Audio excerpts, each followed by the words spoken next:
Yeah, this Aethergust's obviously going to do a good job of keeping Igor Kerim, a little more alive, but there's a spell pierce, all right, sure. Pay for it, I guess. Easy deal. Okay, I still have enough mana to pay for this spell pierce. What are you doing, man? I mean, yeah, sure, you get the prowess triggers, but like, what's the plan here? Oh. There it is. A mystical dispute as well. Functional. Yeah, functional spell pierce enough to get in for Xaxes.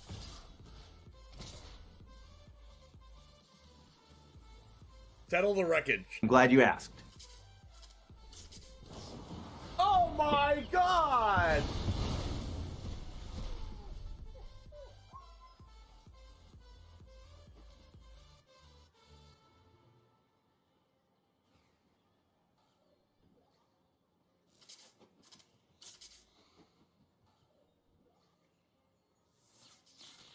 A 100-card historic brawl.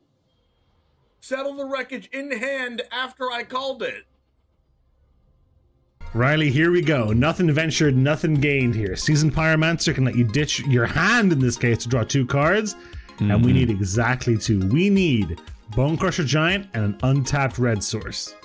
Need the Bone Crusher Giant with Stomp, which stops the 9 lives from preventing damage, and we need the red source to cast the Stomp, Dennis. And wouldn't you know there it is! Look at that!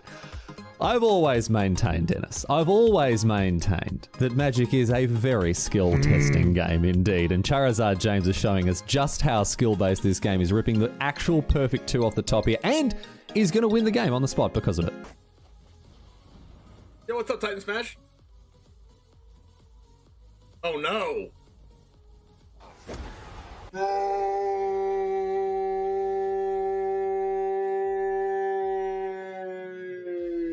If this was the only way Tybalt's Trickery had ever been used, Riley, I think it would have been balanced the way Wizards intended it. I think this is actually Magic as R&D intended. Tybalt's Trickery. Getting rid of an eye twitch? Why are you scared of an eye twitch? Now you have to deal with a lolth. What was that? I'm terrified of an eye twitch, dude. Like, if only it had been something like a lolth, you know?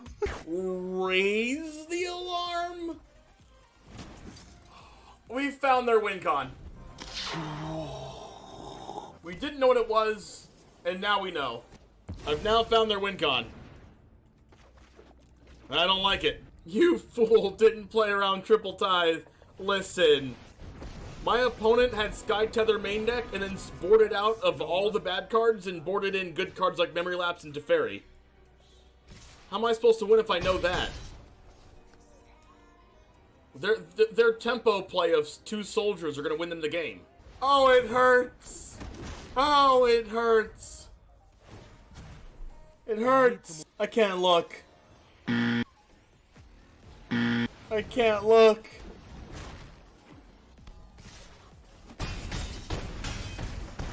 Ow.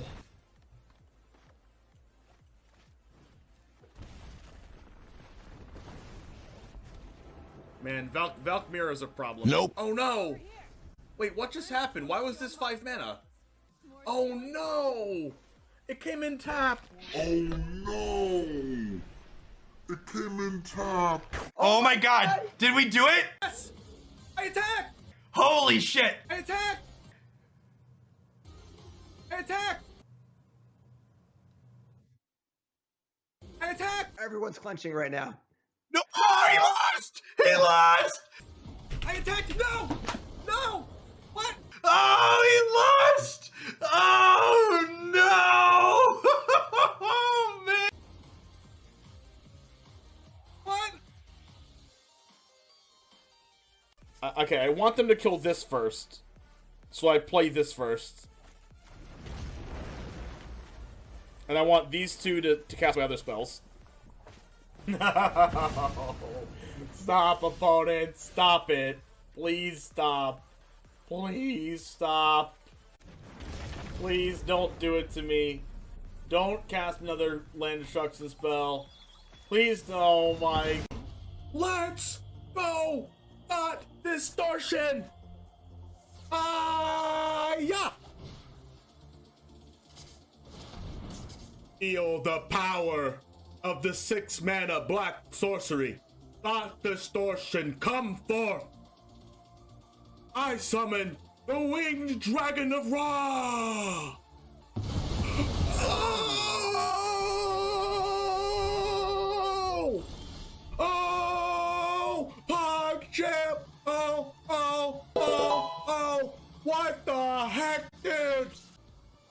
was exaggerating. Oh, Royal Eruption again! Oh my god! Kicker! Base! Oh, double Chandra emblem!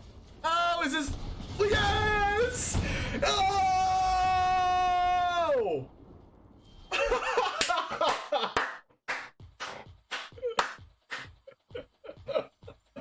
Oh!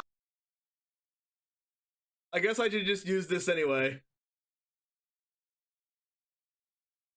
Wait, is this game? Oh, face damage! Oh!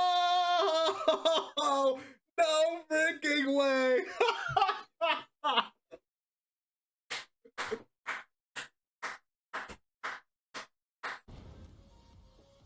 Alright, give me Scorpion.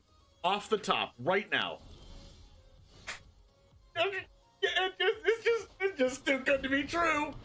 It's just too good to be true! It's just too good to be true! What the heck, dude? Cheating! They have Fatal Push. I don't care. If they have Fatal Push, they're gonna use it now. Oh no, it goes back in the deck! No! Oh, if they have Fading Hope, I swear. I'm gonna pay 3 life and then they're gonna Fading Hope it back to their hand. I'm gonna cry. Okay, I didn't say that. Oh no, I should have played Dahlia first. No, I should have played Dahlia first. No, don't do it. No, no. The second one got Approach.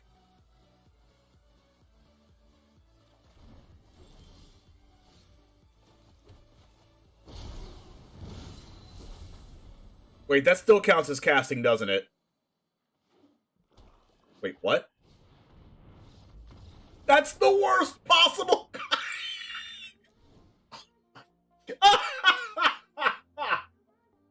That doesn't work the right way.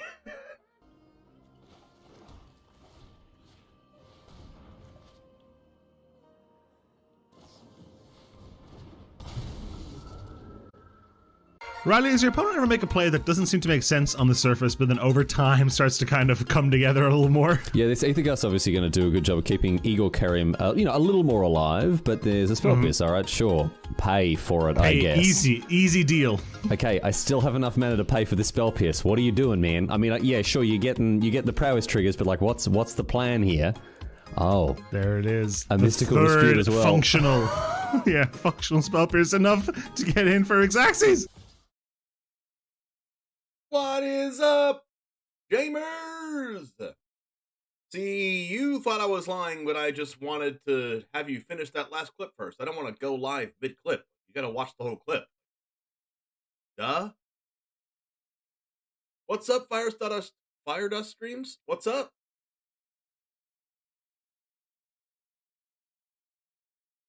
How's it going, everybody? Today is Alchemy Day, and we're going to be going over the new cards and building a deck for ourselves, and we're going to be playing one for YouTube. It's going to be awesome. I'm going to be hanging out with my fiance as well today, so we're not going to do a super late stream, but we're going to stream for a few hours. Probably like 3.5 hours, something like this.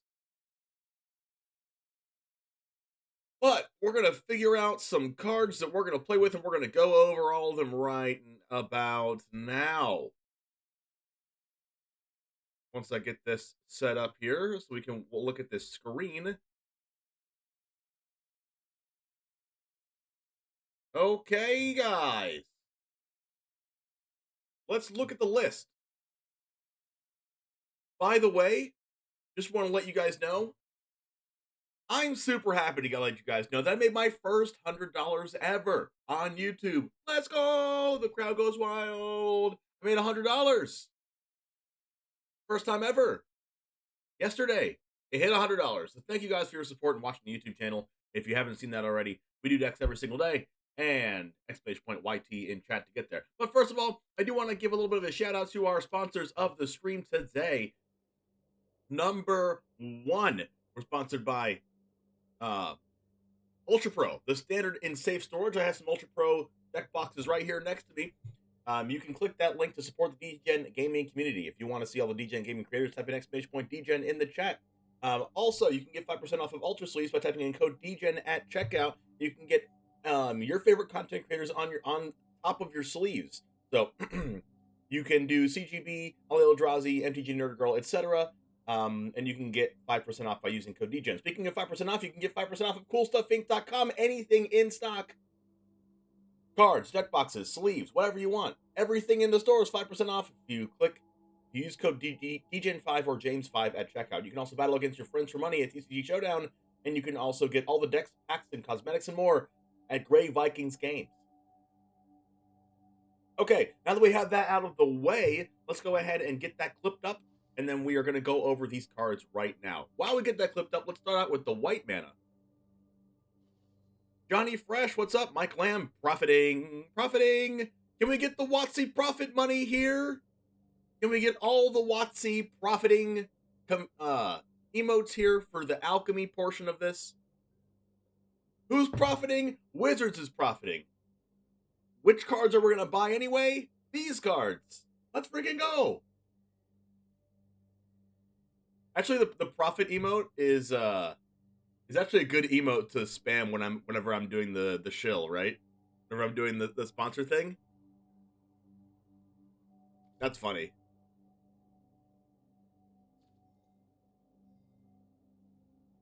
Wait until the economy stream? Oh my gosh. See, that's why you have to sub to the channel, so you can use that awesome Meowth profit emote during the economy stream. That's actually insane.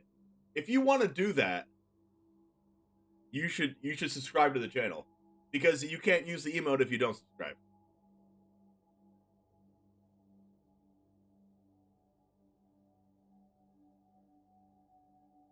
Did they give away? Are they giving away free packs or no?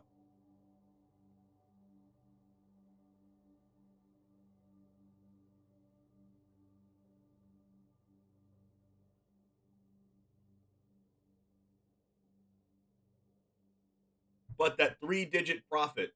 3-digit profit on YouTube.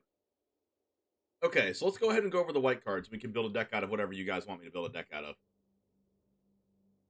Hold on. Do we have a deck submission for today? Because I might put it to tomorrow if we have one today. We do not have a deck submission. Remember, if you're a sub to the channel, you get one deck submission per month where you get to let me know, post in the Google form in the Discord, what deck you want me to play on stream, and you just link the deck and I play it. Of course, I have the last final dibs and say on what cards are in there or not, so I might change some cards around. But regardless, you have 4 different ways that you can have me play your deck on stream. That's a lot. Number 1, you can be a sub to the channel. You get a free one every month. Number 2, you can be a Patreon patron for the $4 amount or more. So the $2 amount is just to get my YouTube videos earlier than everyone else. There's a $4 one, 2 $5 ones, and a $30 one. Any of those gets you one free deck submission per month. Also, you can be a YouTube member for $4.99, and that gives you a free deck submission per month. And also, you can use your channel points by watching the stream enough so you can earn channel points in order to have me play your deck on stream.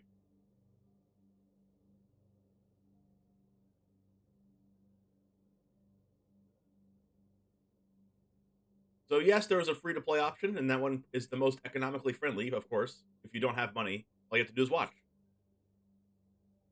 Thank you, Thirsty Kane.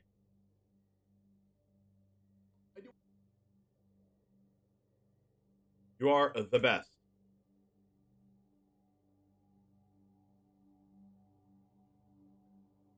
I said GVG wrong at the end, did I?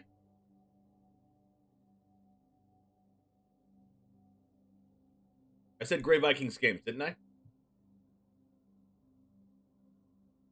Alright, number 1, we have Dragonfly Pilot. It's a 1-mana 1/1. Whenever Dragonfly Pilot enters the battlefield, conjure a card named Dragonfly Suit into your hand. Dragonfly Pilot cruise vehicles as though its power were 2 or greater.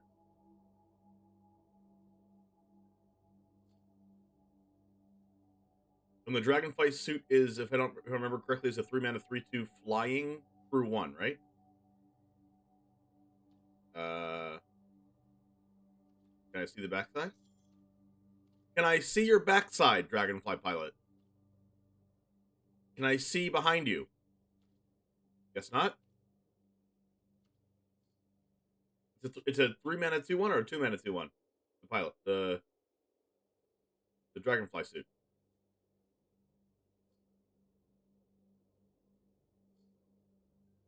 Honestly, I think this card's pretty freaking good.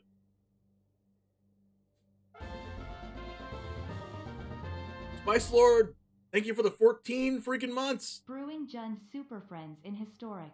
Got smashed in Modern this past weekend by it and wanted to make it work in Historic. Oh, there we freaking go. I mean, I guess Jund Super Friends doesn't really work if you don't have Liliana, unless they weren't playing Liliana. Like, Jund Super Friends is really good in Modern, right? Don't you get Liliana, like 2 different times of 3-mana Lilianas, like Liliana Last Hope and Liliana the Veil, and then you also get cards like Renin 6?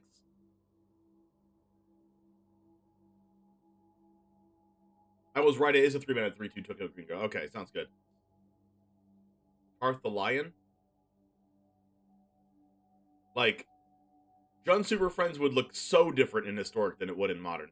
Like, you get freaking Renin 6.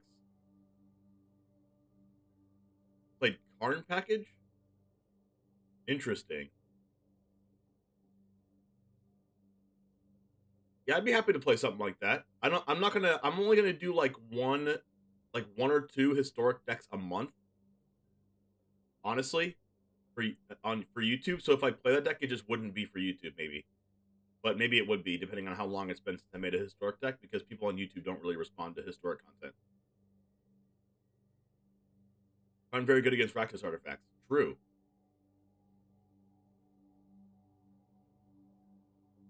Alright, so Inchblade Inchblade, I don't know why I wanted to say champion here, but Inchblade Companion is the next card here. Do I have the new... Are the new Alchemy cards on Arena right now?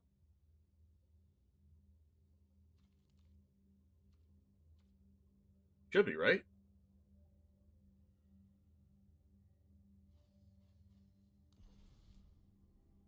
Alright, Inchblade Companion's a 1-mana 1/1 rare. Equipped creature gets +1/+1. Reconfigure for 2. So anytime you look at a card like this, you're like, how good is this in like a white aggressive deck? Or like, you know, a white artifact deck. Whenever it becomes attached to a creature, make a token that's a copy of Inchblade Companion, except it doesn't have this ability. This ability triggers only once each turn.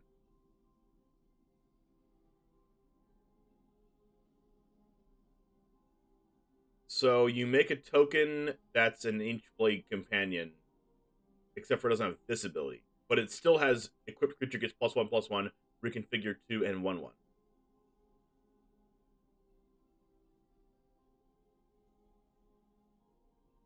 I don't know how good this card is. This card might be awful. Except for it does make a token copy of itself, which could matter. Like, it does count as an additional artifact entering the battlefield, which could matter. But I only expect this card to be good in decks that are playing Ingenious Smith. And maybe this makes an Ingenious Smith deck better in Alchemy, instead of it just being a historic really pretty good deck. Like, maybe we can build like an Artifacts Ingenious Smith deck with Inchblade Companion. But like, in my experience, I don't think those decks are very good. Like, you'd have to build like, what if it was like an Anvil deck? But you'd have to play Mardu Anvil, and the mana base isn't that good to play a 1-mana white card and an Anvil on turn 2, like black red. The mana's not that good. This isn't Modern.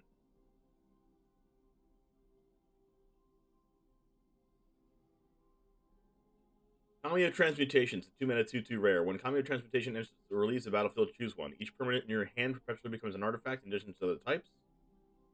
Each permanent in your hand, including lands, or leaves the battlefield, enters or leaves. Each permanent card in your hand perpetually becomes an enchantment. So, artifact or enchantment, which makes your enchantment deck like be able to get enchantment triggers by playing your land drops. It crushes Murktide? Oh, I bet it does. There's so many triggers that deal damage and make 1/1s. The only problem with that deck against Murktide is you're gonna have to just like try not to die to the Murktide. But as long as you can kill Murktide, you should be fine. because Fatal Push doesn't kill it and stuff, so like you're gonna have to play something else. But Commune Transmutation could be broken, but it's not an enchantment itself. It's not anything itself. It doesn't have any keywords. It is a 2-mana 2/2 anyway. It kind of reminds me of Kami of Transience, but Kami of Transience comes back out of the graveyard, back to your hand.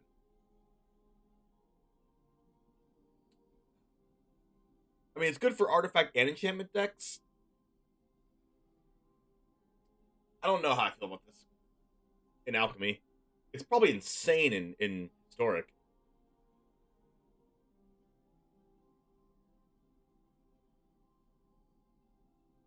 Outrace 3 DRCs that were 3/3s. Urga Saga busted. Oh, it is busted for sure. That card's insane. I think it's insane enough to be considered insane, but also not broken enough to be banned. Even though it's kind of broken. It's the draw one Nuno. Oh, that's an uncommon? Nice. I don't know if we're going to be using this Commune Transmutation, but these might go in the same deck.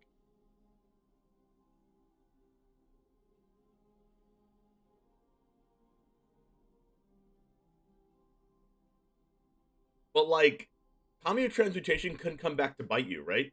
You can turn all your lands into enchantments, and your opponent can use enchant removals to freaking blow up your lands. Which is crazy. Your opponent can use enchantment removal to blow up your creature that isn't really an enchantment. Like, what?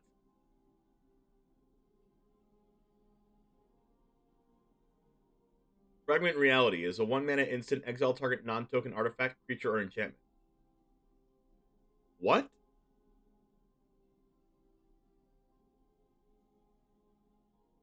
I've never seen this card before, but this is like a weird version of... This is like a weird version of, like, Path to Exile?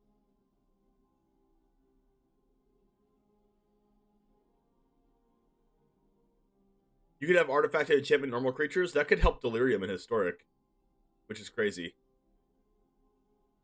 You know how easy Delirium is to get with this? Just turn everything into artifacts and enchantment. So it's a creature, an artifact, and enchantment. What? I just thought of that. Like, if you played a Historic version of, like, red-white aggro, you can play Darkmage Channeler on turn 1, play Commune Transmutation on turn 2, turn everything into artifacts.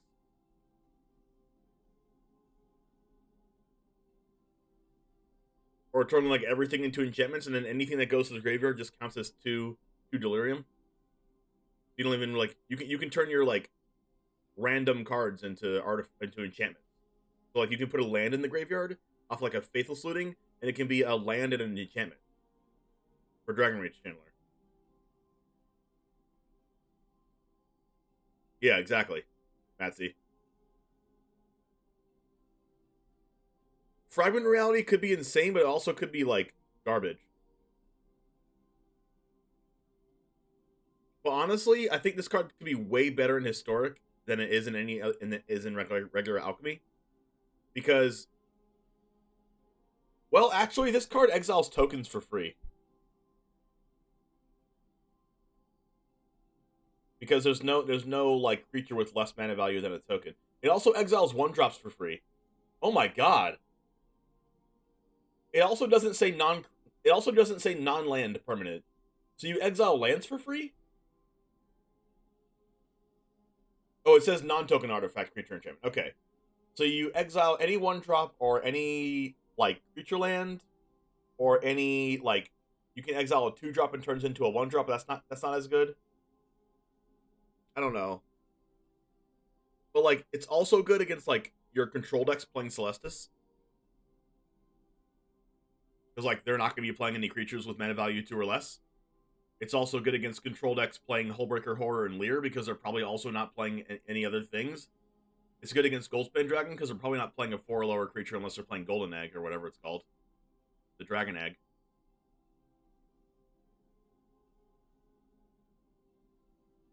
In your opinion, Fragment Reality will force controller big creature decks to one or two of small creatures that won't see much play. Yeah, I mean, why would you play this over March of Otherworldly Light? To be honest.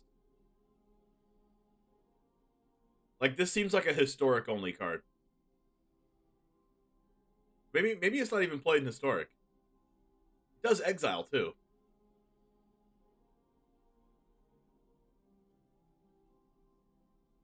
This card could be broken. This card can be broken. But it also can be unplayable. Is there an in-between to this card? I don't know. Maybe it's only good against, like...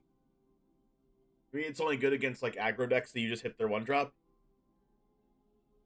You can use it defensively because it takes their creature out of combat. Like, you exile their creature, then they get another one.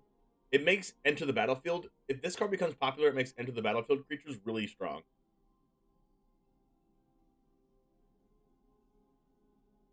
Like, you exile their, like, 4-drop, and they get Elite Spellbinder from the deck and trigger it.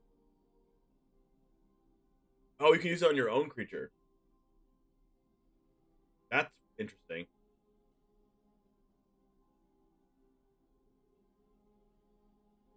This could go as, like, a slot in aggro decks. But, like, it's not as good, right? Wouldn't you just rather a blink card in like, Ephemerate? And even then, aggro decks don't play Ephemerate. But then again, it has utility against other creature decks. So, like, maybe?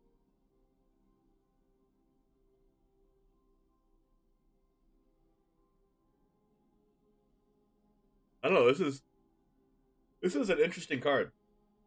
I don't know if it makes any cuts, though. Mothrider Cavalry is a mythic rare, 4-mana 2/2. It's cost 2 less to cast if you have no other creatures in your hand. Oh, no. The only creatures in your hand are named a Mothrider Cavalry. Flying other creatures get +1/+1.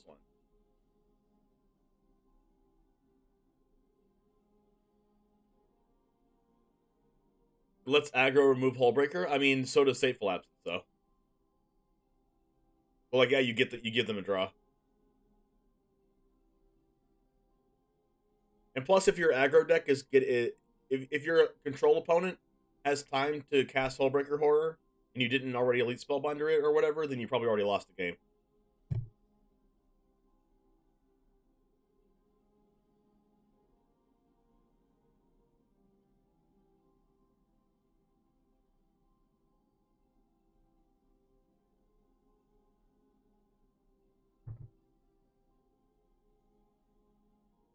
I don't know how I feel about this card because my original thought for this was that it would go into control decks.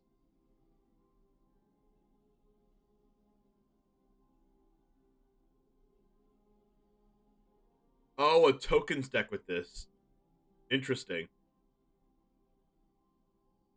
You can use it to kill a Leer and pull another Leer from the deck to also kill. It doesn't get a Leer from their deck, though. It says lesser mana value, not lesser or equal.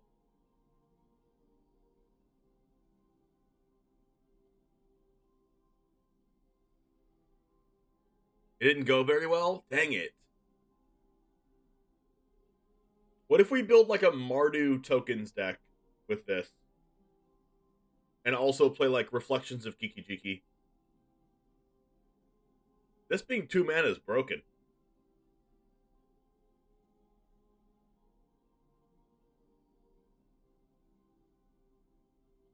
But double white on 2 mana is like, ooh, yikes. I mean, it's a 2 mana 2/2 that makes other creatures get +1/+1. That can't be bad, right?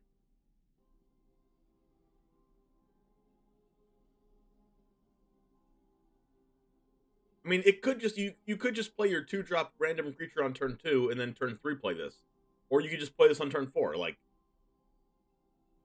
on turn 4, this card's like a worse Intrepid Adversary, like way worse.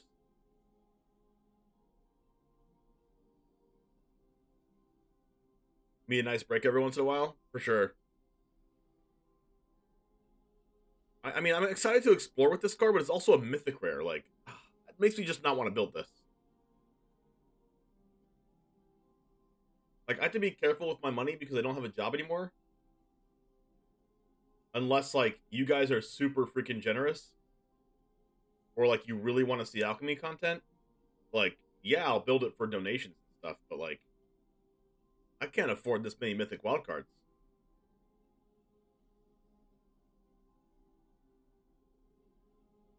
Better offer. X and 1 sorcery, put a random creature card, mana value X or less from target opponent's library onto the battlefield under your control. It perpetually has base power and touch to XX and perfectly gains 1/1.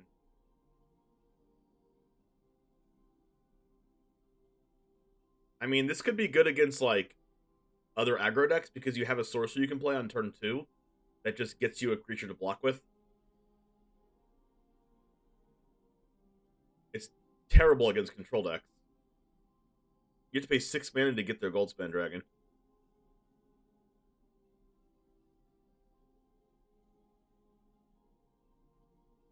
Like, it gets a 5/5 Goldspan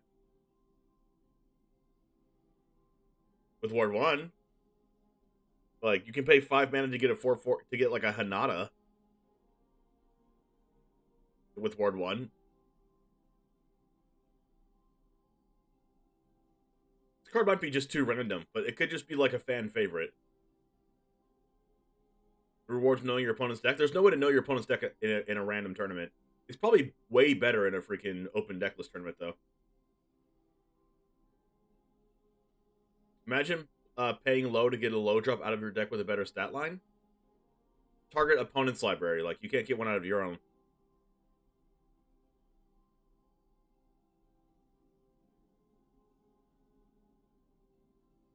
They'll make it cheaper at 330.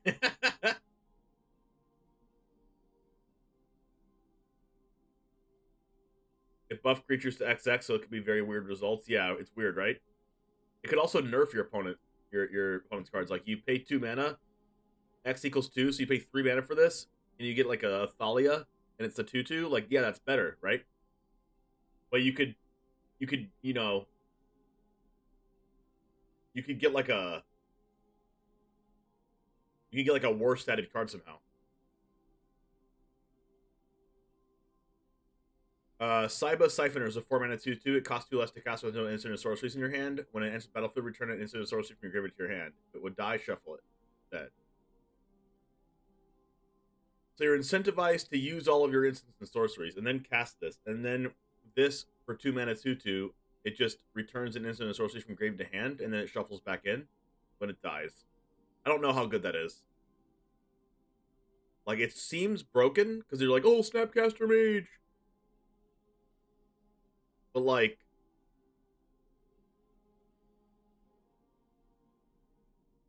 it's a 4-mana card. I mean, I guess it's 2 mana. But, like, if you're playing a deck with instants and sorceries, it's kind of hard to unload your hand out of them. Unless you foretell them. And there is the new foretell cards that have gotten a lot cheaper. Right?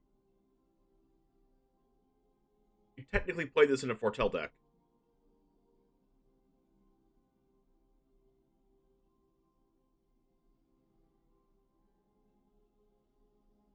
So you can still have like a counterspell in your hand or whatever, but it's not really technically in your hand, so this works with it.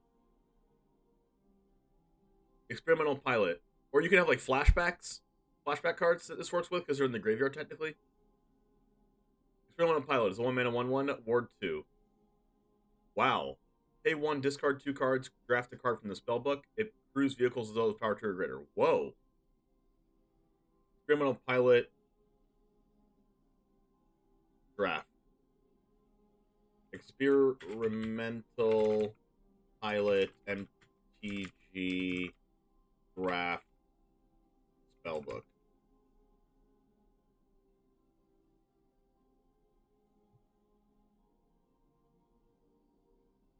Give me the spellbook.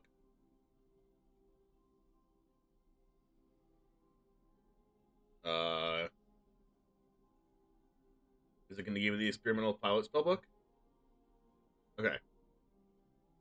The spellbook for Experimental Pilot is Cultivator's Caravan. Oh, okay. Oh, I get it. Cultivator's Caravan, Bomat, Bazaar, Barge. So it just gives you a nice vehicle. Raider's Carve, Demolition Stomper.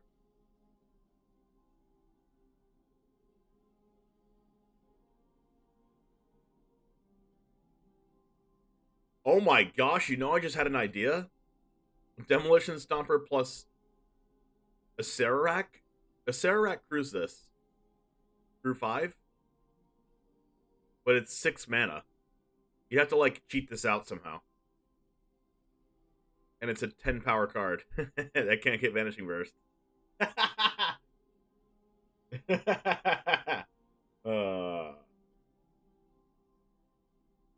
Futurist Sentinel.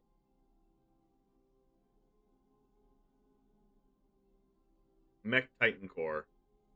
Reckoner Bankbuster. High-Speed Hoverbike. Mindlink Mech. Silent Submersible.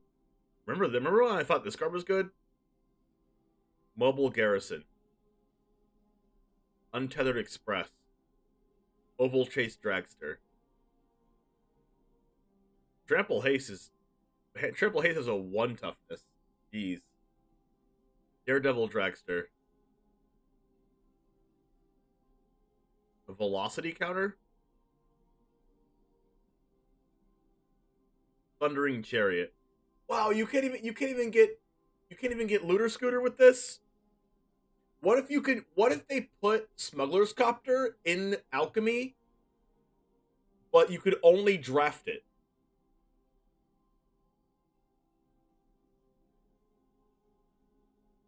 Wouldn't that be insane? Why don't you just put Smuggler's Copter in this card? It'd be so good.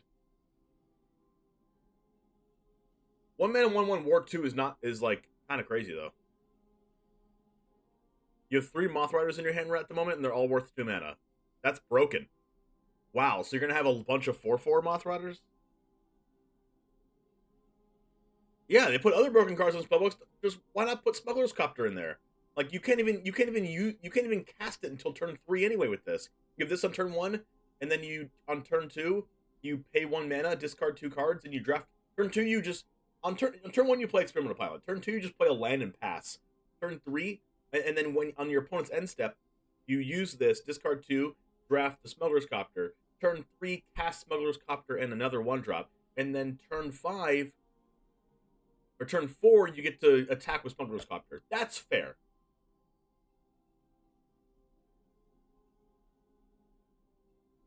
Have you guys seen Inquisitor Captain? Yeah, we have. That's not new. Inquisitor Captain is broken though. Holographic Double is a 1 mana 1/1. Exile it from your hand. Whoa! Choose a creature in your hand. Conjure a duplicate. Oh, that's instant speed too. So this turns into whatever other card you want it to be in your hand, but it's also just a 1 mana 1/1 if you really need one.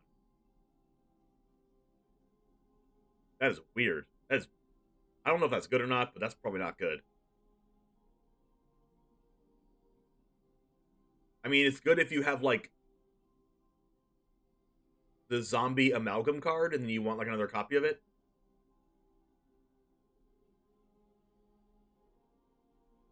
Futurist Spell Thief. 3 mana 3/2 flash. When it enters the battlefield, conjure a duplicate of a target spell in your hand. Whoa. It gains you may spend a... Oh.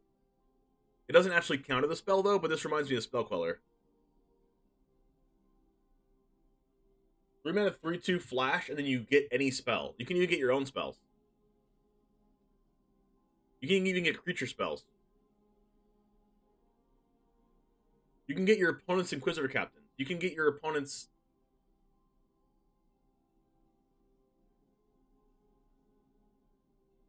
City Stalker Connoisseur.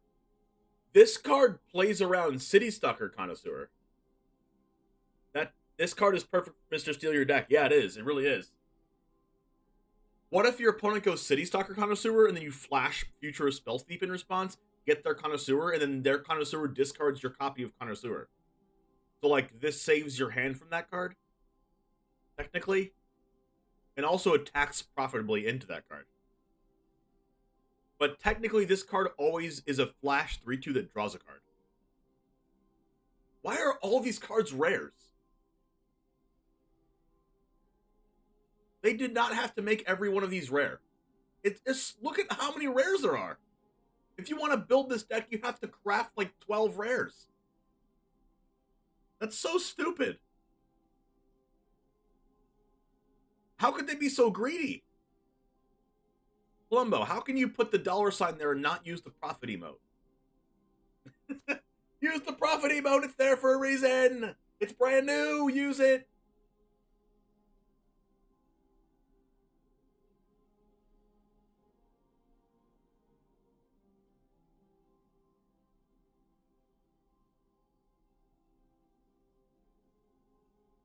High five, fist bump to you.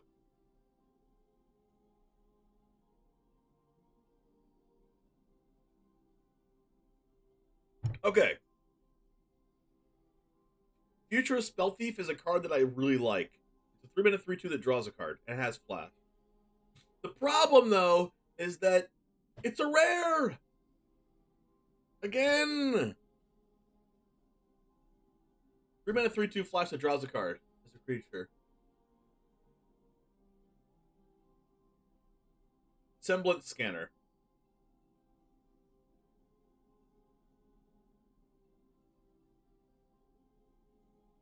The Goblin and Ogre look like a decent combo. Oh, the Beetle? I haven't read that yet. Whenever a Semblance Scanner or equipped creature deals combat damage to a player, if it's not a token, conjure a duplicate of it into your hand. Reconfigure for 1. That's hilarious.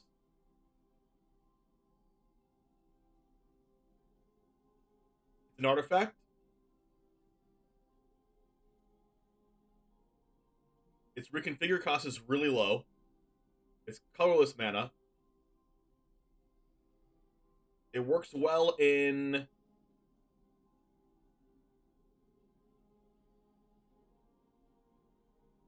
not a token, conjure a duplicate. That sounds pretty freaking good. Because it also happen. It also, like, if that deals combat damage as well, it's a 3/1, so like it's probably never getting in. But it's probably similar to like a Rahilda kind of card, right? Like you just never want this to deal combat damage because you get another Semblance Scanner to your hand. Because like you don't want them to keep drawing Semblance Scanners because that's like really, really, really good value.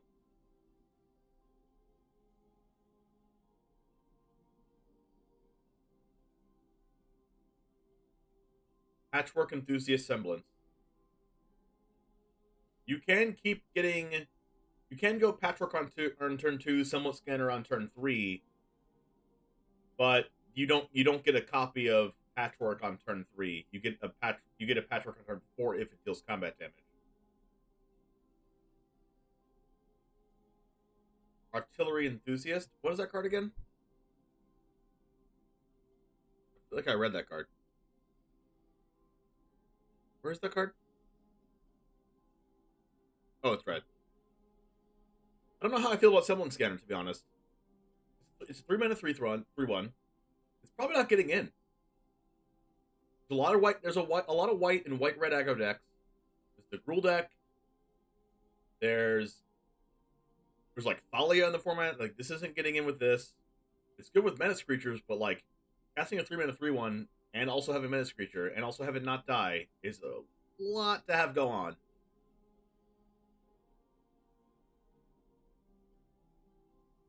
You can also copy Hive of the Eye Tyrant with this.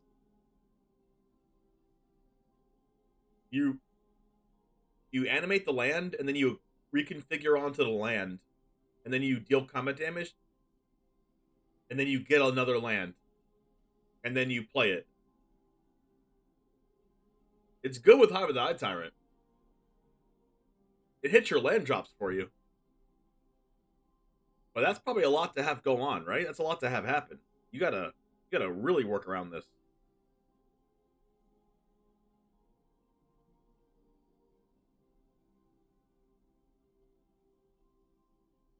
Like, it's like one of those good, like, value creatures. But, like, why would you play this over playing a different value creature? Like, why is this better than what you're already playing? Yeah, but it's a good mid to late game card, but what this card does in your hand in the meantime is just sit there in your hand and do nothing. Unless you want to play it as a 3-mana 3/1 blocker. Painful Bond is a 2-mana instant. Draw 2 cards in your hand with mana value 3 or greater. Perpetual game. When you cast this, you lose a life.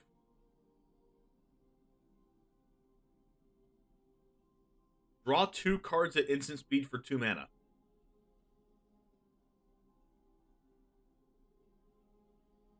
What? Hello?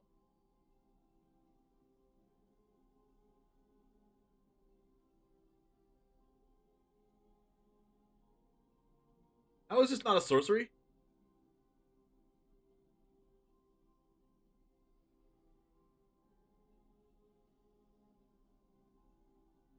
How is this an uncommon?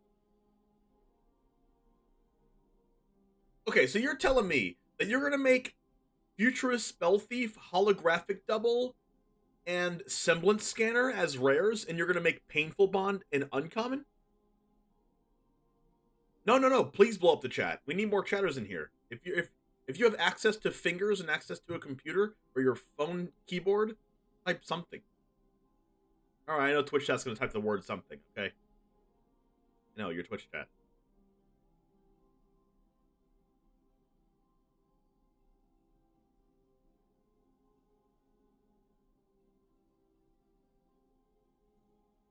Painful Bond and Loris deck. I'm trying to think for the Alchemy tournament that we have on Saturday, the Hooglandia Open Saturday, and I'm playing in it, and it's Alchemy. Put a Loris deck around it. Oh, it's probably insane.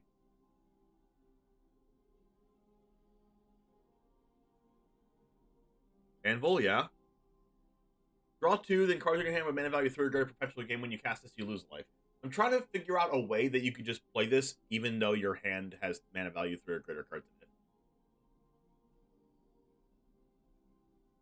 Like, you play a lot of 2-drops, and you just play, like, some really powerful 3 and 4s, and you just take the life. Like, even if you cast 2 cards off of this, that are mana value 3 or greater, this card is still better than Sanguine Blood, or whatever it's called. And I'm playing in Hoots. Yes, I am. What's the card in Historic that's, like, Sign in Blood? This card's better than Sign in Blood, especially since it's easier to cast also. You don't have to play it in mono black or whatever. It's better than Sign in Blood even if you cast 2 things off of this.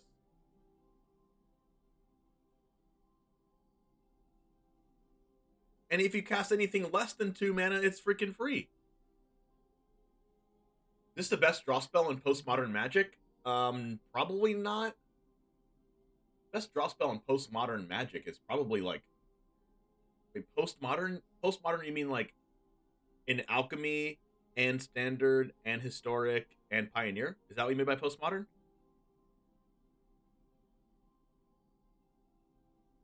That card's probably Memory Deluge.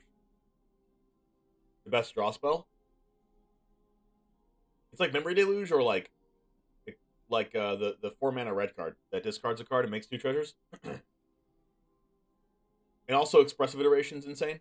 Is this card better than Expressive Iteration? I don't know. Probably not.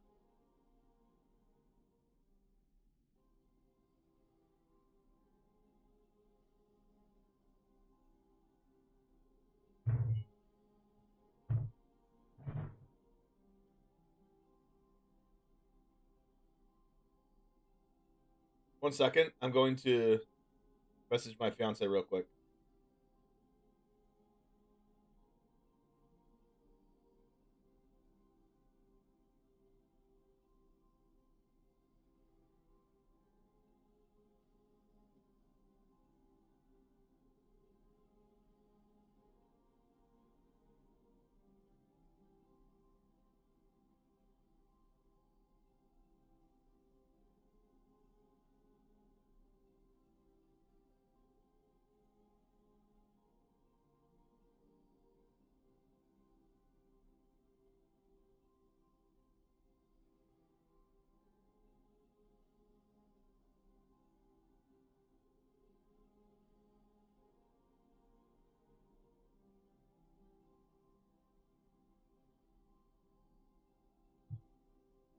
Whoops, just learned the hard way that put an MDFC land on the battlefield means face up.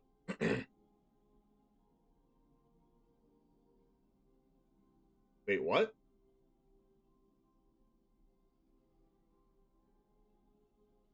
What do you mean by that?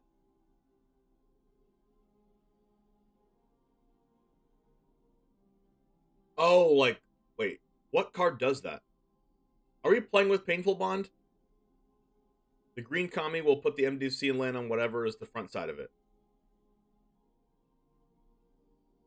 I don't know what card you're talking about, but we're going to get to it. We'll just read it right now because where's the Kami?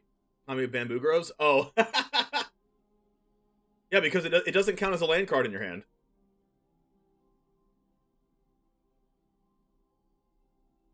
The Land Draft Lady? What's that one? Oh, this one? Whenever it enters the battlefield, draft a card? Oh my gosh, what does Beseiju get? Field of Ruin, Bonder's Enclave. Oh, you just get a bunch of lands that are really good. Field of Ruin, Bonder's Enclave, Radiant Fountain, Thriving Grove, Treasure Vault, Gingerbread Cabin, Memorial, Beseiju. Oh, you can get Beseijus off of this? Secluded Courtyard. Oh. Roadside Reliquary. Wow, you get some good lands off of this. Scavenger Grounds, Emergent Zone, Colony Garden, Mobilized District, and Hollowvore. You can get Mobilized District? Oh my god. Wow, you can actually get some really good lands off this. Discarding lands easy because you got them back easy. So many Beseijus. Oh my god. How do you why does discarding lands matter? Oh, because of the Kiki Jiki the second chapter of it. Painful Bond could be really good. Could be really good. Swarm Saboteur is a ninja for ninjutsu for 2 Death Touch. Whenever it deals combat damage, conjure a card named Virus Beetle to your hand. Oh, that's the card that discards a card out of your opponent's hand.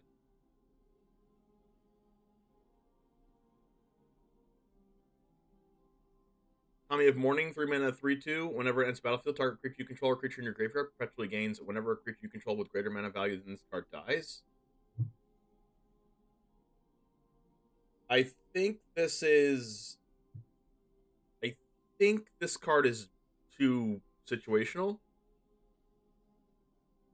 ETB, target creature you control or in your graveyard, including itself actually, gains whenever a creature you control with greater mana value than this card dies, return it from the battlefield. You can use this on itself. So to have this card perpetually gain that ability. And then when your like City Stalker Connoisseur dies, and this is in your graveyard, this comes back. And then you can trigger it again, target a different card to give it perpetually whatever. Oh yeah. When City Stalker Connoisseur dies, you get this back out of your graveyard, and then this can target your Connoisseur that's in your graveyard because it died, and give that card perpetually whatever. But then a 5-drop has to die. This is weird.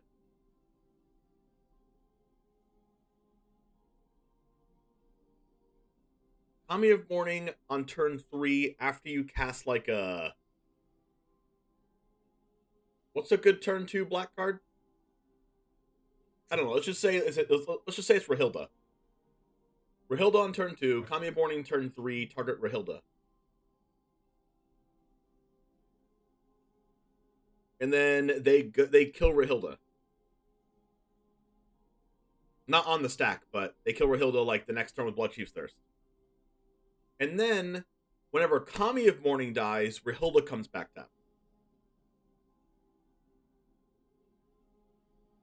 I don't think this is good because of how much Exile's in the format right now. It's good against sweepers, but way worse against Vanishing Verse.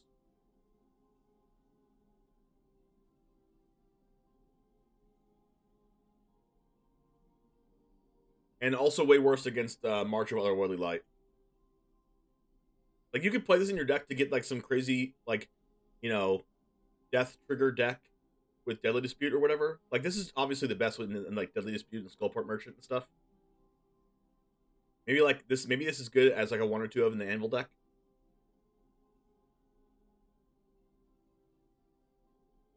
We're probably going to have to worry about the Anvil deck just having 4 copies of Painful Bond in their deck, and that's going to be insane. Like, 4 Painful Bond, 4 Deadly Dispute in the Anvil deck is probably insane.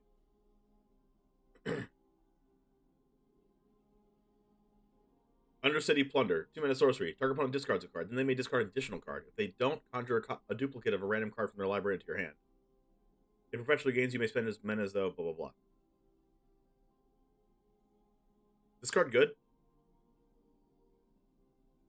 Good to Turgid deck.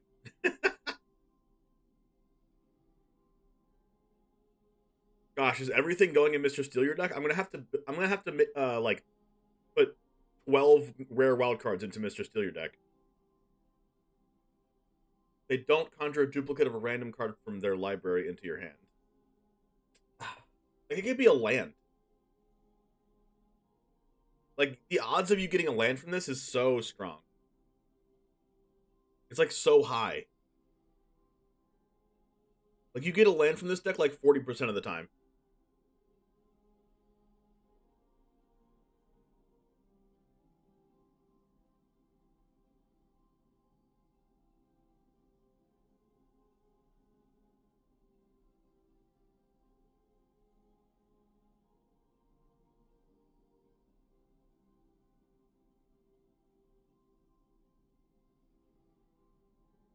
This is one is to add to the Siphon Kodos deck. Yeah, exactly. Soul Servitude. 3-mana instant. Target player sacrifices an untoken creature. When they do, you may discard a card. If you do, conjure a duplicate of the sacrificed creature. It perpetually gains, you may spend mana as though it were any mana color to cast it. So you can take their Goldspan Dragon or Hinata and get a copy of it for yourself. Is this better than Soul Shatter?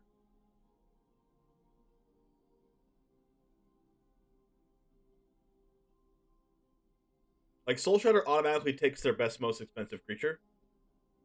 This, they can sacrifice anything. Plunder plus Human Ninja up there? That's hilarious. Well, the Human Ninja, this one right here, up top here, this doesn't actually steal your opponent's cards. It just gets Virus Beetles.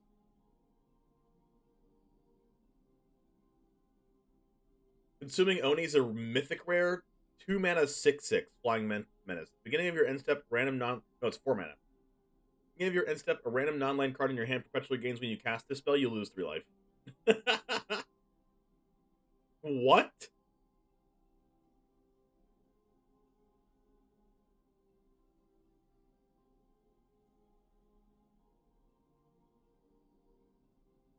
Don't you just haste this with Kiki Jiki?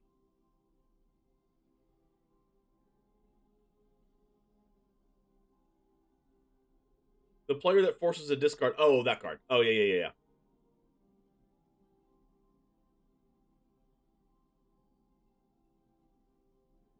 Or Rabbit Battery. Nah, cards like this have proven not to be good. There's already a 4-mana 5/6 in the format that's not played. It's Blood Vial Purveyor. Artillery Enthusiast. Hey, can we get a let's go in chat? Okay, all the subs, let's give a let's go. Give a let's go in the chat for Artillery Enthusiast. This is our preview card. Let's go!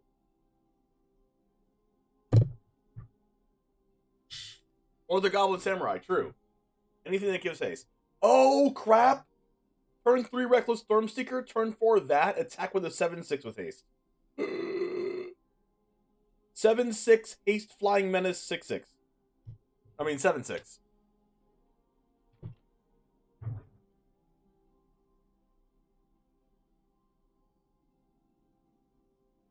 God, with these, like, I can just think of all these cards just dying to Vanishing Verse.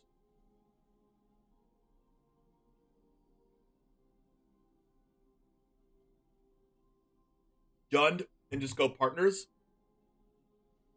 Cast Partners on turn 4. They don't kill it. Just cast Consuming Oni on turn 5 and make this an 8/8 haste.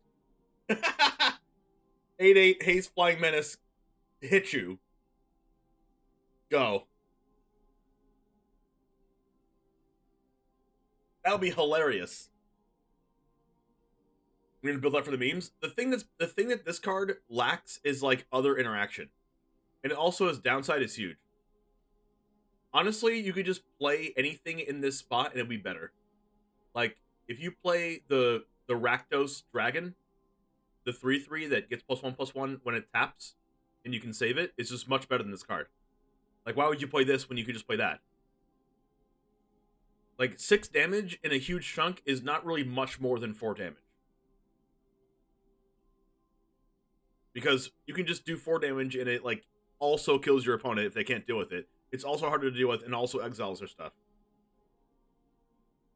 Artillery Enthusiast is a 1-mana, 1/1 modified creatures you control of menace. Whenever it enters the battlefield, you may discard a card. If you do, seek a card with the mana value equal to that card's mana value. Let's freaking go! I think this card's better in Historic than it is in Alchemy, but there it is.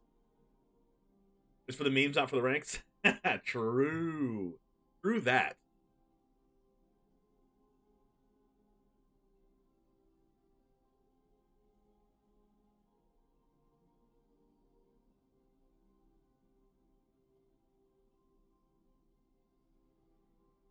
Foundry Beetle's a 2-mana 2/2 first strike. Equipped creature has first strike. Whenever up a random artifact in your hand perpetually gains, it costs 1 less. We can figure for 1. A 2-mana 2/2 first strike, like kind of like Rahilda, is not bad. But this is a Rahilda that makes your artifacts cheaper and gives other things first strike. I'm just happy about a single card, Painful Bond, because it's so stupid with lures and Historic, especially Death Shadow, which hasn't been viable like ever. What do you? Death Shadow hasn't been viable like ever? Are you talking about just in Alchemy, just in like Historic, or are you talking about like in Modern? Because it's like the best deck in Modern. Okay. I was gonna say like, Grixis Death Shadow has been the best deck in Modern for like how long? Or like at least tier 1 for how long?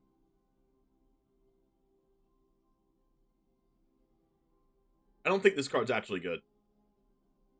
Junkard Scrapper, 3-mana 3/3. Whenever a non-token artifact enters the battlefield under your control, exile a random non-land artifact with lesser mana value from your library. You may cast the card until end of your next turn.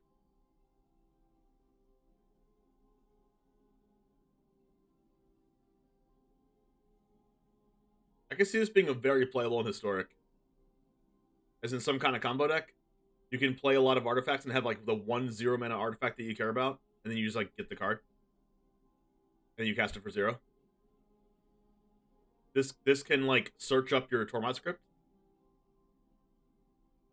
in your artifact deck. But you already have like other cards that do that. If you want to search Tormod script, you can just play Karn. If you want to search Tormod script, you can just play like Emery. I don't know about this card.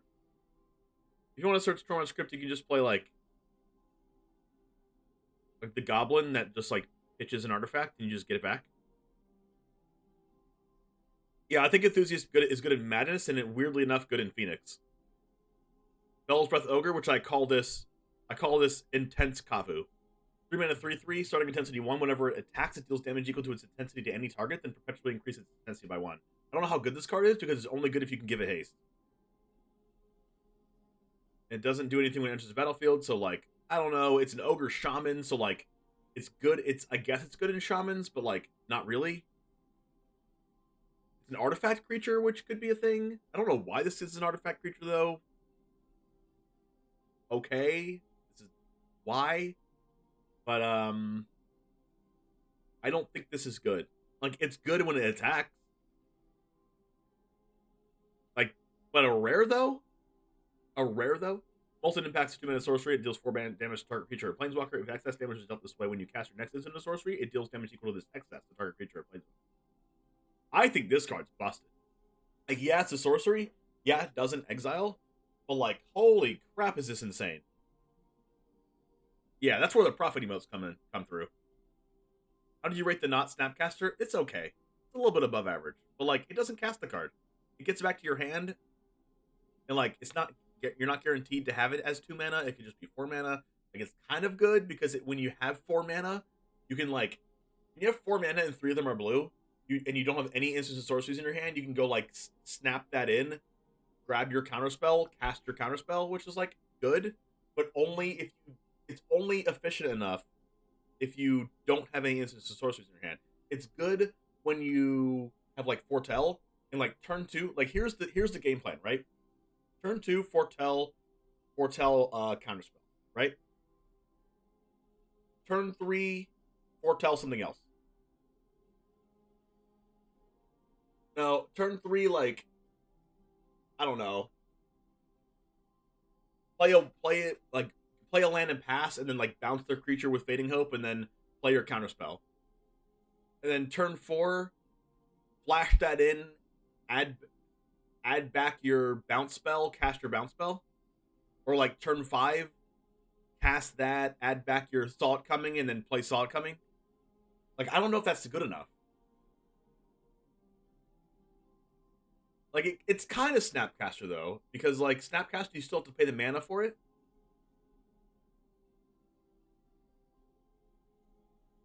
So it's, like, kind of like a Flash Clear in a way, but way worse. But you can still use it, you can still cast it for 4 mana, and it'd still be okay. But, like, it's really, really good in Counterspell Tribal. Like, really, really, really good. But, like, a lot of these decks get under Counterspell Tribal. Like, how are you supposed to do that with there's, like, a Thalia in play?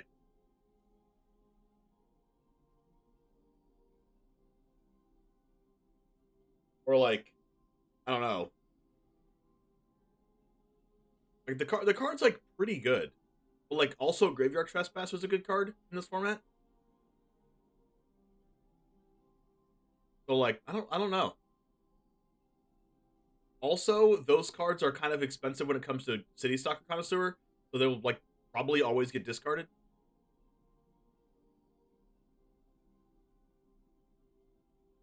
But Molten Impact, I think, is really, really strong. Like, 4 damage is nuts.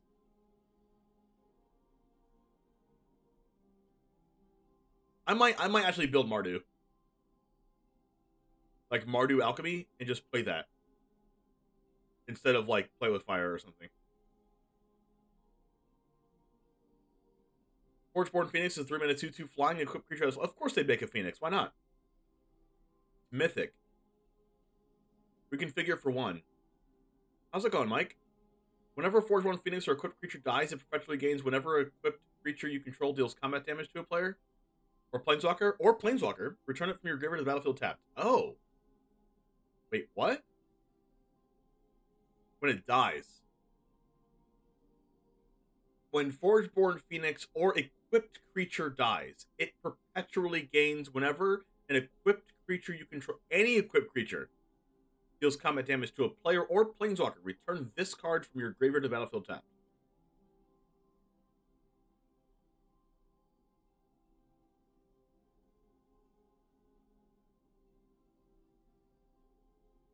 Huh.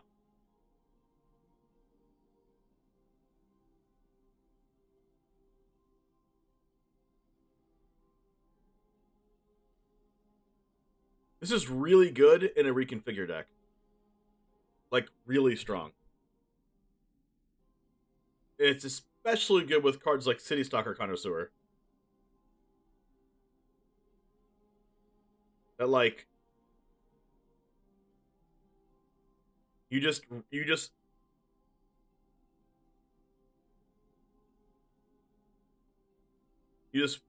reconfigure the Forgeborn Phoenix to your City Stalker. And then when City Stalker dies, you get to just bring it back. Scuff Kiki Jiki. It has flying, though. And it makes the equipped creature also have flying, which is relevant. It's good for, like, a modify deck, for sure. But, like, it could just be slot into something else to be, like, super grindy and have a flying threat. Like, having a flying threat's no joke. That just keeps coming back.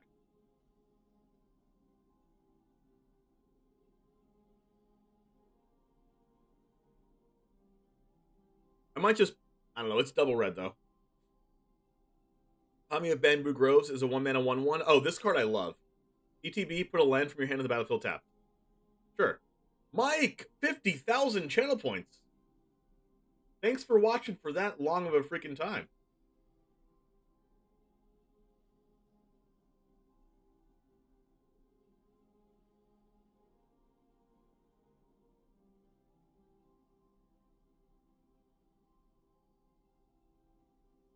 Simic Mill incoming? Nah, fam. They don't have enough removal to do that. Mike, I almost banned you by accident. I almost clicked the ban button.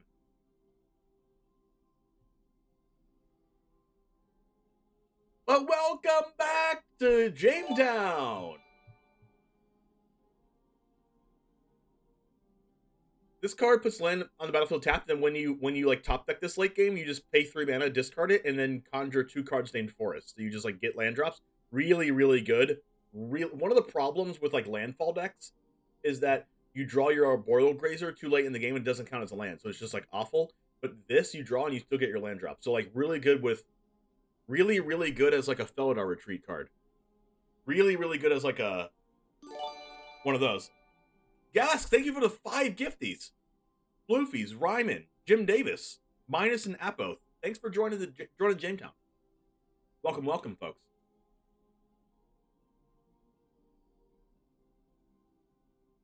Jim Davis, 15-0 undefeated, now a sub to Jamestown. Interesting.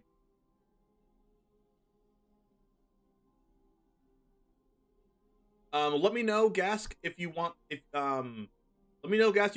You can with those 5 gift subs, you get a deck submission. So make sure to go to the Discord and look up the deck submission rules. Click the Goose Gang deck submission form and fill it out if you want to submit a deck. You don't have to, but Nani?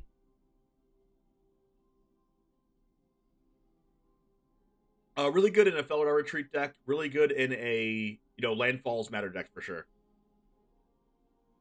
Chronicler, I appreciate your support. Seriously, you guys are awesome. I wouldn't be able to get all these mythic wild cards and make WotC profit so much if it wasn't for you guys.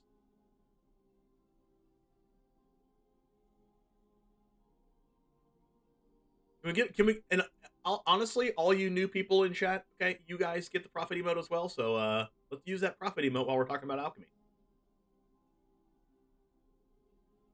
Chronicler of Worship. It's a 2-mana 1/1. Whenever it enters the battlefield, put a random shrine from among the top 7 cards of your library into your hand. It perpetually gains this spell, costs 1 less to cast than shuffle, and it taps to add mana. What? So this is just a 2-mana dork. That also just happens to get you a shrine if you have them. What 3-color pair do you like more of the top 2, Grixis or Mardu? I mean, I really like Grixis too, but like, I really like Kaido. But like, I think Vanishing Verse is gonna be too good in Alchemy to not play. Because of all, like, everyone's gonna be trying out all of these cards and they all freaking get demolished by Vanishing Verse. And also there's a lot of like, if this creature dies matters cards here.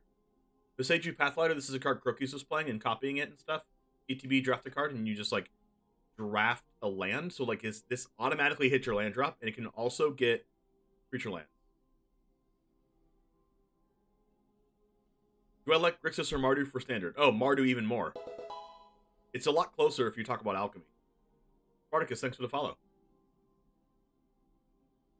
But Pathlighter automatically hits your land drop at 3 mana. 3 mana 3/2. It attacks into City Soccer Connoisseur pretty well. It also hits your land drop.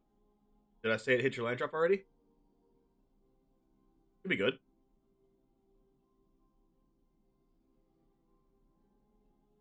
Jukai Liberator, 3 mana 3/3 ninjutsu for 2 as a snake ninja. Whenever it deals combat damage to a player, choose a land or non-land, seek a permanent card of the chosen kind.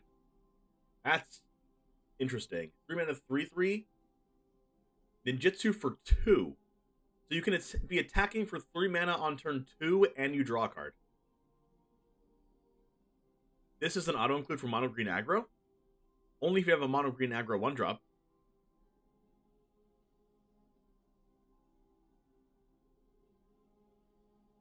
But if you need lands, you get a land, which is pretty cool.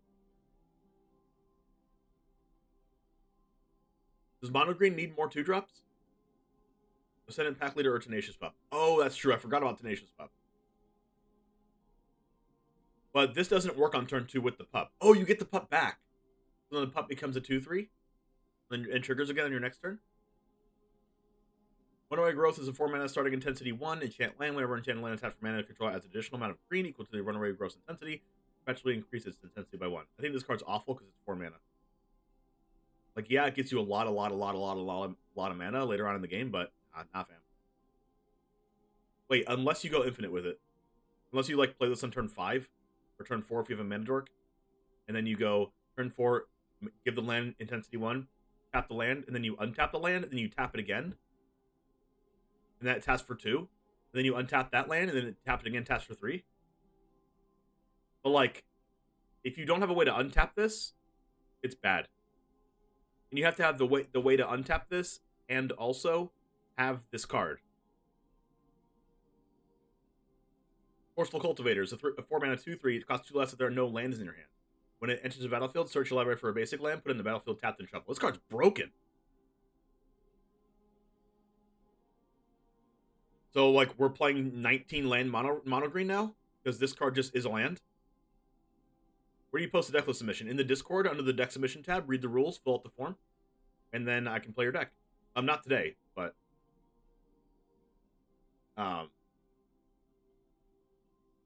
potentially tomorrow?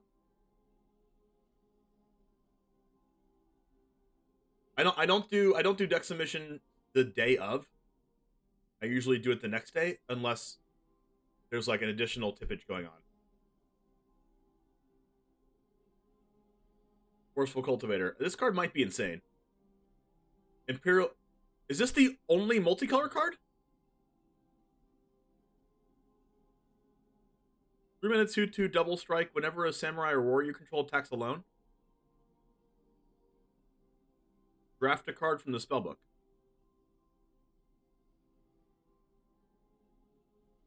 Cutting this card for lands doesn't seem great. You mean cutting lands for this card doesn't seem great? Why not? You cut 2 lands and you play 4 of these. Like, you don't cut them straight up. But you just play 22 lands and play 4 of this. Because this is always a land in your mono green deck. Like, always. Every time. If there's no lands in your hand. If there's a land in your hand, you just play the land. This card's broken. 2-mana 2/3 that gets a land.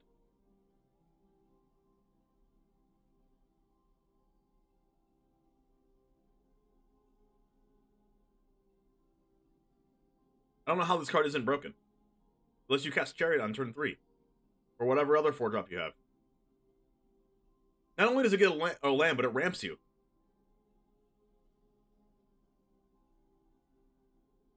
In mono green, I think this card's bonkers.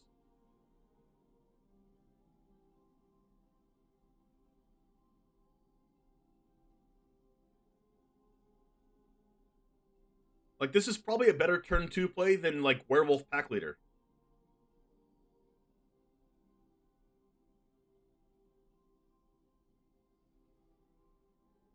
Like, this card actually, I think, is just freaking busted.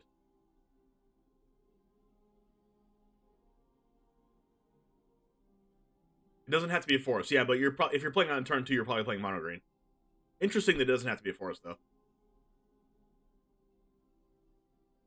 I mean, this card might actually just be the best card in the Alchemy set. I could be misevaluating this, but, like, I think this card is bananas. Like broken level.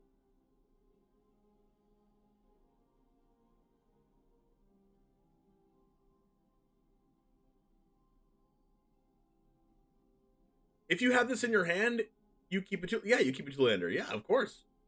Even if it's a 3-lander. You play your deck like normal anyway with Forceful Cultivator in your hand. Oh, max MDFCs. That's good too, because they don't count as a land in your hand. Oh, that's true. But if you're playing mono green, you're playing snow, so it doesn't really matter. You just wouldn't be doing that. Or you'd play like 1 MDFC because it's like cute to do that with this.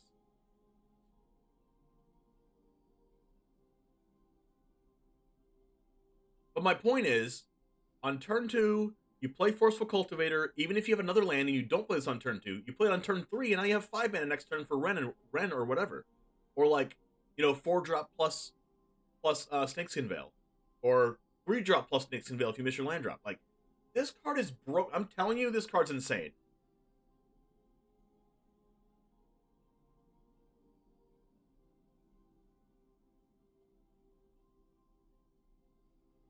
What's the most popular deck in Alchemy right now?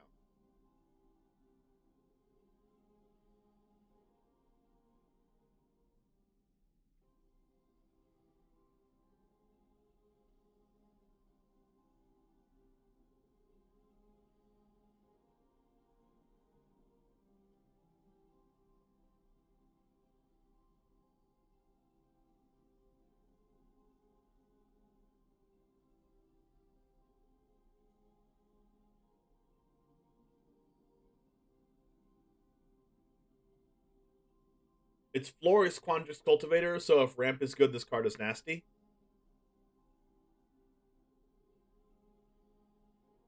Quandrix Cultivator is slightly better than this, because Cultivator puts the land in untapped.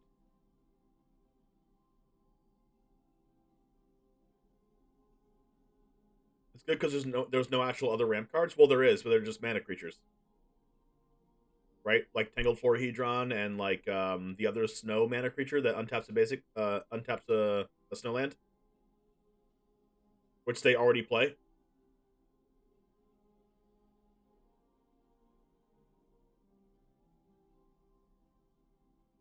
Mod check? Can we ban Michael Storm, please? Alright, so with reading these cards, I'm just like, honestly, more and more convinced that Vanishing Verse should be the way to go here. Moth Rider seems kind of good, but like, it's also a flyer.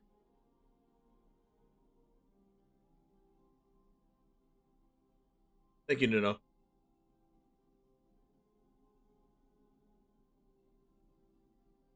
Honestly, I don't think any of these cards are like competitively really good outside of like Siphon Siphoner. Siphon Siphoner, like probably Painful Bond.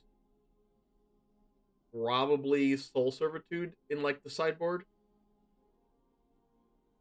Probably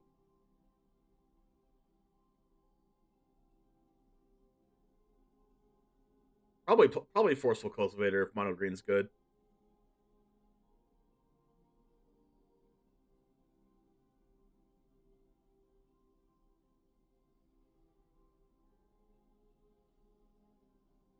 Like, this card, Moth Rider Cavalry, is just super interesting, because it's, like, double white for a 2/2 anyway.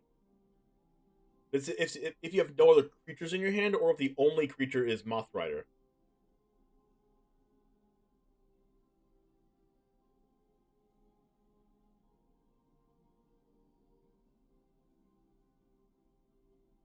Which is really interesting.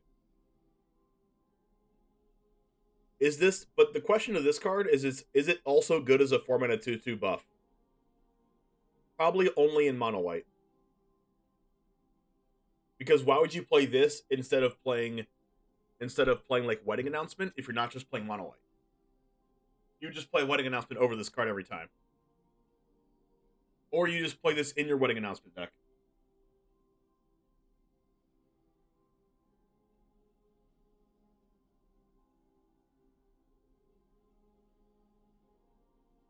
Oh, you play this in your Wedding Announcement and Planeswalker deck.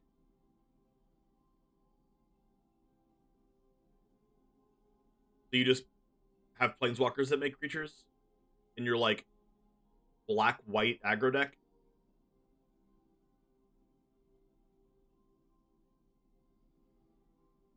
Gas, thanks for the submission.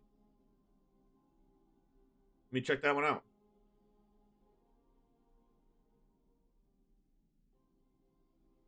For future reference, you selected the I redeemed choose my deck, which the correct one would be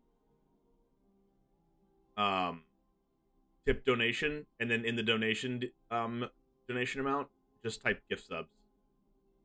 But redeem choose my deck with channel points isn't what you did. That's fine. Modern mid-range standard best of 3. Let me double check. What's this? Oh, it's a standard deck. Is it standard or alchemy? Oh, it's on Moxfield.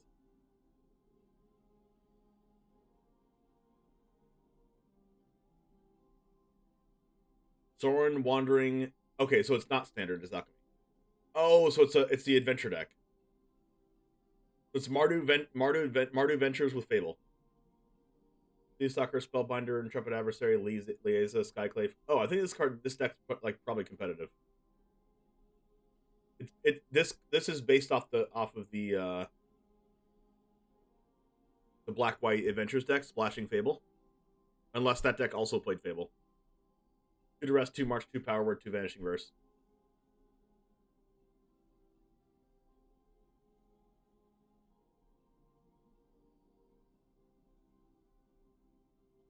Two precipitous drop, 4 Fable, 3 wedding.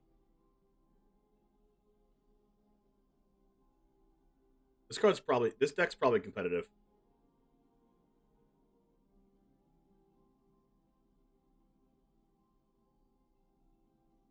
Like, I was going to build a Mardu deck anyway in Alchemy, but, like, I kind of want to show off the new Alchemy cards, and this deck doesn't do that. But I might consider actually playing this deck for the Hooglandia Open. So I might actually use this as a basis for my Hooglandia Open deck as your deck submission, if that's okay with you. Let me know if that's okay with you.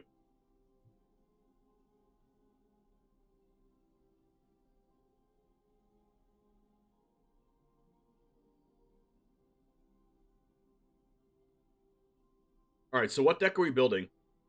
Are we building a Painful Bond deck?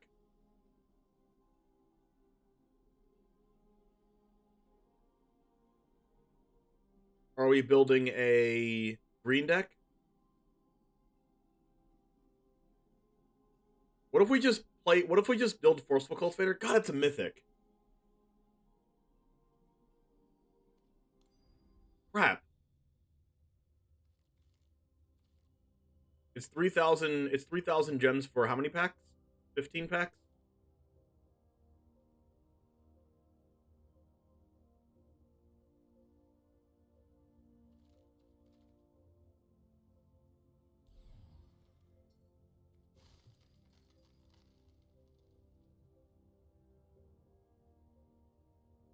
Honestly, I wouldn't be surprised if some kind of, like, blue-white or mono-blue control deck just, like, dominated with that Snapcaster Mage type card.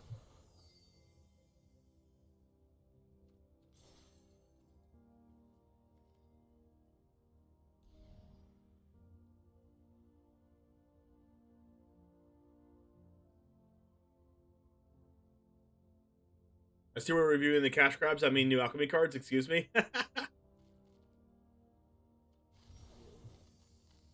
do 15 of this, and then I go 1. God, they make this so difficult.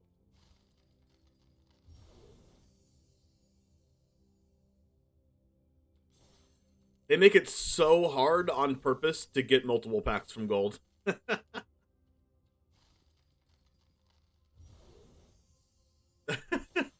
The amount of clicks that you actually have to do to get your cards is so crazy.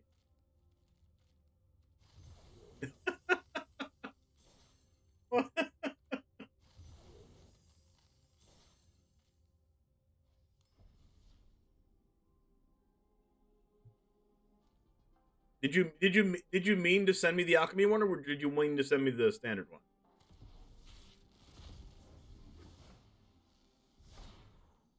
We're gonna do 2 pack wars to start this off. Exclamation point pack wars in chat. You have 2 minutes to speak, to put some money where your mouth is, and to speak with your channel points whether you think this is even or odd mana value.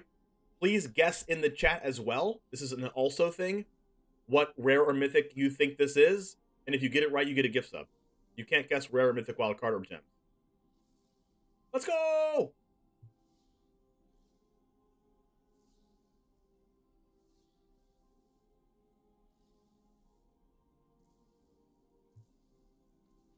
What Alchemy card do you think this is?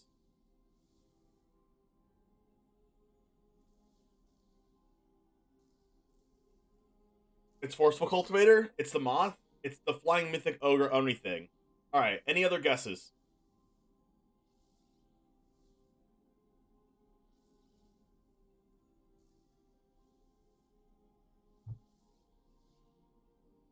Undercity Plunder? Is that a rare? I should stop asking if things are rares, right? Oh, look, our first pack, we got our preview card. We're broken. Okay, so I see that you only get, out of the pack, you only get 3 new cards. The other 5 are just, like, other cards from the set. Siphoner for Blau. Anything else? You got about a minute left. Inchwork Companion. Okay, sounds good, Juggalo. Anybody else? We got the Pilot, which I don't think is that good. To a vehicle, though? Card's bad. It does crew vehicles as though it's power 2 or greater, which makes it better. It is a pilot. It's weird because this thing crews vehicles, and it also... Actually, you pay a mana. I thought you sacrificed this, but you don't. You pay a mana, discard 2 cards. Ew, you discard 2 cards? I just thought about that. That's awful. Disgusting. That's so bad. Oh, God. Why don't they say discard a card? Why is this discard 2 cards? Oh, God. Molten Impact, Moth Rider. Okay, anybody else? Actually, you can't because it's over now. And it is Forgeborn Phoenix, odd mana value. Nobody guessed the Phoenix, so we're going to go right into the next one. Next pack war is live right now. You have 2 minutes, and you must guess again. If you want to change your mind, you can change your mind. But you must guess again. And you must type the same thing you wanted to type in, just like last time. A 3.4K, go to Juggalo, Whoop, and Argots. Congrats, guys.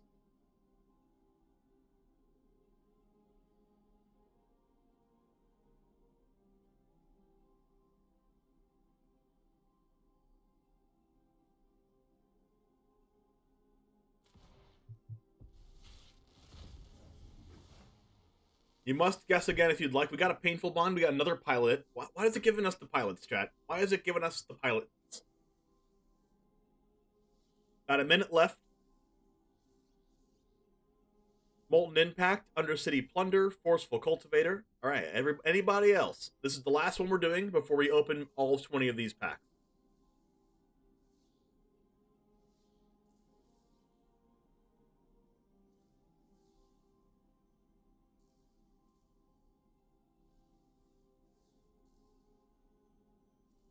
I think I want to build mono green. So hopefully I open that card. Moth Rider. Hey, what's up? How's it going? Argots in the chat. Marathon. First time chatter. Chronicler of Worship. Okay, perfect. Anybody else for Pack Wars? We got about 30 seconds left.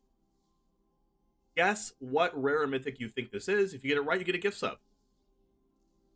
If you're already subbed and you also get it right, then I gift a sub to the first person that not a first, a random person that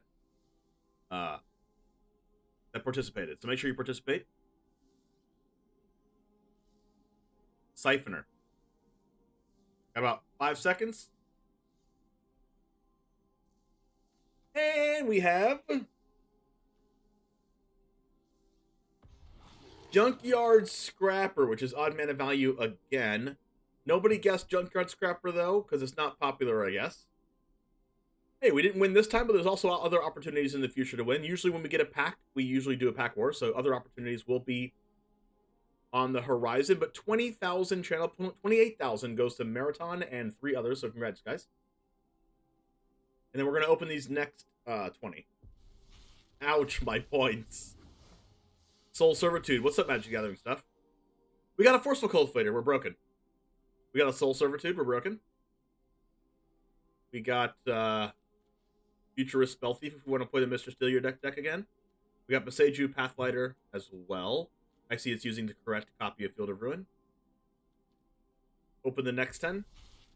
Just double your points, Blau. Broken. 2 Mythics! Yes! We have our Cultivators! Blade Master, Molten Impact. We got this too. I want to play this. Blade Companion, Ogre, Fragment, Better Offer. How many do we have? 4 Mythics! Yes! I think I want to play Mono Green.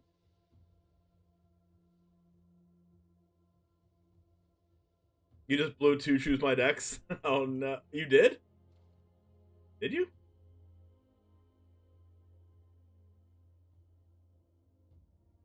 How is Forceful Cultivator Mythic? I don't get it. It's broken. You put in the right one this time, you're sorry. Did you put another deck submission in? Okay, you did.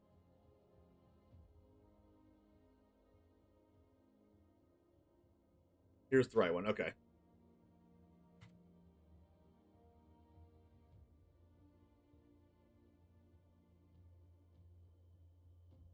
This is Soren Wandering Goldspan. This is the Alchemy Goldspan Dragon, though. Did you just accidentally do that?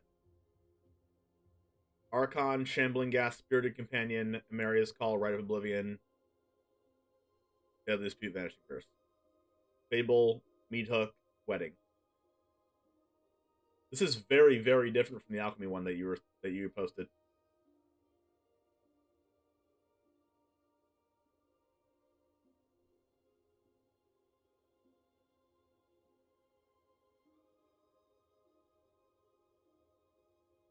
How have things been? What's up, Ace Bailey? Good to see you. You have a way to make it better, go for it? Alright. That'll be the deck that we play tomorrow, but today I'm going to play Mono Green.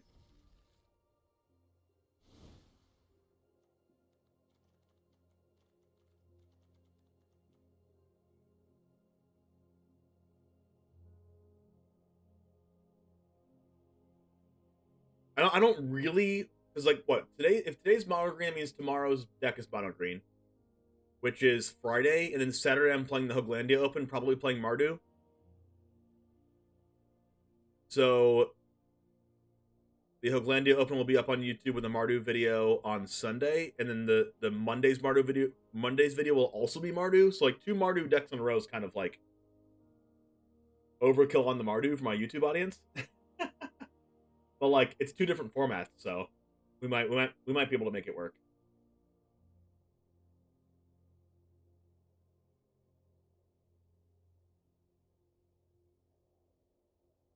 Ace Bayleaf ascended to Mythic. Let's freaking go!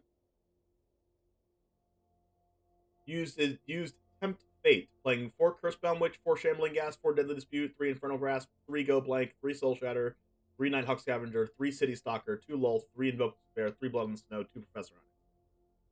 Mono Black Snow. You'll love to see it. The economy stream should be happening today. It is happening in... The economy stream is happening in 2.5 hours.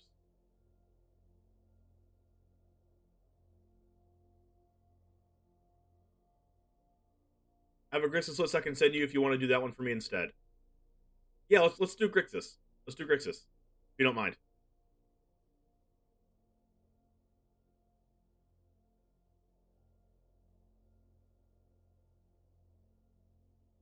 Yeah, it's 3 o'clock Eastern right now. It happens at 5:30 Eastern, so 2.5 hours. Let's build some Mono Green, chat, shall we?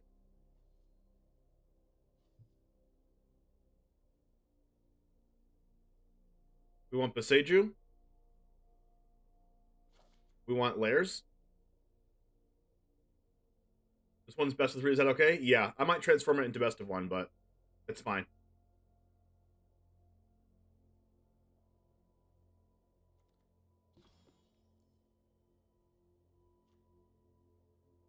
Elves, no. We're gonna be playing Mono Green, like, rampy stuff.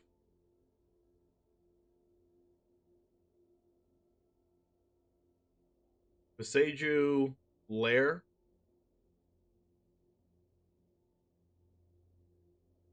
Wait, hold on. Lair's a one-of because Faceless Haven's legal. Blizzard Brawl.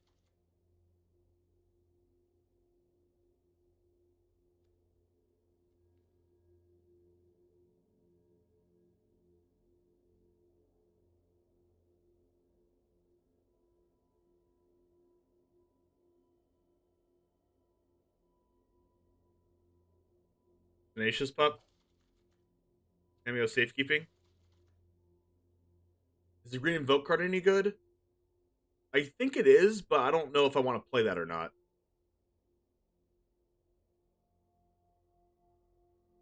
We attack, pay the toll, Chariot into Blizzard Brawl. We attack, pay the toll. We play Mono Green, stomp you all, we will win.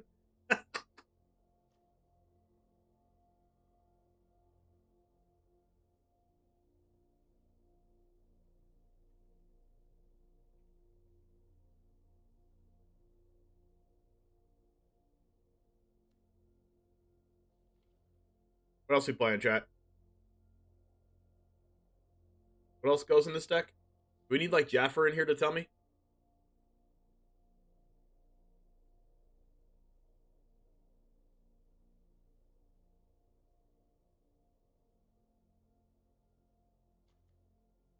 Outland Liberator is probably a card. Is Scooz not... Scooz isn't legal, right?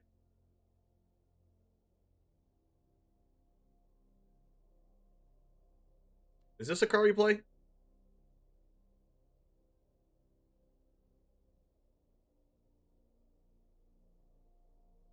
Like, this is good against runes. And it's also good against Fable of the Mirror Breaker.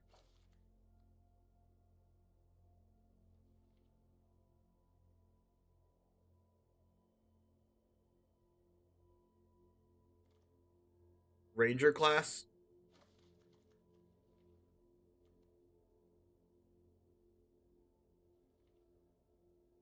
We're going to replace Sculptor of Winter in this deck with another card.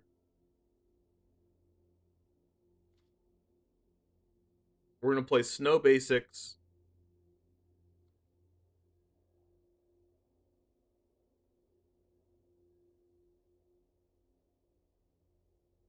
Honestly, Sculptor of Winter might be better than the ramp card in this deck because Old Growth Troll.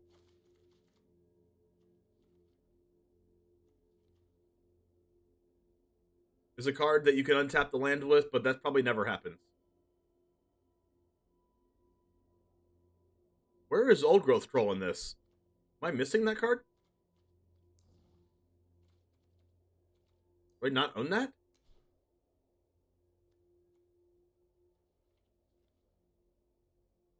This is in alphabetical order, right? Should be like right around here. Am I missing that card somewhere? Oh, it's in 3 mana, so never mind. I'm stupid.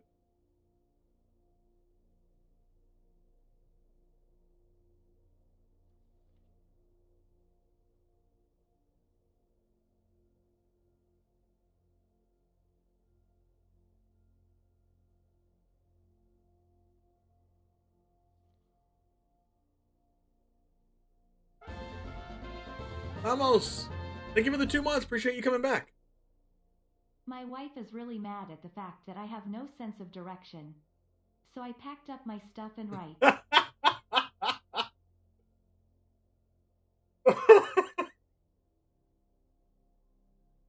Oh, what would I do without that dad joke in my life?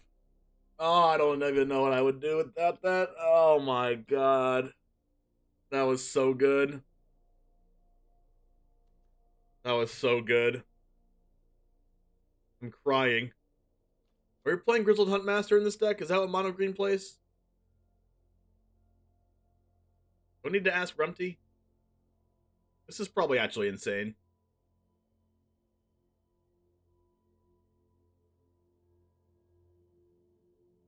Rumty probably knows what's best, and he probably knows that Grizzled Huntmaster is pretty good.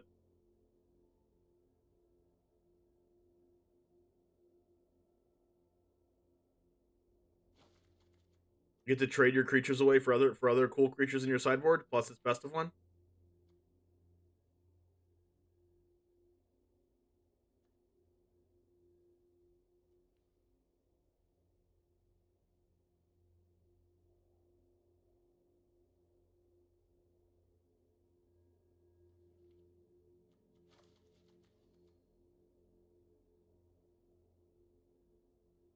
I've seen decks play Primal Adversary.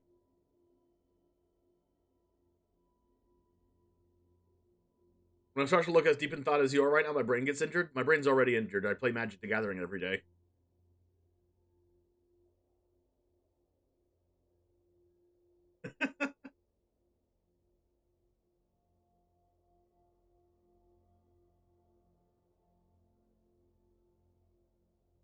Honestly, Primal Adversary might be good if we're playing, I don't think the Garrett cards are good.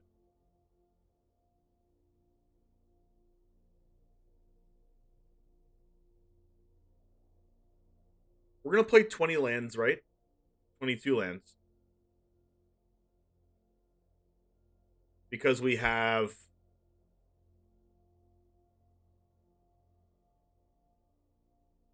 Faceless Haven?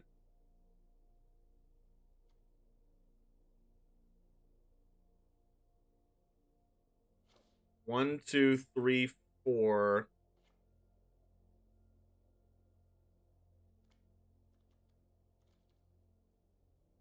Haven.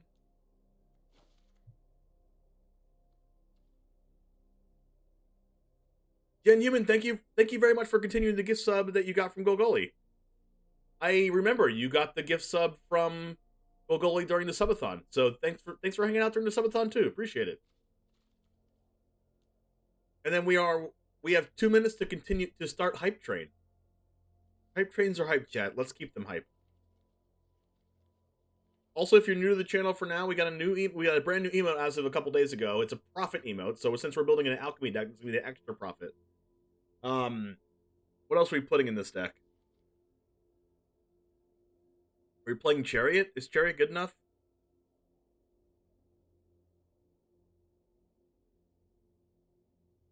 I mean, Chariot's probably good enough. But, like, the card's freaking good. But it only makes 1/2/2. Usually at work while I'm streaming, so I catch when I can. Sounds good, Gen Human. Are you just off today? Thank you for the bits! And the Hype Train started! X100. Hype Train coming! Choo-choo!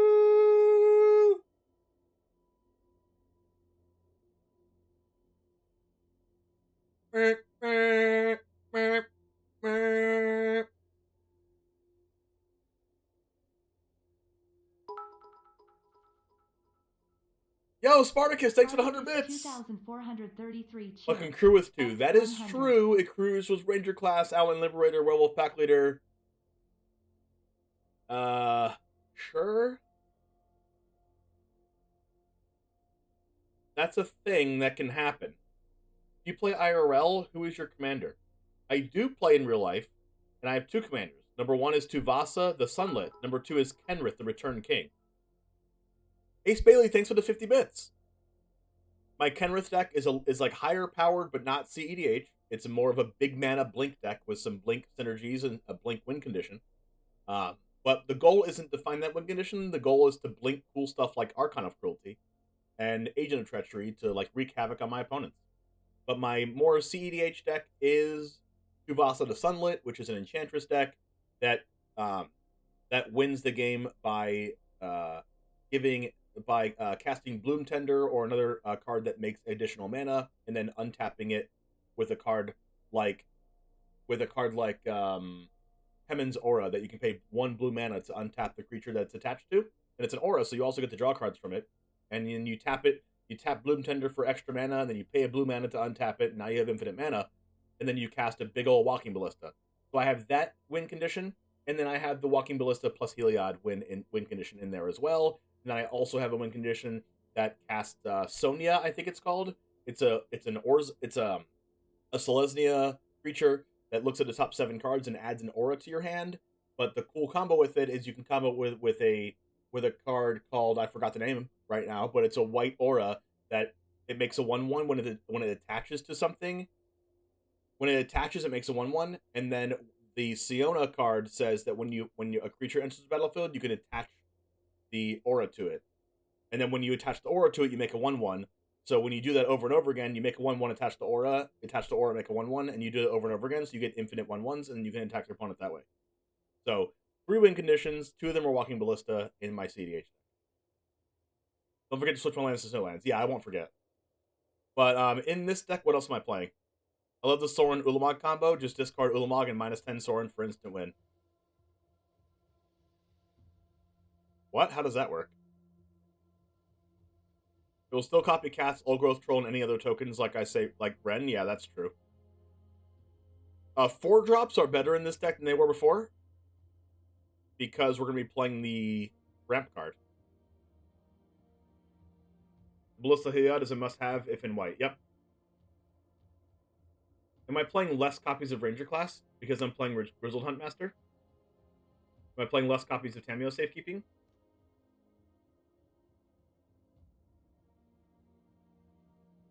Maybe I play 3 of this and 3 of this.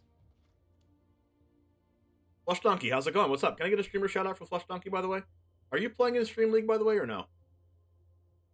My next Stream League tournament is the 27th. There's going to be 64 players, so I hope it is live now. So if you want to play in a tournament to get your Mythic Invitational qualifier invite for April, make sure to type in exclamation point tournament in the chat, I believe.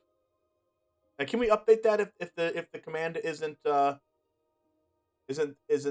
the new one? But the new tournament link is this one. Exclamation point tournament.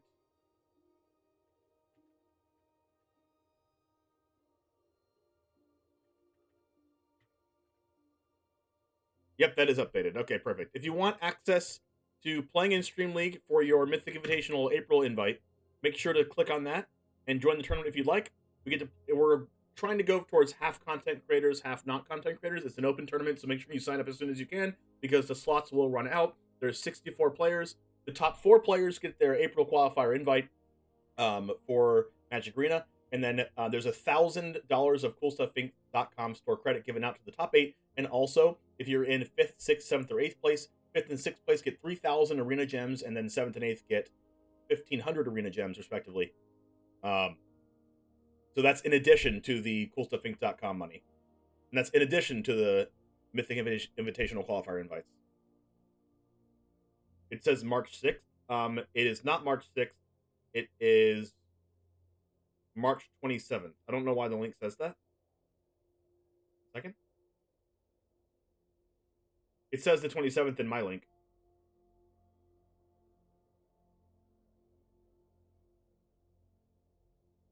Oh, the description says March 6th. I need to change that.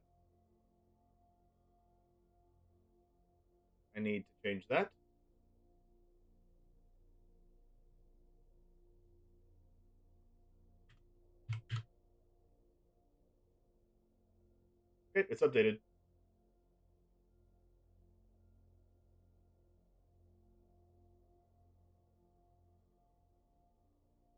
We got a level 1 hype train. Let's freaking go! It's the 27th, yeah. So do we play more 4-drops in this deck because we're ramping on turn 2?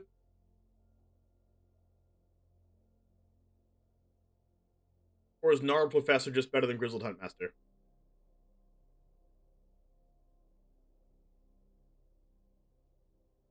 Because Huntmaster, you have to exile a creature. Thank you, Gask. Honestly, Gnarled Professor might be better.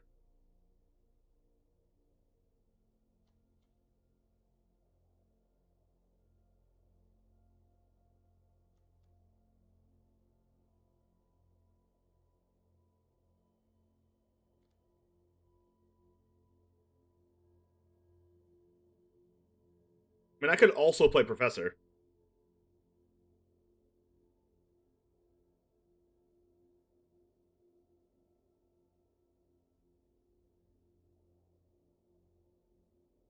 What creatures would I put in the side? Like another copy of Outland Liberator?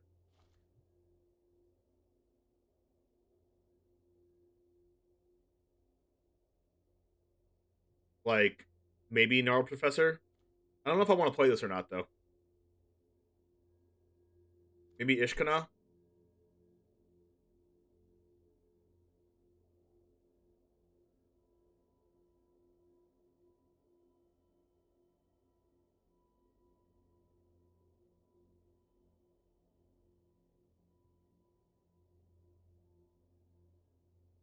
But this is good to just grind.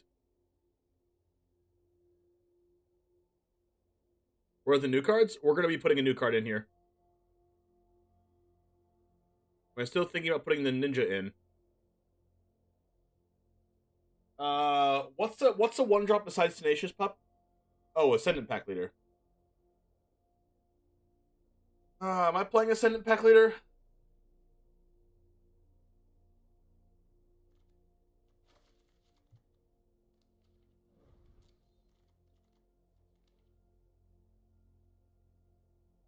Trample's good, so I can play Master Symmetrist.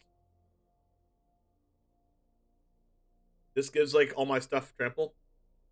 Actually, it only gives Outland, Ranger class tokens, Pack Leader, Old Growth Troll already has trample. Those are the only things it gives trample. The Lupine Harbinger.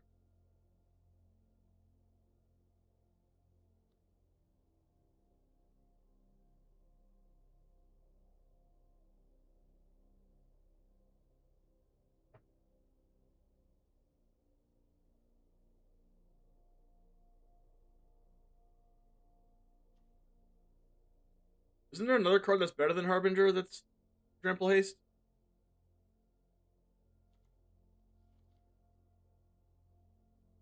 What's the other Trample Haste card that's better? Oh, Toski's probably good. Yeah, Oddity. Isn't Oddity just better?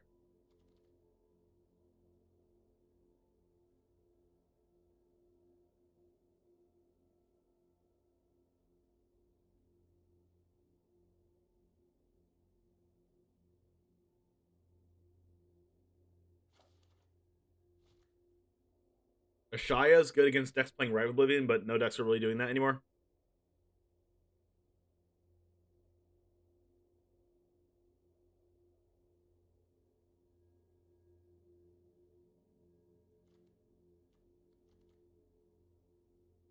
Battle Mammoth?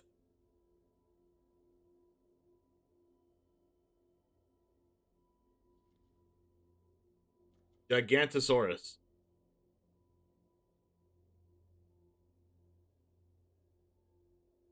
Blob. You want the Mammoth MDFC? We're playing a snow deck. That's not a snowland. Froghemoth. Oh, it allows you to keep for Cultivator. That's true. Snow Bear? No, I don't think that's good enough.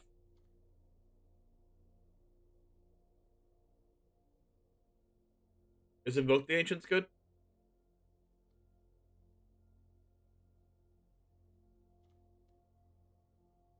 What about Kura the Boundless Sky? It gives us flying. This also searches Boseiju.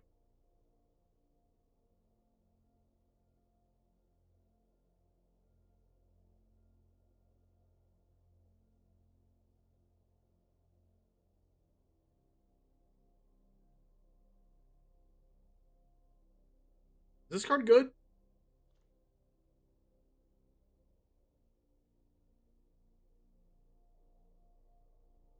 Is Unnatural Growth good?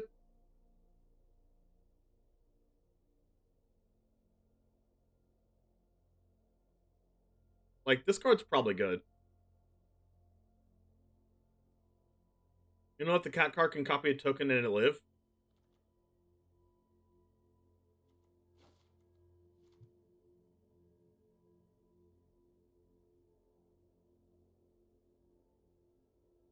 Unnatural Growth is a good finisher.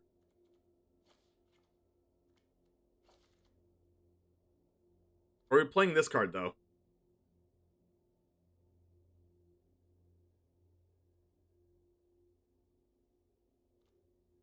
Glorious Sunrise might be better than Growth.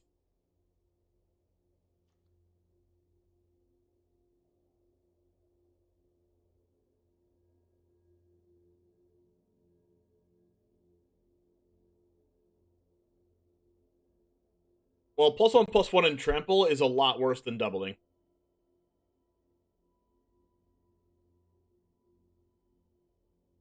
But it does draw cards.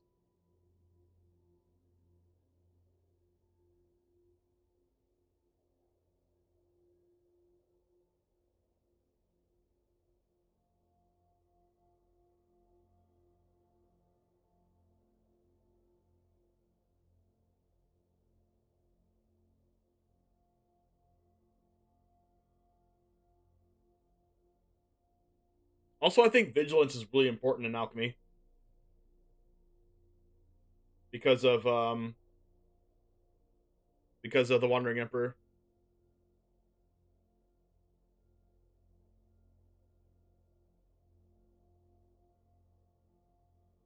One drop Pack Leader and Cultivator. Oh, that is a good synergy.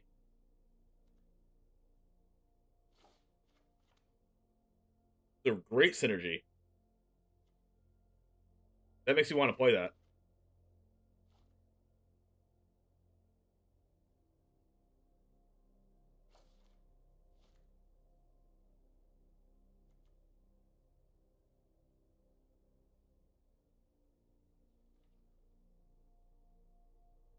Caretaker is obvious.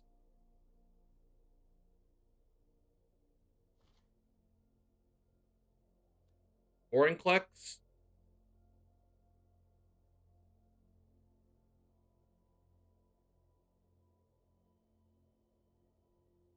This is good against sagas.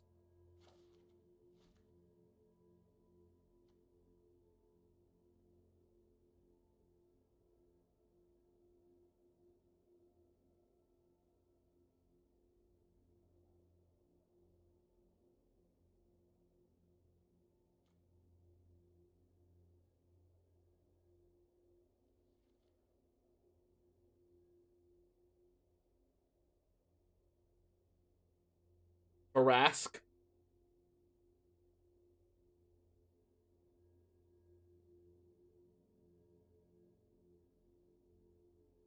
Can Mono Green ever beat this?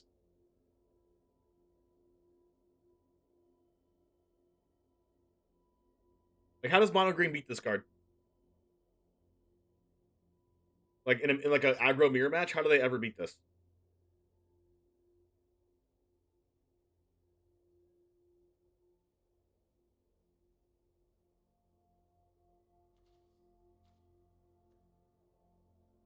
I'm trying to see if there's a creature that other aggro decks just can't beat.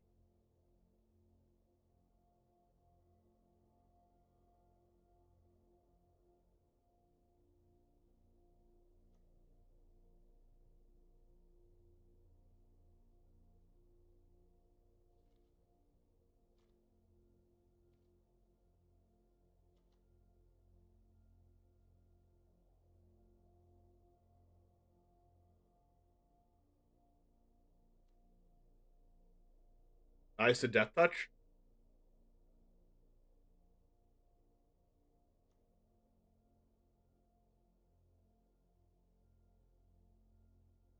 The thing is, I need enough Snowlands to even play Blizzard Brawl. But like this card gets them anyway.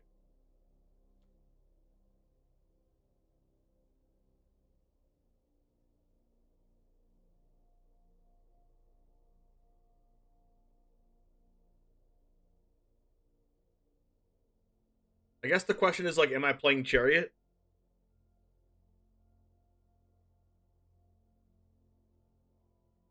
And, like, how many 4-drops am I playing? We have Artifact enchantment removal, we have drawing cards, we have Oddity and Froghemoth for Graveyard Exile, Oddity for Trample Haste. We have Caretaker for Hexproof, and Vorinclex for just like general utility. I feel like what are we missing here?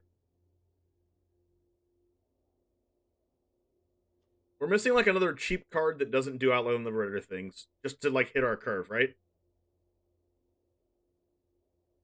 If we miss a land drop and we have Huntmaster, I don't want to have to go for Liberator. I think I want to go for like a 3-mana creature as my last card.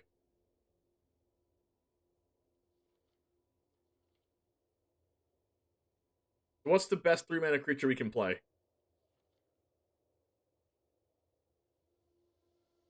Let me pitch lands. I could do that, but I don't think I want to play that card.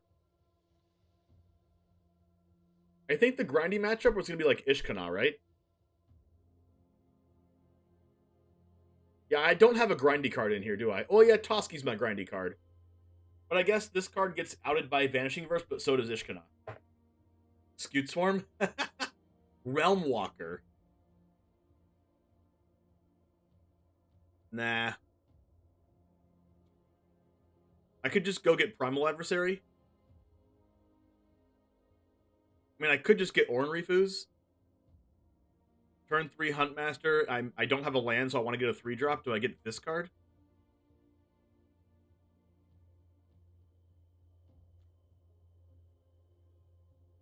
Someone say Skewed Swarm. Twitch chat perks up.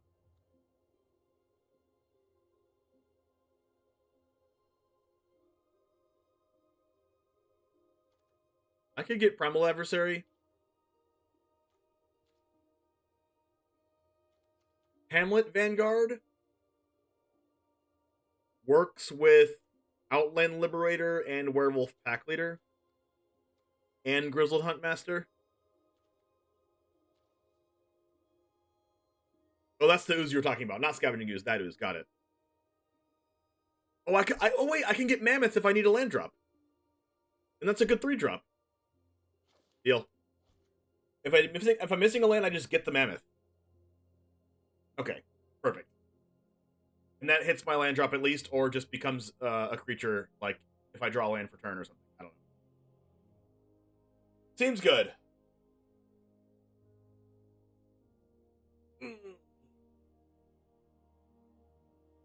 Now, how do we really cheat on lands? I need snow lands.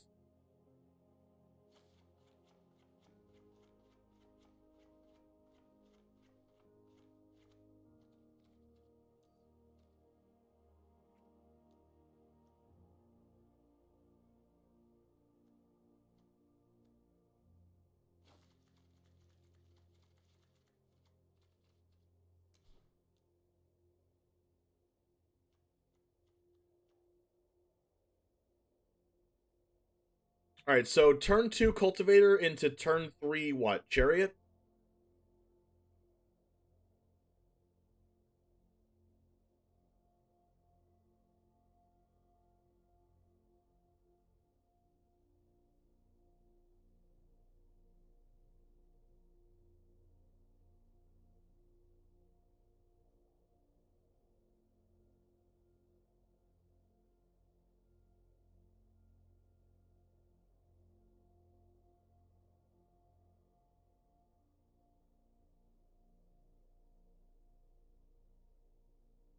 Turn 3 main deck oddities. We could do that.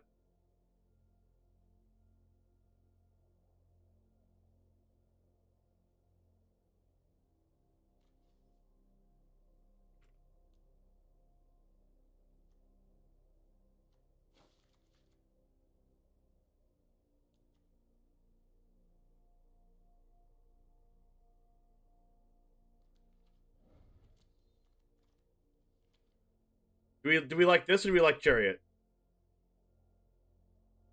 This is probably better than Chariot.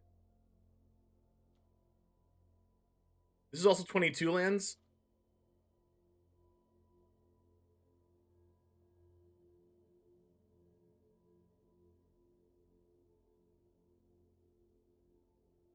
I honestly like I also like Oddity on turn 3, but I also on turn 3 like Huntmaster, Old Growth Troll, plus Blizzard Brawl or Tameo Safekeeping. I like holding up those 1-drops, or like turn 3 going Pup or Pack Leader into one of these. There's a lot of things you can do, because there's so many 1-drops in this deck.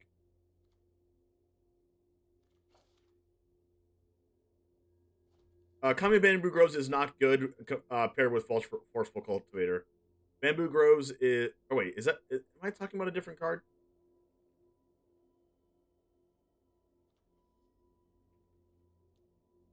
Yeah, this card's not good if you don't play as many lands. Or we're not playing many lands.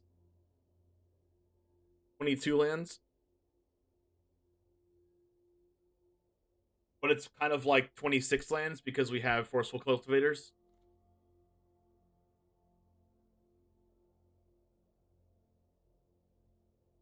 And if we don't need Tenacious Pup or Ascendant Pack Leader, we just pitch it to Grizzled Huntmaster.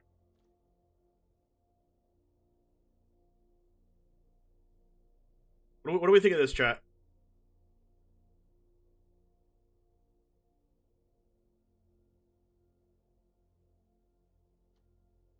Honestly, we might not need Oddity and Froghemoth. I'm gonna take out the Froghemoth. I'm gonna put in the Werewolf. I'm gonna put in the 3-mana Werewolf. Where's that card? Wolf. Cemetery Prowler instead, because it's an ETB.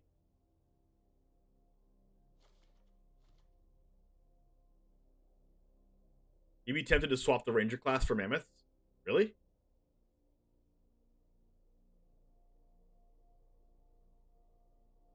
Does the new Cultivator count Mammoth MDSC as a land in your hand? No, it does not. my problem with doing that is I want to keep the snowlands for Blizzard Brawl because I want to be able to actually cast it instead of like not having enough snowlands.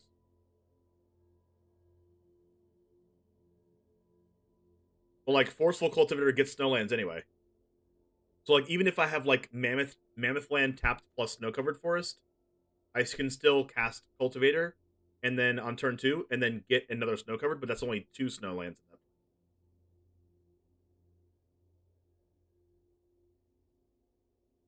So then like I can't really utilize this as much as I want to.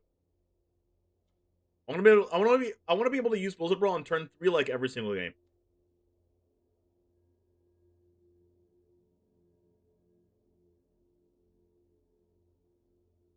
And I don't think if we play Mammoth it does that.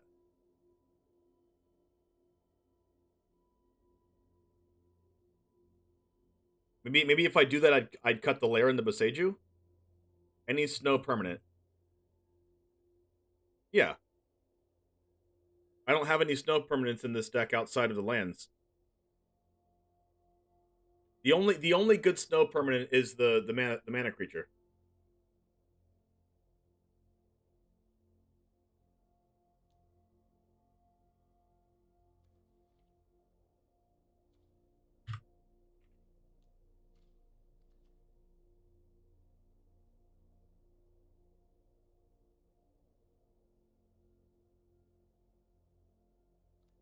Like, yeah, it could be any one of these for the most part, but, like, the only really good one is Sculptor of Winter. But Sculptor of Winter is the same thing in this deck as Forceful Cultivator, but this Cultivator is better than Sculptor of Winter, because this gets you a Snow Permanent anyway, and this is also a Snow Permanent, so each one of these cards is a Snow Permanent. If that makes sense.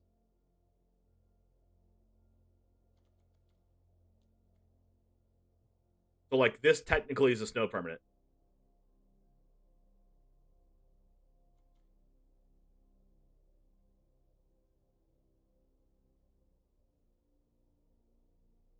Emergent Sequence? Nah.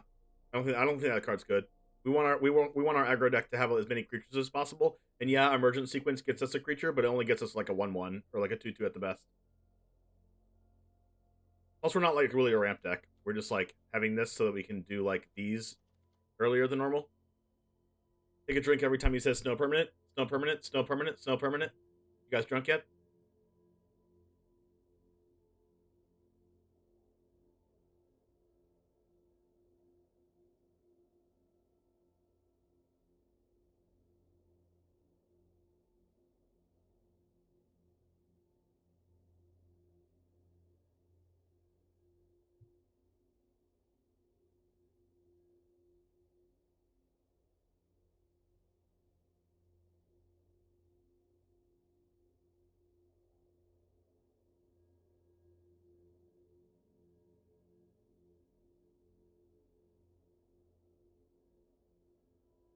You're American, you need immediate gratification. Right? You're like, it's difficult. We're going to be playing this deck until the economy stream. And we will be, there's a little bit slight change of plans. We will be co-streaming the economy stream here. Maybe not the entire thing, because I'm going to see my fiance tonight. But we are going to be co-streaming it today. So feel free to stay here if you'd like. Does this look good? Do I need to contact Jaffer? Do I need to get him in here? Jaffer? If I call him, he shows up.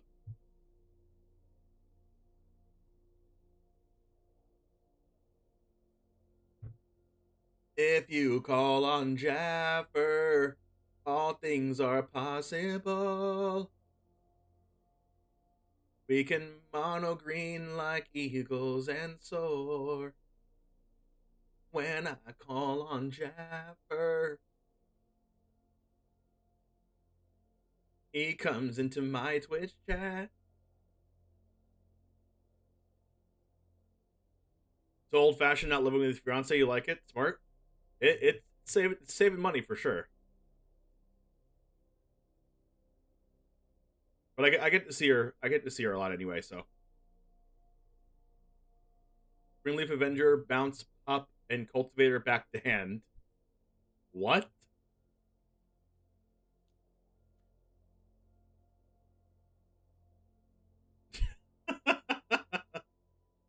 What? Turn 2, Forceful Cultivator. Turn 3, play a land, attack with Cultivator, Springleaf Avenger. Bounce the Cultivator. Hog?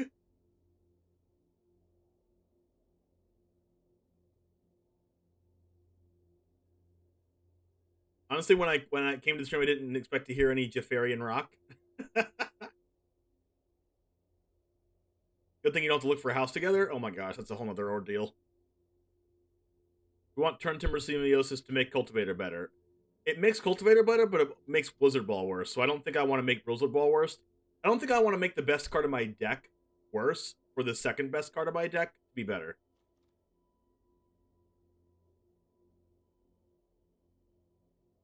Like, to be fair, chat, if I have 3 lands in my hand, I don't have to cast this. I just cast whatever else.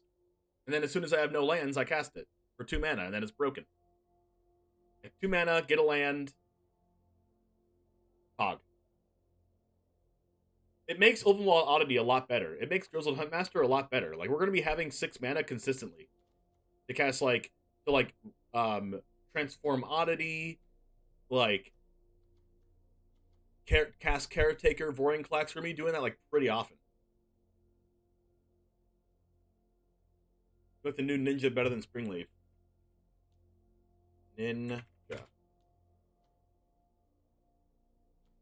Jukai Liberator. Whenever it deals combat damage, choose land or non-land, secret permanent of the chosen kind. I like this card, but what am I cutting? I don't think this card's better than Ranger class. Yeah, we're playing Tenacious Pup and Ascendant Pack Leader, so this card gets in on turn 2 fairly consistently, unless our opponent plays a 1 or 2 drop. We're playing best of 1, so it's going to be a lot of mono white. So, maybe it doesn't get there?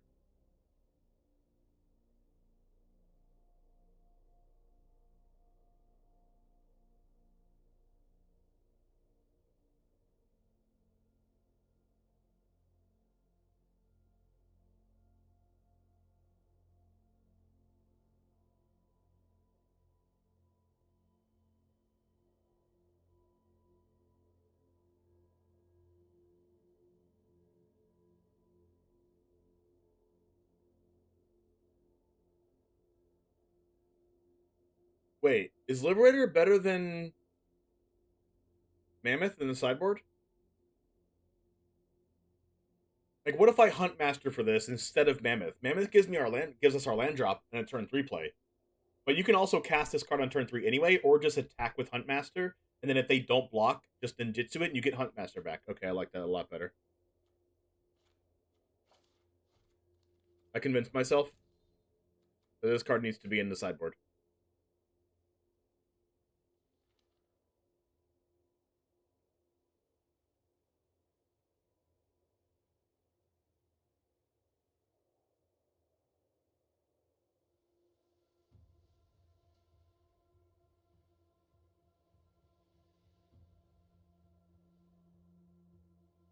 You're sorry for my wildcards? Listen, we got a hype train today, so at least that probably paid for one of my rare wildcards, chat.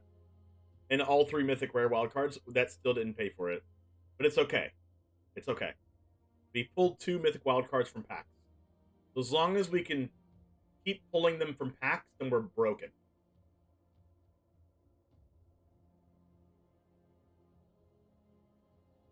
Okay, if Mimics in Hiding is in this chat, thank you for saying what you said on Twitter. They said, the One Jame, Bobby Christine, and Unicorn Fluff, they're all amazing streamers who I found while looking for Magic the Gathering content. They're all funny and have amazing content, plus their communities are amazing. If you think I'm funny, you're the only one in the universe.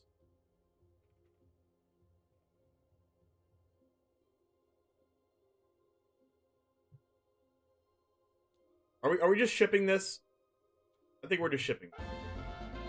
Rachel, thanks for the sub. 4 freaking months. Let's freaking go. It's not my fault. It's not my fault. Yes, it is, Rachel. It's your fault. You're in this chat. You've been talking.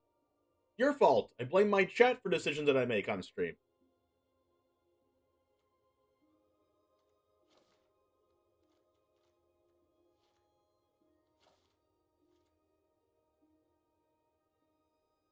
The marker... I know I'm funny. Every time I wash my face in the morning, I say, man, that's a funny looking guy. All right, time to play some mono green. What's up, Jamers? It's Alchemy Day today, and today we're playing a brand new card. It's called Forceful Cultivator. If you haven't seen this card before, I'll explain it to you right now. It is a 4-mana 2/3, and this spell costs 2 less to cast if there are no lands in your hand. So, what does that mean? It means we're playing a lot less lands than we usually do. We're playing 22 lands with 18 snow-covered forests, 2 Faithful Savings, a Boseiju, and a Lair of the Hydra. And then when it enters the battlefield, search your library for a basic land, put it on the battlefield, tap, and shuffle. So if you notice, we're not playing any copies of the Snow Permanent, the 2-mana 2/2 that untaps your forest, because this card gets the Snow Permanent.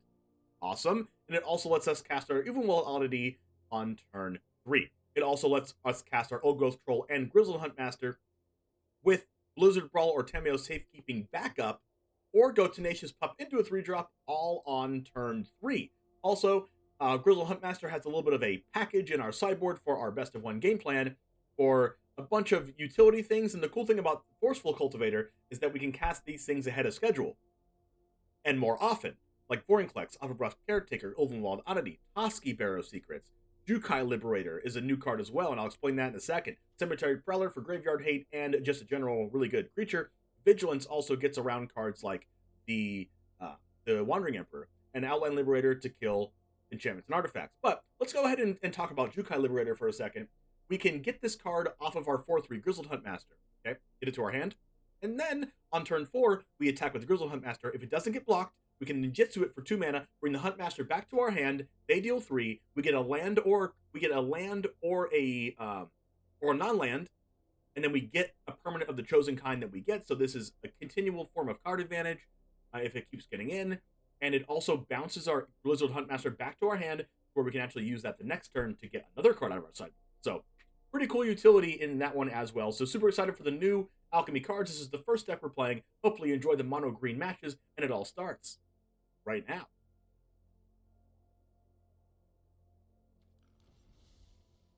If you want to keep the Forceful restriction, you may want to use some spell lands.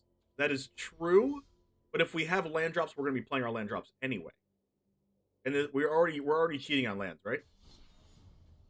Play best of 1 Alchemy. Oh, this has changed. Oh, there's actually a brawl button.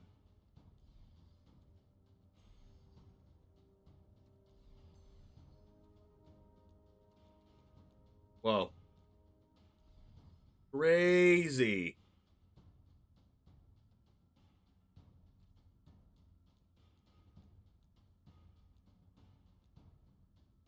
Best of 1 standard rank.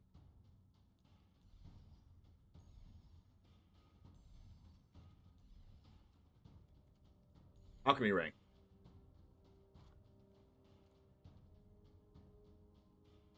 All I know is every time I look at myself in the mirror in the morning, I feel sick to my stomach. And once my doctor asked him what was wrong with me, he said, "I don't know, but your eyesight's perfect."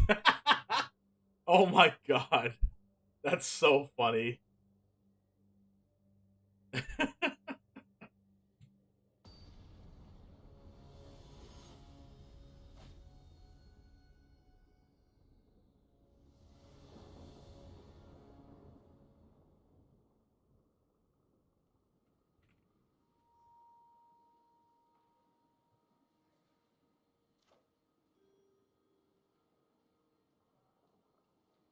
All right, this is what we want to see.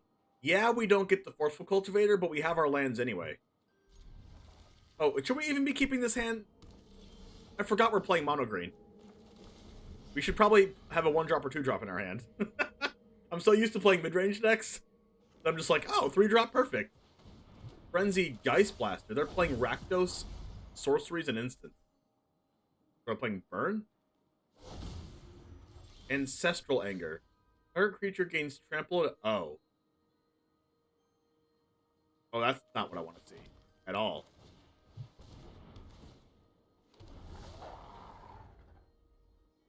Alright, so this Cultivator is definitely going to be 4 mana, but probably not, actually. We're probably going to go turn 3. Like, we can Grizzled Huntmaster the Forceful Cultivator out of our hand if we don't need it, but We might be casting this for 2 mana later on, but that's also a good thing about Cultivator. If you don't need the mana anymore, you can just exile it to Huntmaster. Break expectations. Crap! No, not like this!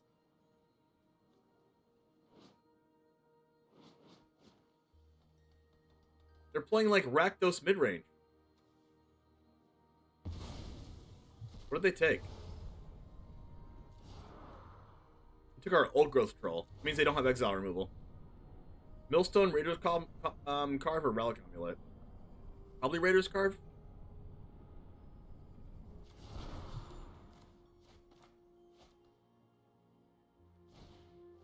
Ancestral again.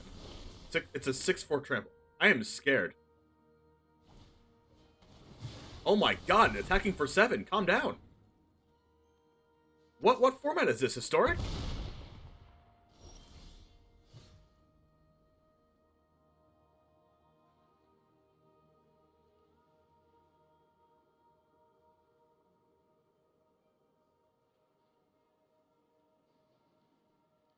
Oh, I have the synergy.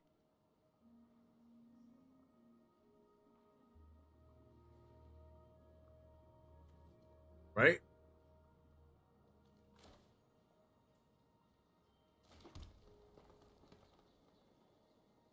Land Huntmaster.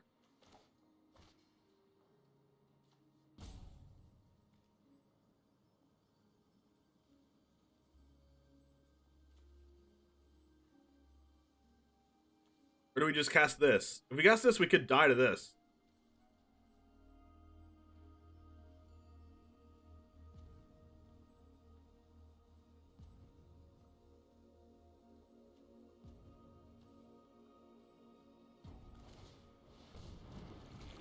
What mode do I prefer, Alchemy or Standard? I like both. Painful Bond. Oh no, they're playing the new card! Oh crap, they're broken! Oh my gosh, they're so smart! Oh my gosh, they're so smart. That is really smart, actually.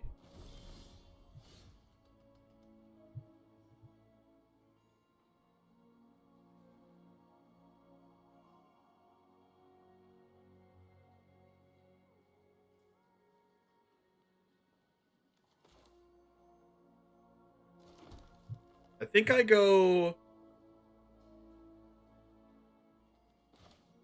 Huntmaster, exile Forceful Cultivator,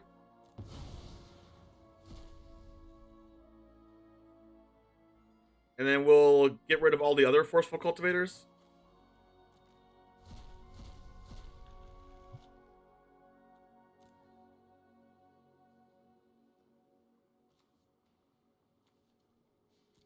And then we get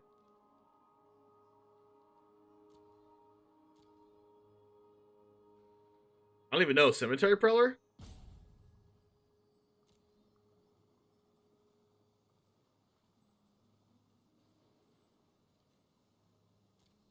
No, we go Ascendant Pack Leader plus 4-drop.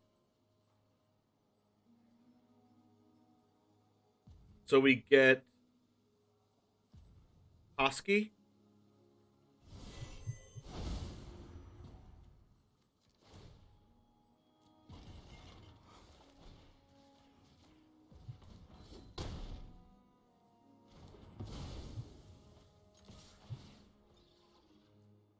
If it's a land, you may put on the battlefield tap.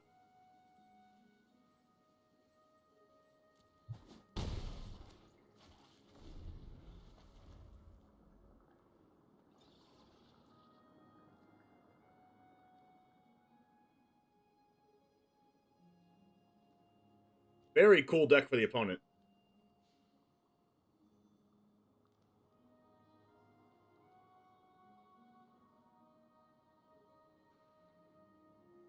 I guess that's an argument for Froghemoth over Prowler. What, just because we have the Raiders Carve? Oh yeah, in the sideboard, it gives us life gain. That's true. I still think Prowler is better. That's the 3rd Painful Blood they've cast. I'm glad they don't have a creature anymore, though. That was kind of scaring me. We can go pack leader and Toski, and then use the pack leader to because it'll have 3 power to do Raider's Carve. Oh, Molten Impact. Oh my gosh, that's such a good card too. Oh, I love the opponent's deck. Wow, it's so good.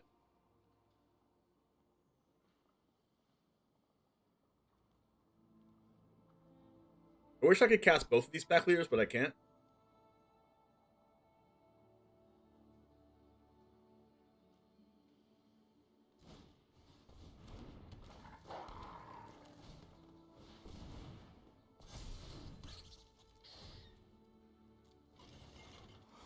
We're getting max value out of this Raider's Carve. Alright, Tameo safekeeping his life gain. We can't cast it yet, though. But we can cast the pack leader, and it'll have 3 power because Toski's on the battlefield, and we can do Raider's Carve again. I don't know if Raider's Carve was better or worse than the... I don't know if Raider's Carve was better or worse than the old growth troll that they took from us. Funny, though. I wouldn't be surprised if I died. Does can't Molten Impact do damage to any creature or planeswalker also afterwards? Excess to creature or planeswalker. Toski has Indestructible, so the 1 extra damage that they use can't kill this. Because they killed Huntmaster with 1 extra damage, so they can't kill either one of our cards. If they had any other instant or sorcery here. But like, oh my gosh, I like the opponent's deck a lot.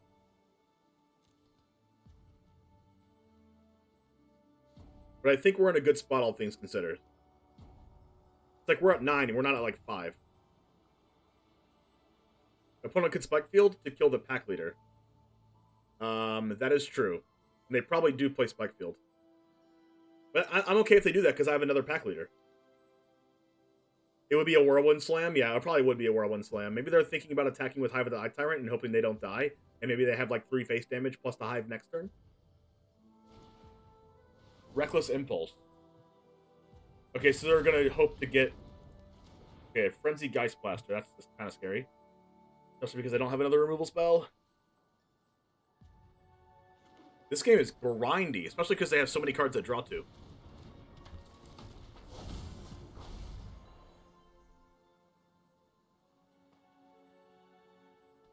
Plus they get to discard a card to seek an instant or sorcery. They discarded Molten Impact. I'm surprised. They do have Spike Field. So maybe they were just wondering about... Maybe they just got Spike Field off the Geist Blaster.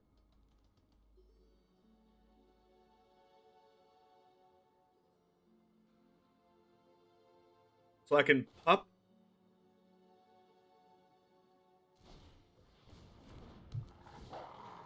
Pack Leader.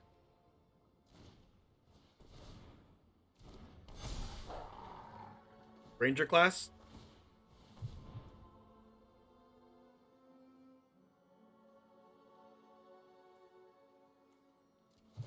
Carve.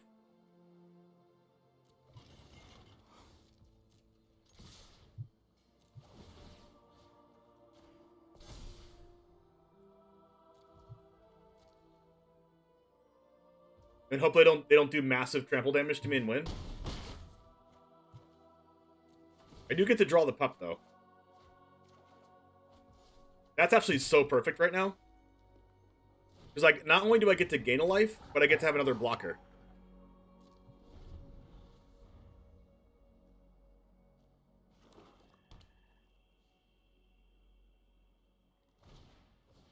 What does that do? +3 +0. So +4 +0 in trample? Good lord. Stop casting Ancestral Anger, please. I didn't know that was a card before today. Oh, God. Are they killing me?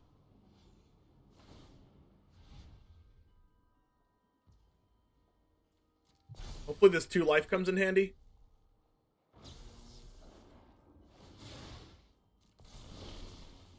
They have 13 trample damage. Okay, it doesn't kill me. Opponent's deck is insane. Oh no! Oh my god! More of them! That's all 4 of them! No! 17 damage? Am I dead?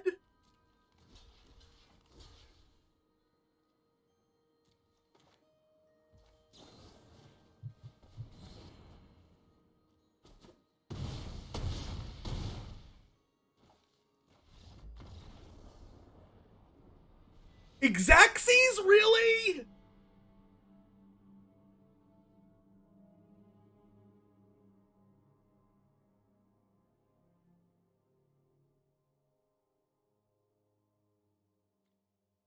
For all of you that don't know I have an Exacxies emote, I literally have an Exacxies emote, and that was the perfect time to slam it, and you guys aren't slamming it.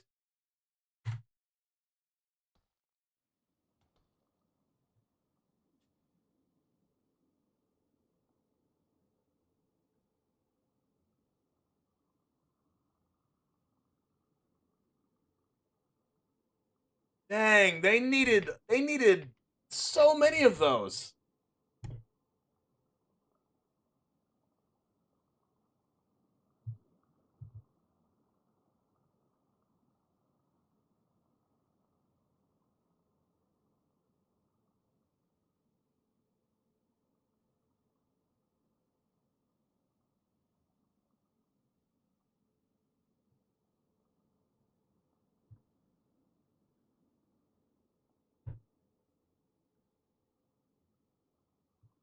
I avoid using it when you're the target. That's fine. I'm just having fun. But excuse me?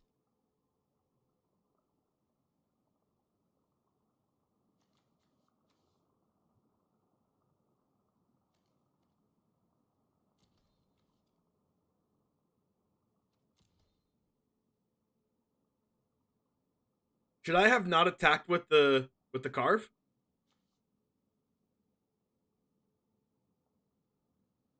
I feel like I wasn't winning the game if I don't attack there.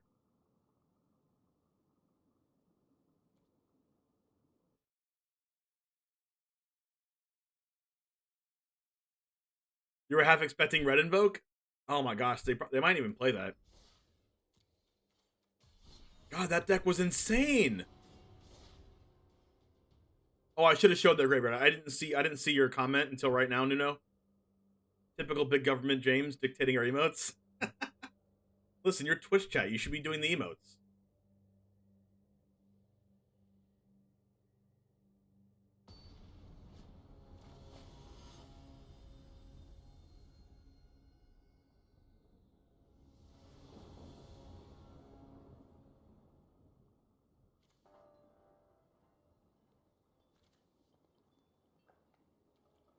Mulligan this. All right, perfect. Every time we've drawn Forceful Cultivator, we've had 3 lands. That's fine. I can put one back. Who needs lands? Who needs lands? Lands, baby, don't hurt me. Don't hurt me no more. Who needs lands? Crap! No! The one time I don't want to draw land. The one time. No. Treat me better, lands.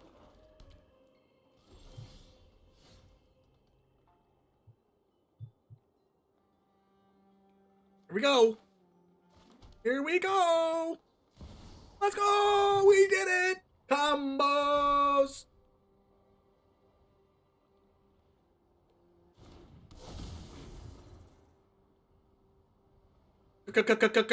Combo. Meow, meow, meow, meow, meow, meow, meow, meow.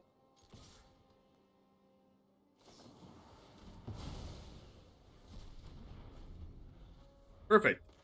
Then we get to cast Oddity, and we kept the 2-land hand. Oh, they're that deck. Yikes.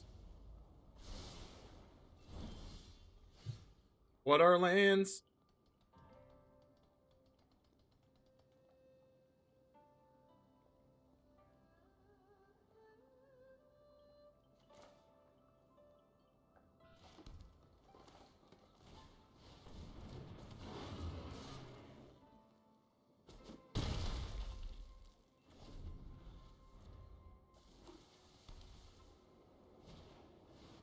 Crap.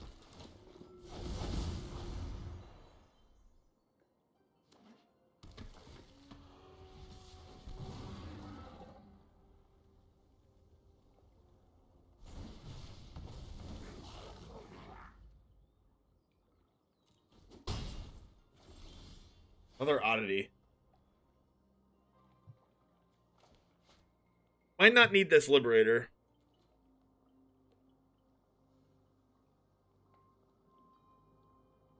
Huntmaster can go get a Liberator out of the sideboard, but that doesn't do anything. Huntmaster can go get...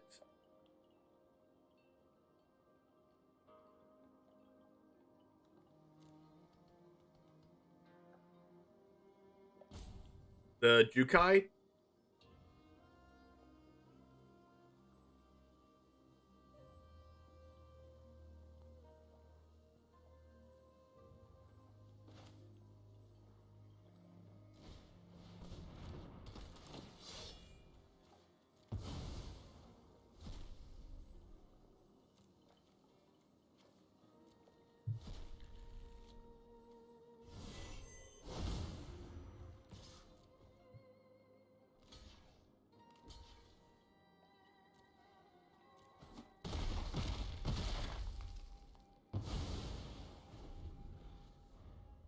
They have Vigilance Tribal.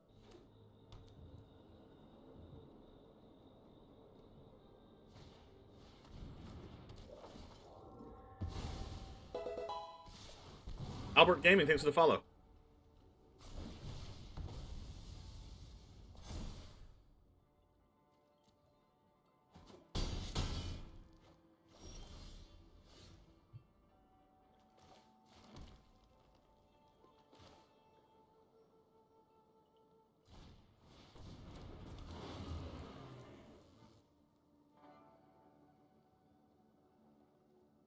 This is not looking good for us, chat.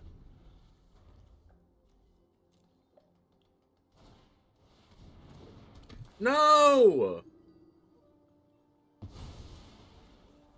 Now they know what's up.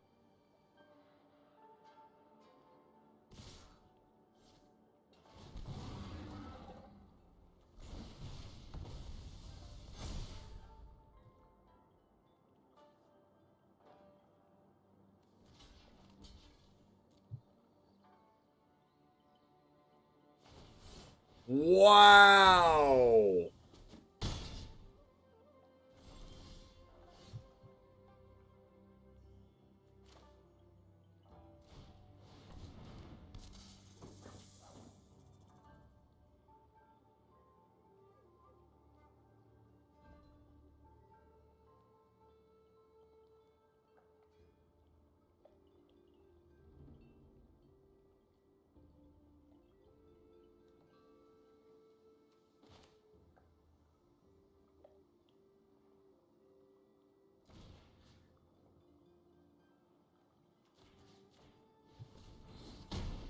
I'm dead to Nadar attacking Nadar and Spellbinder if I don't do that.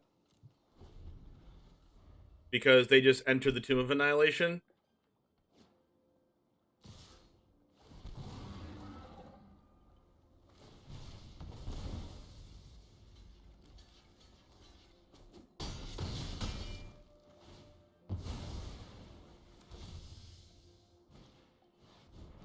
Wow, their deck's insane.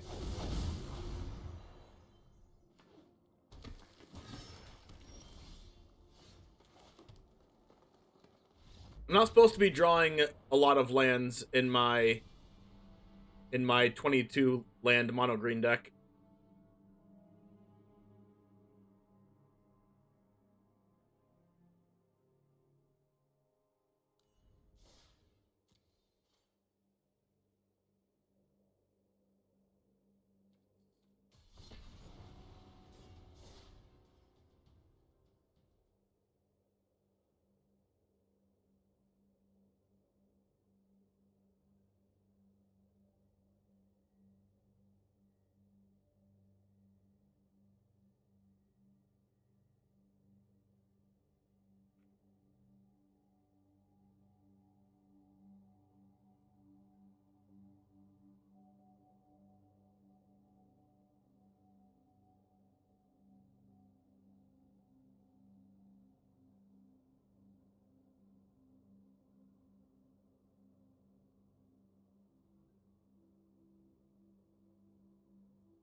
Just back on, what do you think of the Grixis list I sent you? I haven't looked at it yet, unfortunately.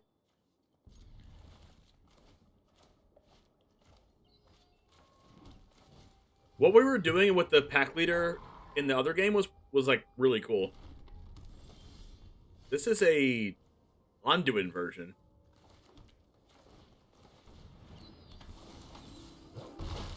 I'm kind of like scared of mono white control. Okay. It's just they're just playing this deck this card just because. Safekeeping's nice.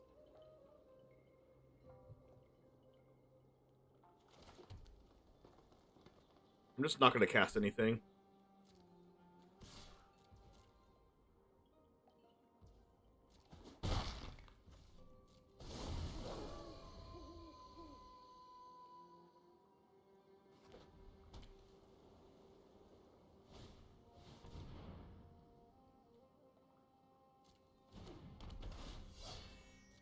So when I attack with Frenzied Trapbreaker, I get to destroy Spirited Companion.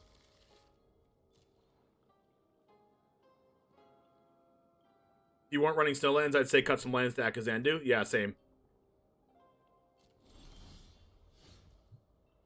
Oh, not a bad play here.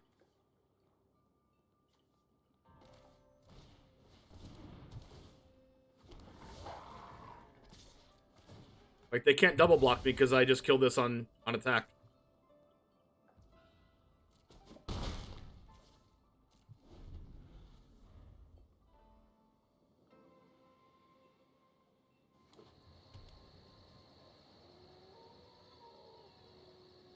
So I get to kill every enchantment they play?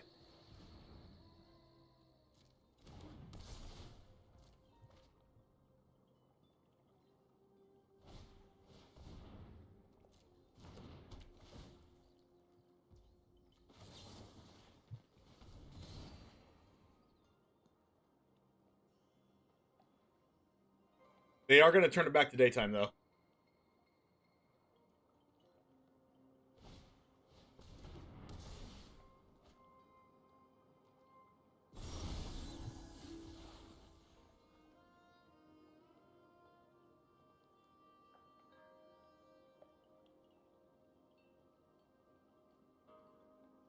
Okay, if I do nothing and just up the Ranger class and attack, what happens?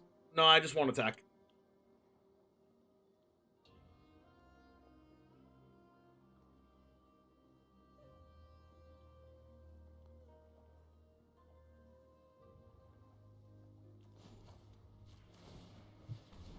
This might be doing too little, but at least I can outland Liberator and kill something if I really need to.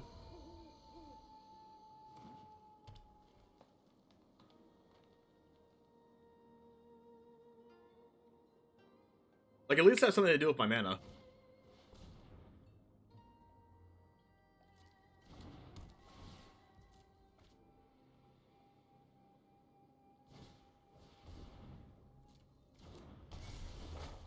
Like, I can just do this.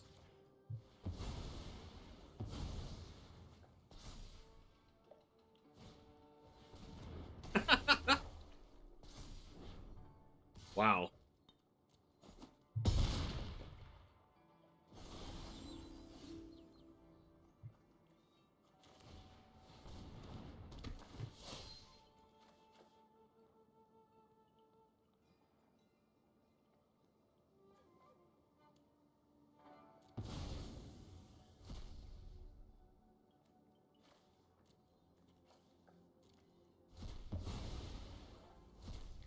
I get to conjure 2, like, copies of something.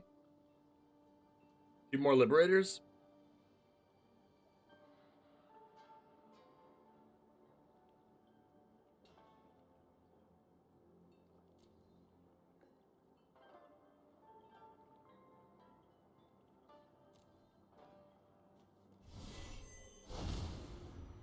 I guess.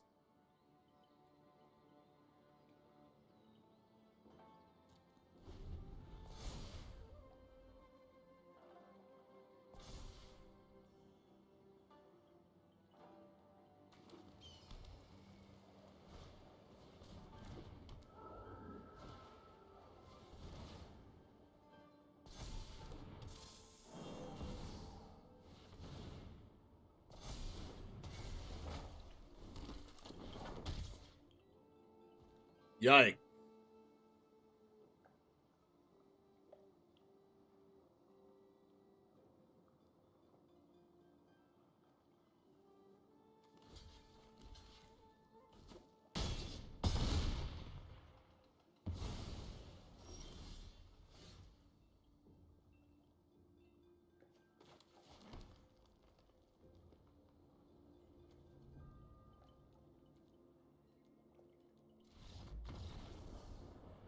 Maybe this deck's not good.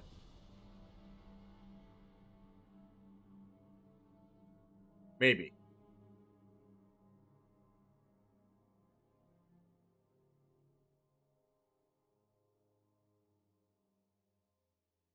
Lost to Runes, lost to Red Black Prowess, lost to Adventures.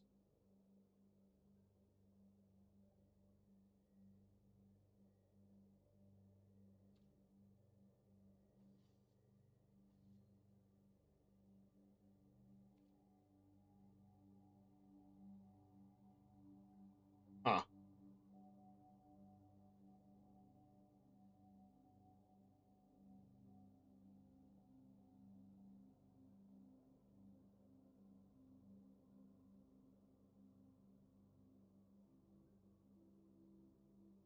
I guess in Alchemy, there's too many mid-range decks for this deck to be good.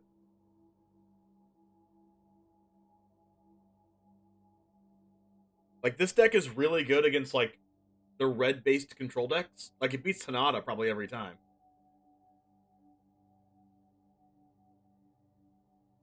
But, like, maybe against everything playing Vanishing Verse and, like, a bunch of removal spells and the Wandering Emperor and Vigilance creatures, maybe it's not as good.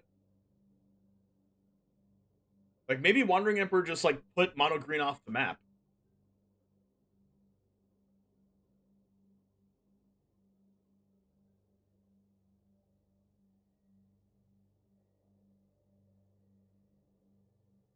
Alright, yeah, through losses in a row. We might work with more fight spells. I mean, I have 4 Blizzard Brawls already, and, like, I even had Blizzard Brawl in one of the matches, but I couldn't even kill anything with it. 99% to 381 in an hour and a half. You're insane, Flush Donkey. What are some other Alchemy cards? I don't know. I don't know if Mono Green's good. I might just, like, scrap it and play something else.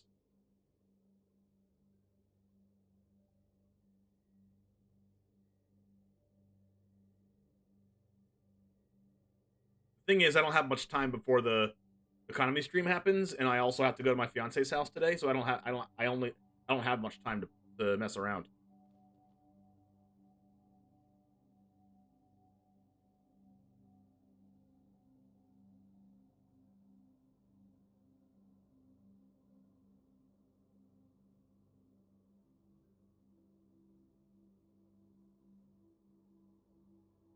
Why don't we just build that Prowess deck real quick?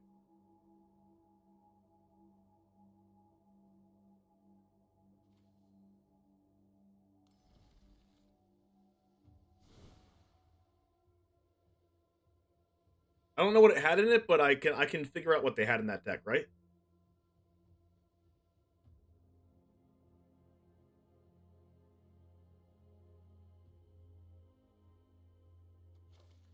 It was Geist Blaster.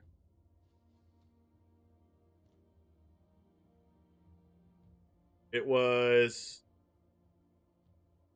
I can tell you all the cards they played, or most of them.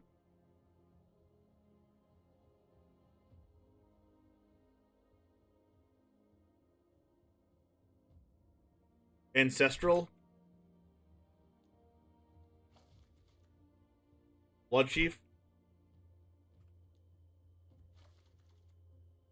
Break Expectations.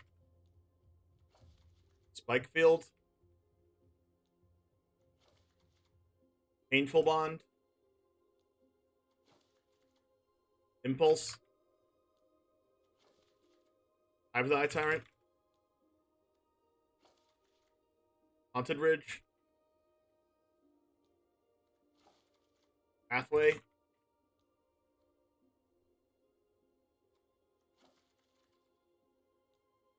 And that's the cards that we saw from them. Oh yeah, Bloodthirsty Adversary.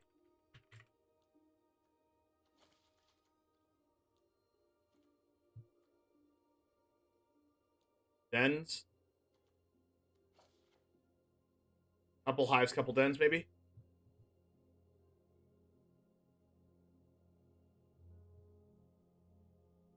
Molten Impact.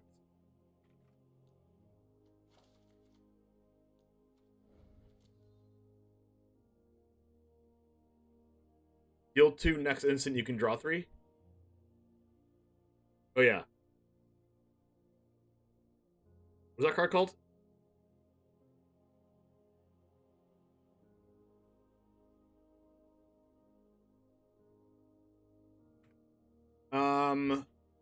What is that card called? What's that new keyword again? Intensity. Doesn't that new card have intensity written on it? Deal 2.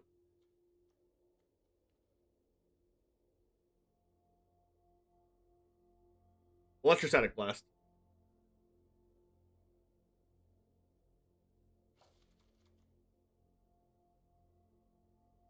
That's 64 cards already.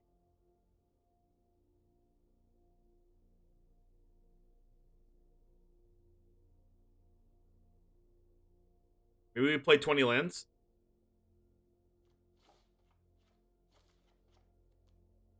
And that's the whole deck?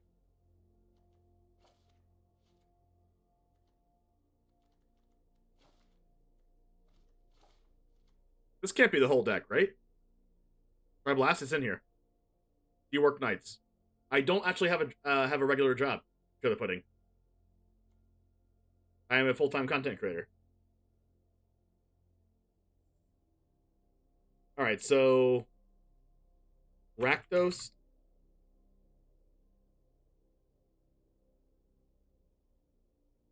Rakdos.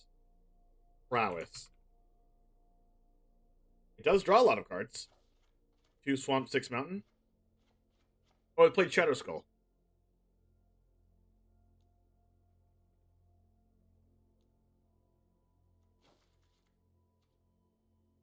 Two Swamp, 2 Mountain.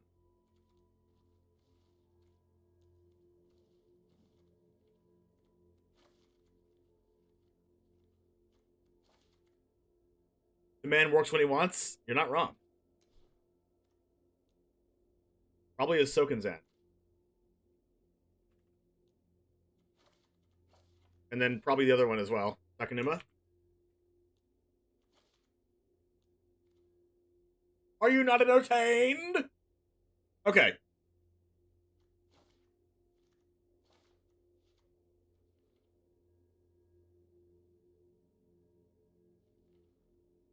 Do you think there's any like learn package in there as well?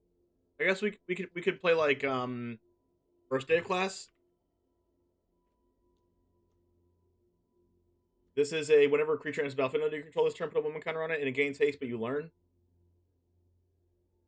So you can haste your frenzied Geist Blaster. Good afternoon, BBT. Can I get a streamer shout out for BBT? Needs more than 8 creatures. I mean, we have hives and dens, and Sokinzan. But honestly, I have no idea what they were playing outside of these cards.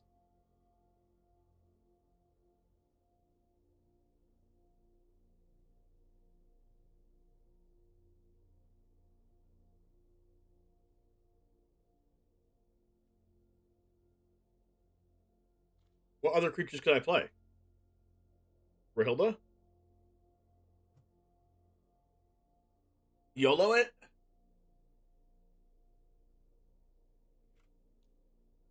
We could play like a Retriever Phoenix as like a creature.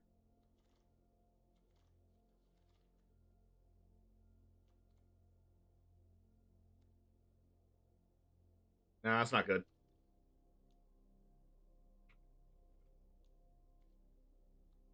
Forgeborn Phoenix. What about the new Phoenix?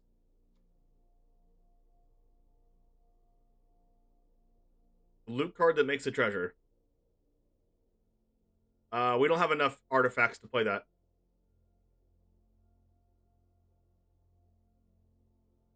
equipped creature you control deals combat damage to a player or planeswalker, return to the battlefield tapped. Will we get more copies? Wait. What were they playing? We could play like Rahilda. Don't forget about the economy stream. It's at 5:30. We have like an hour to play this.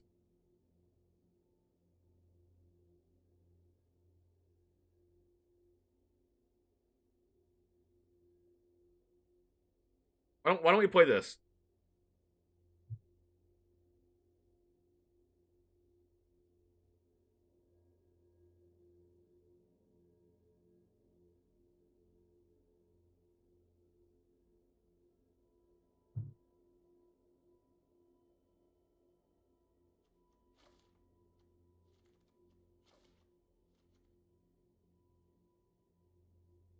One, 2, 3, 4, 5, 6, 7, 8, 9, 10, 11, 12, 13, 14, 15, 19 red. 1, 2, 3, 4, 5, 6, 7, 8, 9, 10, 11 black. I need more black.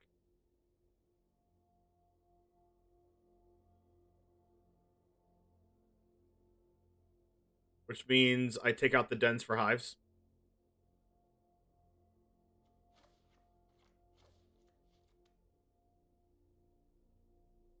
Four, 5, 6, 7, 8, 9, 10, 11, 12, 13, 14 black. Okay, that's enough black. You might not play the full suite of thirsts. Maybe not. Well, like, what else would they play?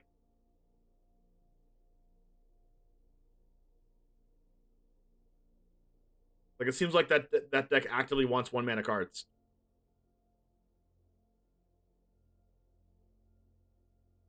Plus, Thirst is good with Adversary, because you can pay 3 and then kick it if you really needed to.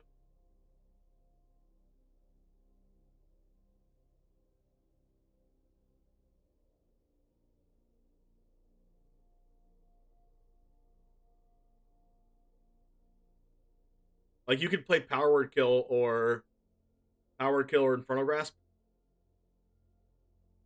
Like, Molten Impact kills almost anything anyway.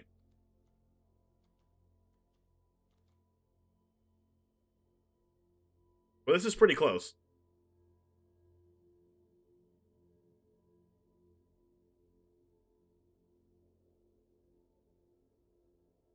Two throws to Power Word Kill and a Grasp.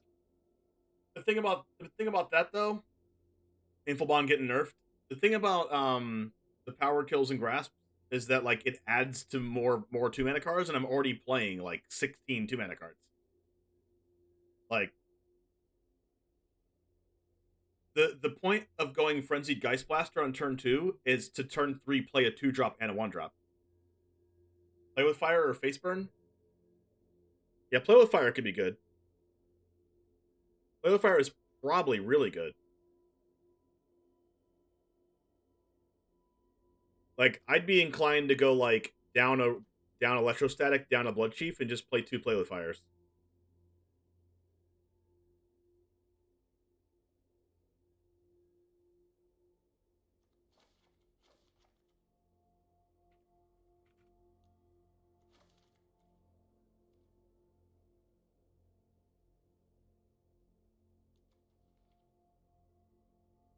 Alright, let's do this.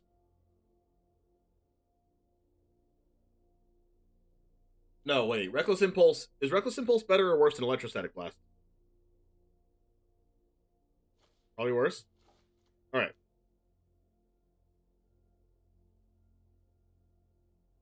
Nice. So we can keep chaining our spells together. Sounds good. The thing is, if we don't find a creature on turn 2, like, what do we do when we don't have Geist Blaster on turn 2? Like, lose? Or to, like, keep drawing cards over and over again? Keep removing things? Alright, we just play a control deck until we find our creatures. Leprechaun Symbols, but I was told it was awful today, so it's a toss-up. Really, Charlie Pudding? It's good in this deck, I think. 4, 8, 12, 13, 14, 15, 16, 17, 18, 19, 20, 21, plus 7, 28 instants and sorceries. Alright, we'll do this. What's up, Jamers? Today is Alchemy Day, and I got destroyed by this deck on the ladder. Let me go ahead and bring this up for you. So we built it ourselves from and what we could remember. But this deck absolutely demolished us. We tried to play a mono green deck. It wasn't that good, but this should be insane. We only have 8 creatures in Bloodthirsty Adversary and Frenzied Dice Blaster, but the new card in Painful Bond and Molten Impact make this deck broken. Painful Bond draws 2, then cards in your hand with mana value 3 or greater perpetually gain. When you cast it, you lose a life. Well, there's no mana value 3 or greater cards in this deck, so good luck with that. This card's just a 2 mana instant speed draw 2. We also have Molten Impact, which is a sorcery that deals 4 damage to any creature or planeswalker, and then all the excess damage gets tacked onto our next instant or sorcery. So we could technically cast Reckless Impulse and deal the excess damage from Molten Impact while we're resolving our Reckless Impulse and like kill something else, which is insane. We also can use cards like Spikefield Hazard and Satyr Skull Smashing to deal damage as well. And we also have a card called Ancestral Anger that came out in Crimson Vow that nobody knows about. Its target creature gains trample and gets plus X plus O till end of turn, where X is 1 plus the number of cards named Ancestral Anger in your graveyard, and you draw a card. So trample and more power is broken, especially with Frenzied Dice Blaster having prowess, which means it gets +1/+1 for each non-creature spell you cast. So you can understand how this can get out of control. But anyways, over 60% of you aren't subscribed, so make sure to click that subscribe button if you like the content. Make sure to stay the whole way through because it helps the almighty algorithm, and click the like button if you like the content as well. And it all starts right now. Let's go! Flame Channeler would be decent. Flame Channeler. Is that the 2 mana card that can like flip itself over by discarding a card?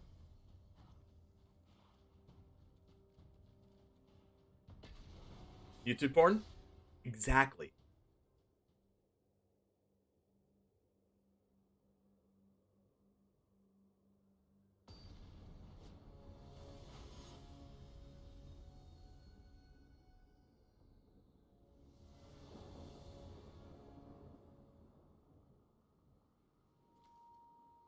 Alright, we don't have a creature, but we have draw spells and we have lands. I go first. This isn't very proactive.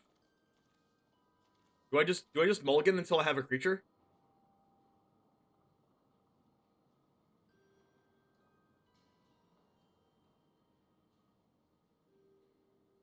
I'm gonna keep this and just see how it goes.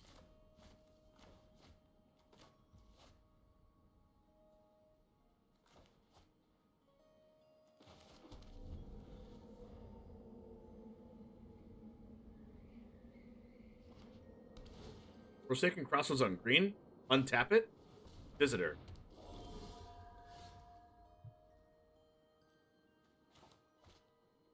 Okay, are we just Molten Impacting this? Because then we get to do 3 damage for our Painful Blood. This actually... Okay, we're going to try this, and that just seems broken, right? The next instant or sorcery spell we cast deals 3 damage.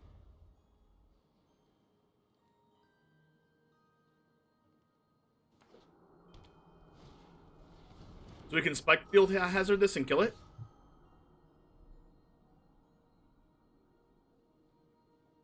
Wait, no, it doesn't work like that, right? Because the damage of this will kill it first, so then it doesn't get exiled?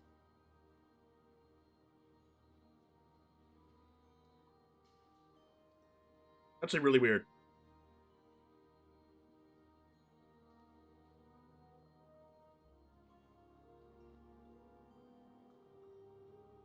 I'm going to play an untapped land here. And here's why. When they play their next creature, I'm going to kill it with Spikefield Hazard. Targeting this, I'm going to kill their creature with it. Oh, Fable the Mirror Breaker.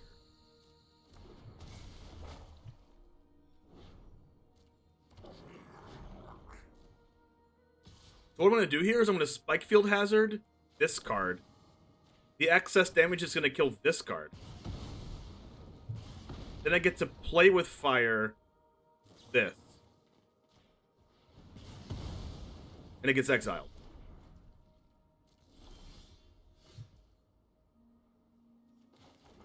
Aha.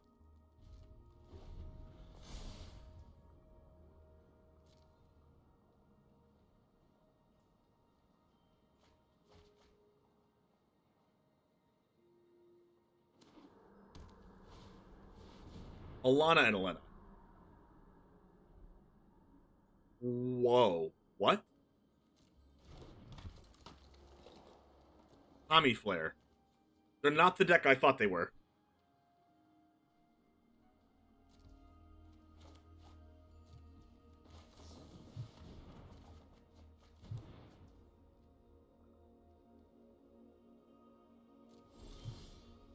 So we Molten Impact this.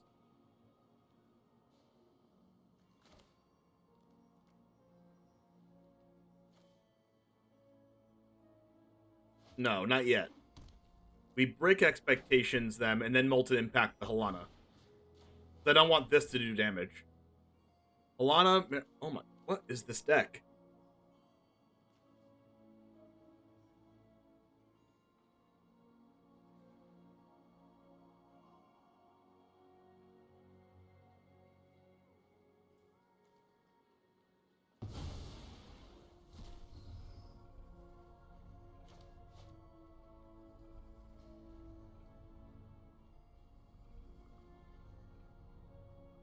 Oh, look at this spellbook animation.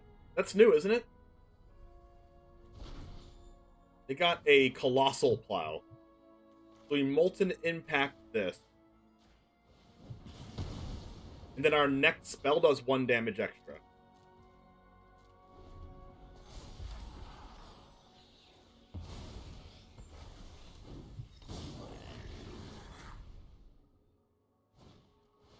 Giving Reflection Haste is cool.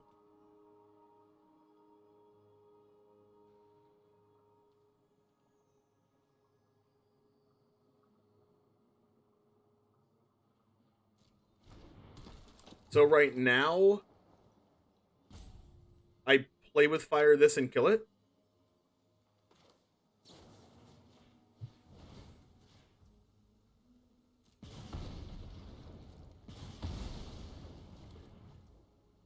So cool. Double Spike Field Reflection.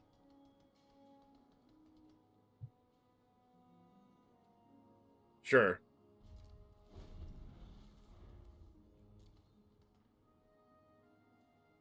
Molten Impact has seemed broken already.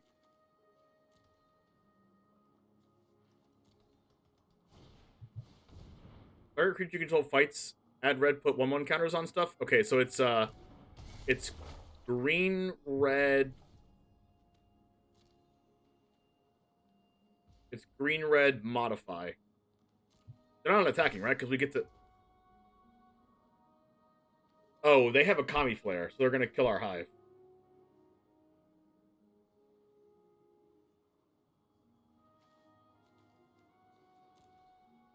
Do we just make them do it?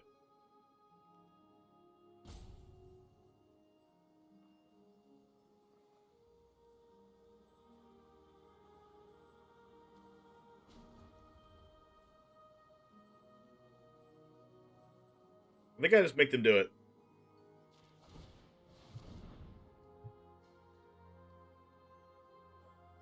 Oh, they have Beseiju. Okay.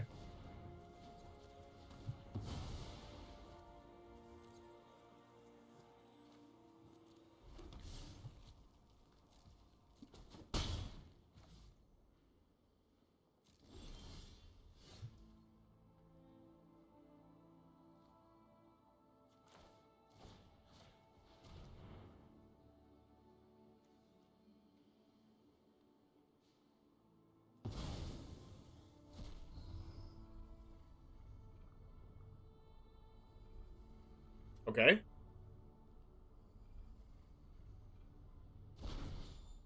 They got a weapon rack. That's actually hilarious against Modify.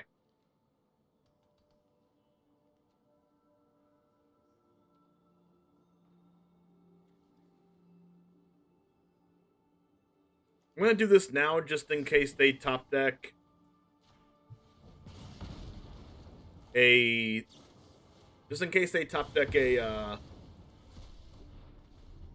Cameo Safekeeping, but the other one that gives a 1/1 counter.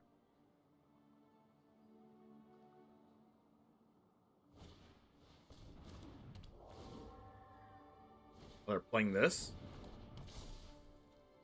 Weird. Guess I'm just getting rid of all their creatures. This deck has so many draw spells in it, and I've only seen like 1 Painful Blood.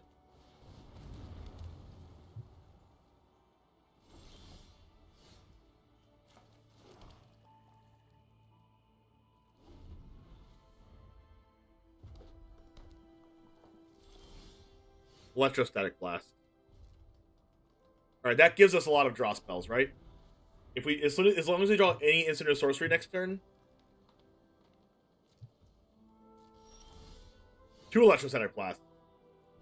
Alright, I'm holding on to them. 2 of them can kill the plow if they crew it. There's no way they're crewing 6, though, right? I guess they could, because they have a lot of 1/1 counters. Raiju.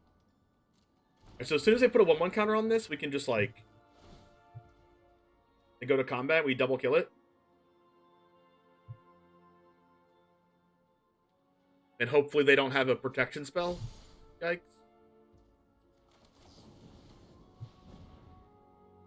They'd probably play it.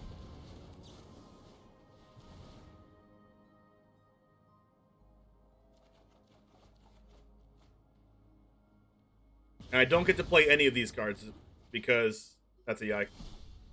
Yikes! I guess I could have taken the damage.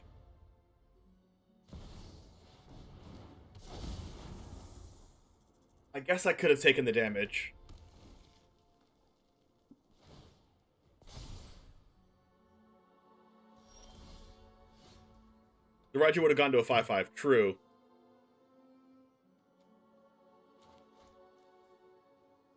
Okay, so I can Molten Impact that?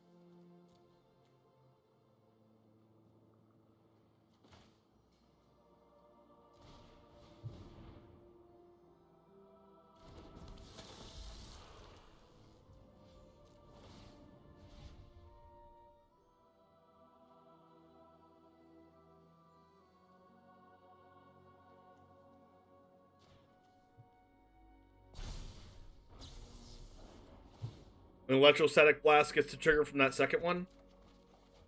Awesome. And now we get to cast Frenzied Geist Blaster.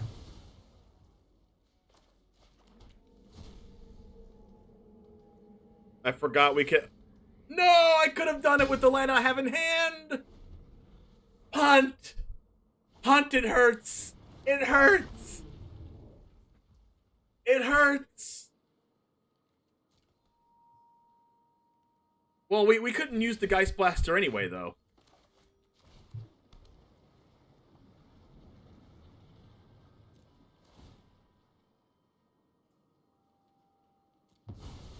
Because Geist Blaster has to discard a card. So we should have just used the Break Expectations to exile this Town Razor Tyrant unless they top deck. Really hope they don't get to attack with the plow.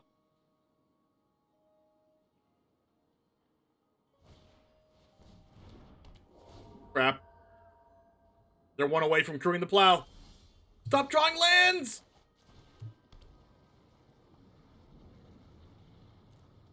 Promise you there's not many lands in this deck.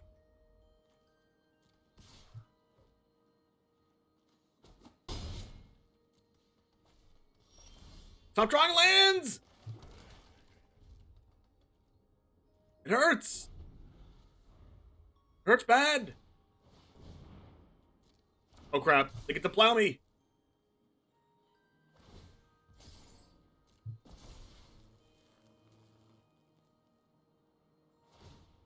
Plowing!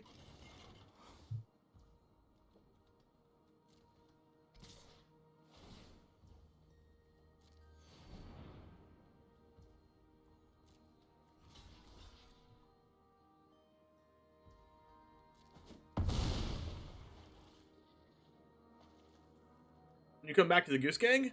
You're here, aren't you?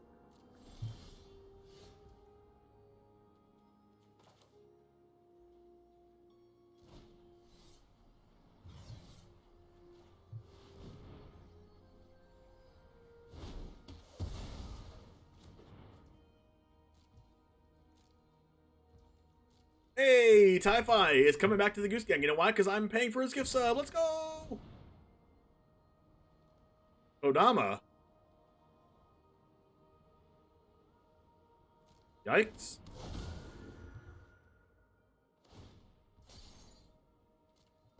Oh crap, this gives it haste?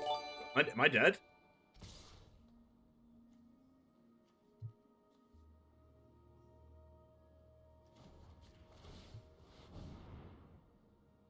Hi-Fi back for 6 months in a row.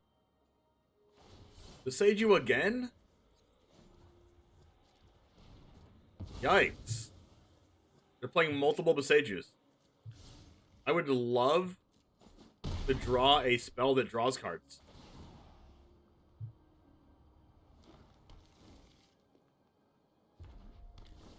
Shadow Skull smashing off the top.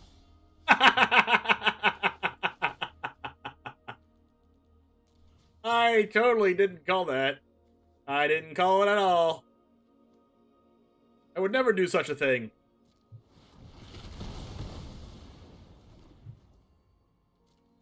But then they go, any creature, give it haste. Crap! Or it could just already have haste. No!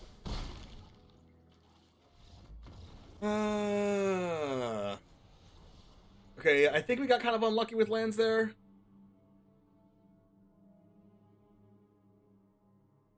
But, like, our removal spells were really good. Honestly, if we didn't have to double Electrostatic Blast, we would have been fine. But we got rid of, like, 3 spells off the Electrostatic Blast. No, 2 spells in a land.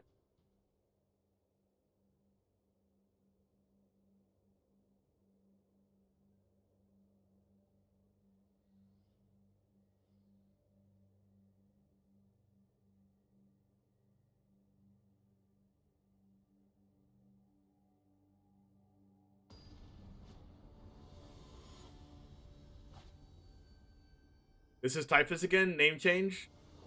Oh. So what is it, Lord Typhus?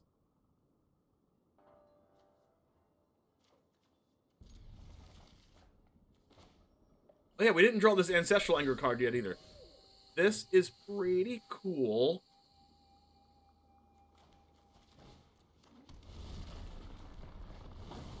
Impact, Blast, Bloodthirsty. My preview card!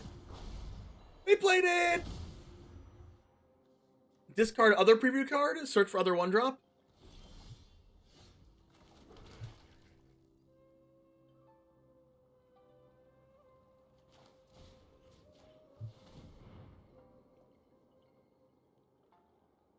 Crap. How much do you want to bet that Artillery Enthusiast seeked the Snakeskin Veil? Do you want to bet that? Do you want to bet it?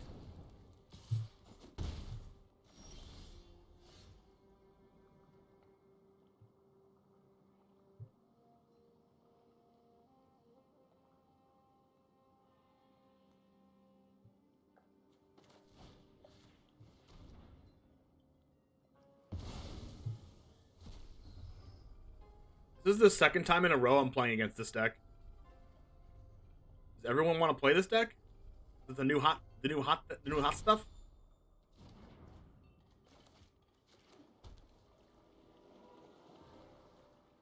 The new hotness?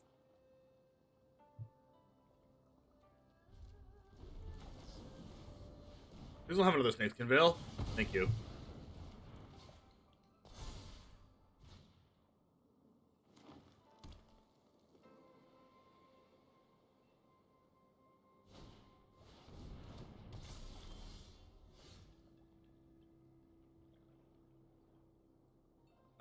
Frenzied Geist Blaster.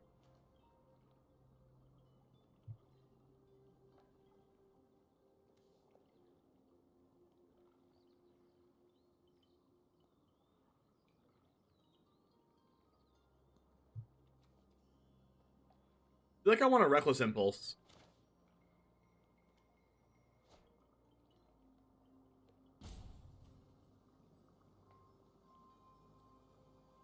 Or maybe I can discard Reckless Impulse to try to hit a land drop.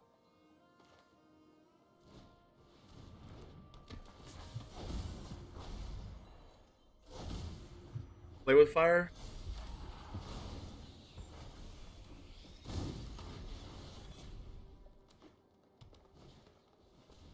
Tenacious Pup. That's good for modify. I don't know, how am I always giving them weapon rack? That's like the best for modify. Crap.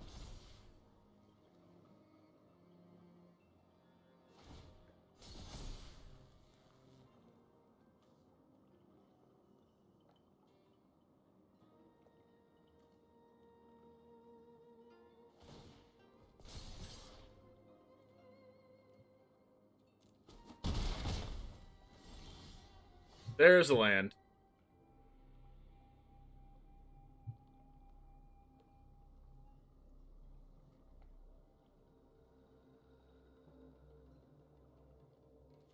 Reckless Impulse.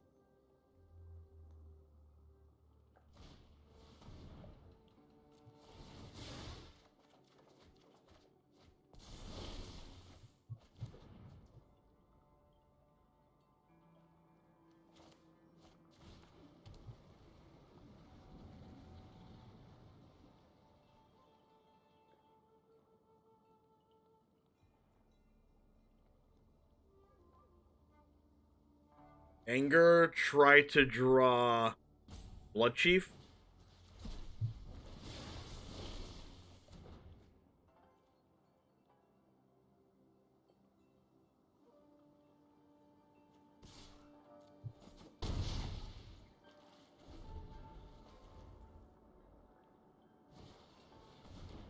Wow.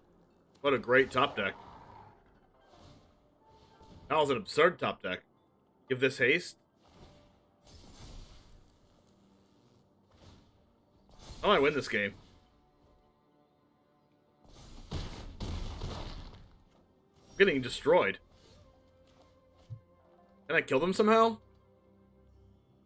I don't have nearly enough red mana to kill them.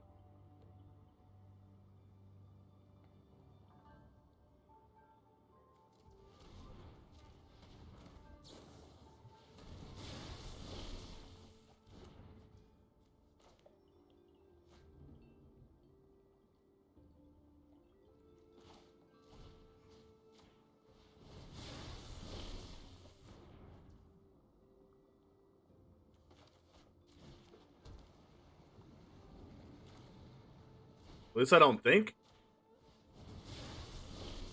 No, there's no way I'm doing 16.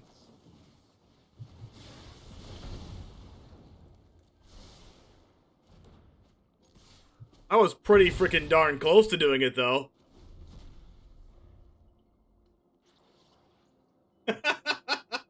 I almost did it. I attacked for 13, though.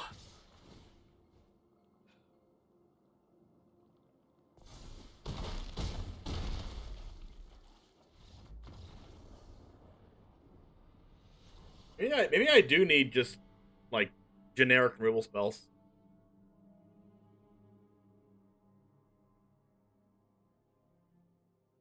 Maybe those play with fires are just too low of impact.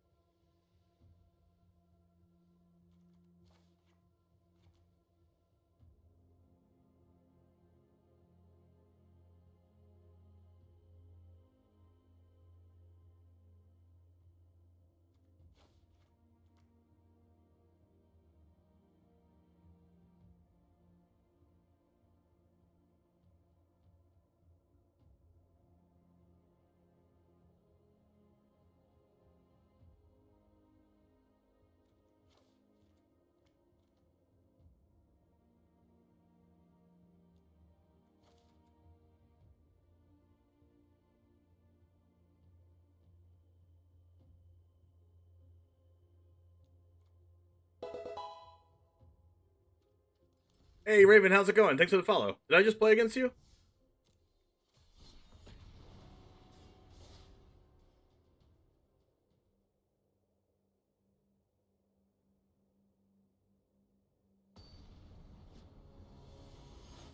Gruul Modified? You're the second person in a row that played Gruul Modified. Is like everyone playing that?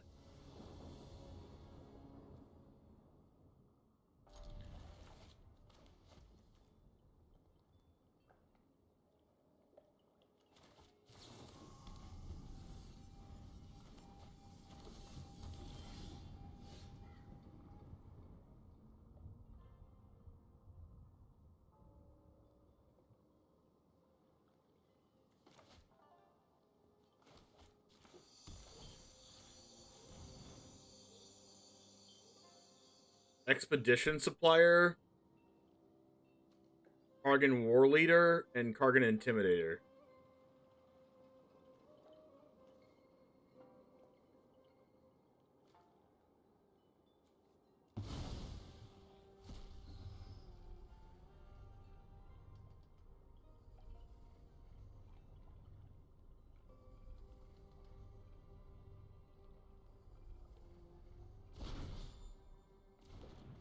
Alright, they got a leather armor. Car's not even that bad. Intimidator.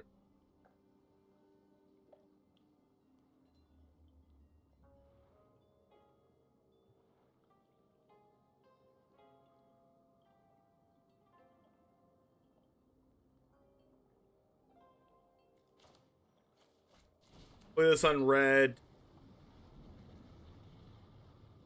And then Electrostatic Blast to Kargan.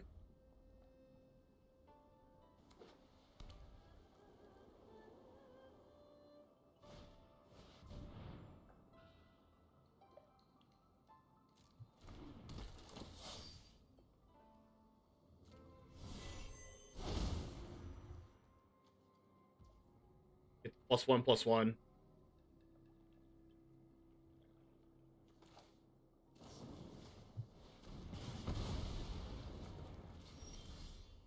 Frenzied.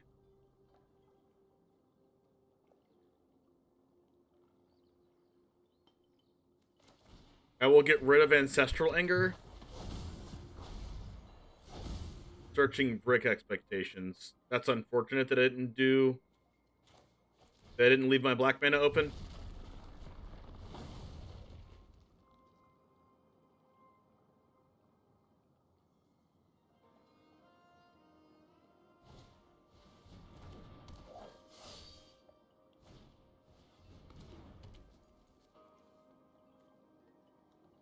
Or Blade Master, so they're gonna give this Ward 1.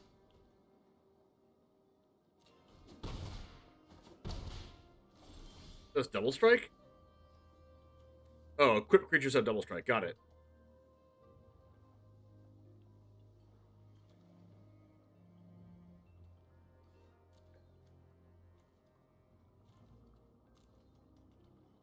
So I'm gonna go black. I'm gonna go red mana, Bloodthirsty Electrostatic Blast to Core Blade Master. No. I'm gonna Shadow Skull the Blade Master first.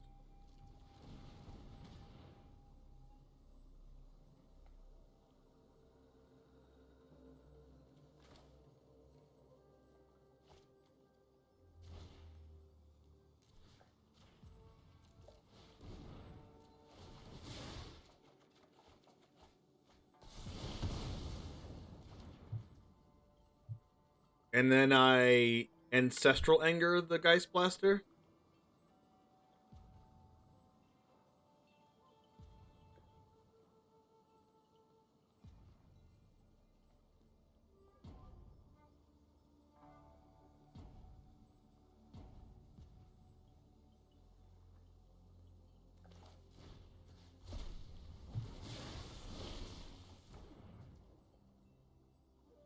Ancestral Anger again?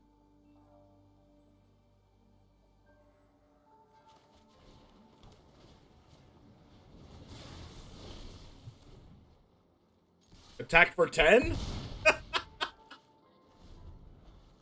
And then next turn I can Break Expectations and then Bloodthirsty for something else?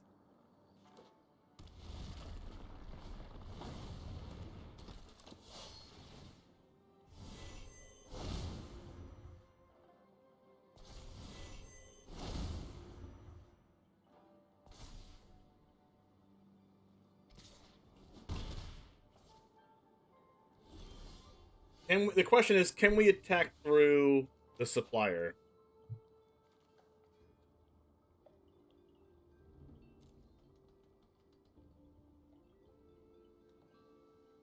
Probably not.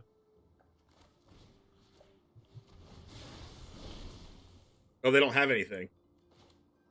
That's funny.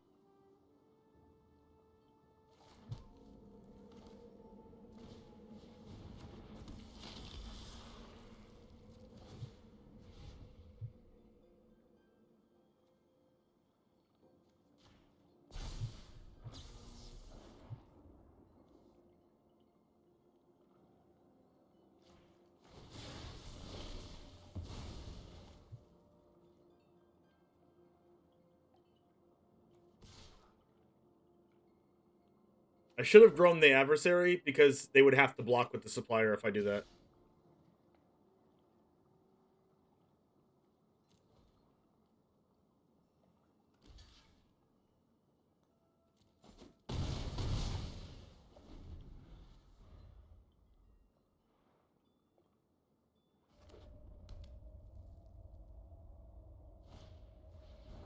Ooh, Fireblade Charger.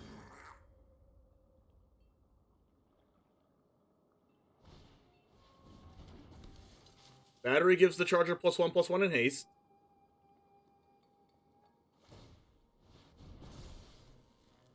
Not anymore. Electrostatic.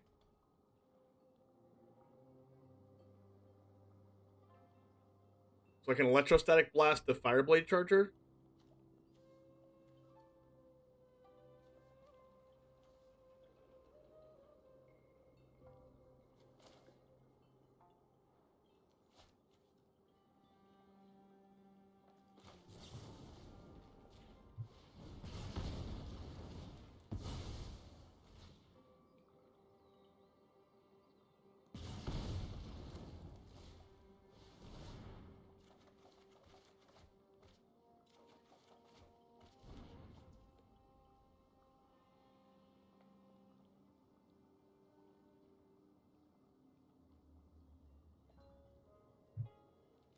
Blast the battery?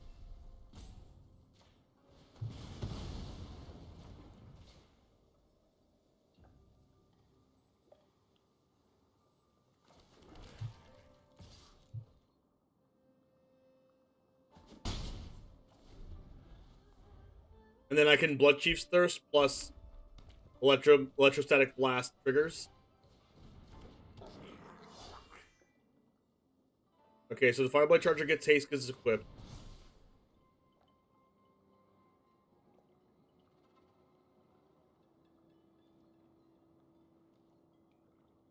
Crazy game. So all we need to do is Blood Chief's Thirst.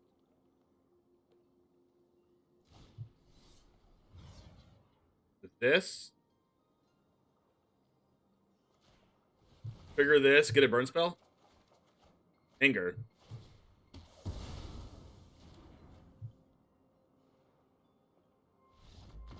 So all we have to do is anger, give trample and kill them. Okay.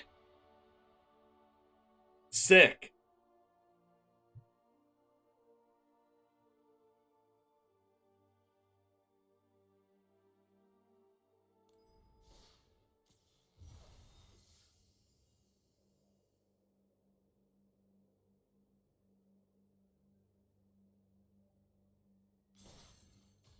Hey, Christmas, thanks.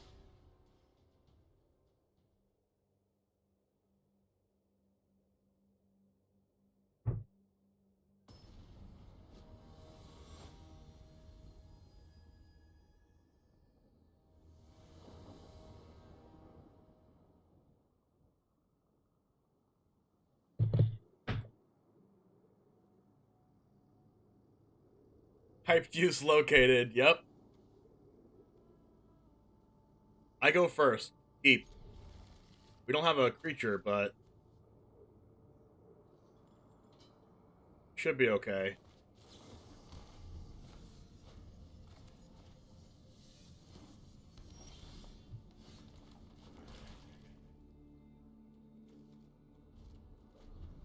We can Electrostatic Blast or Painful Bond. I don't think I want Electrostatic Blast, though, because we can't cast a 2-drop from it.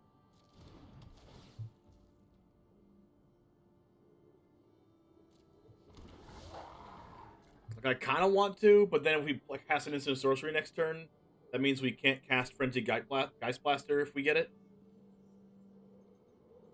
I think I'm just going to do this and then just Blood Chief's Thirst this. Ooh, Molten Impact.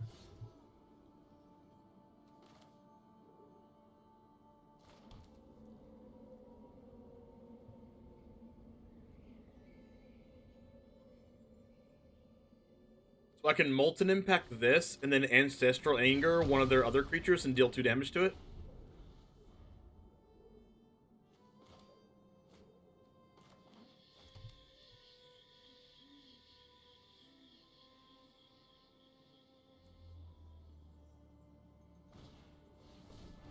Okay, that doesn't work.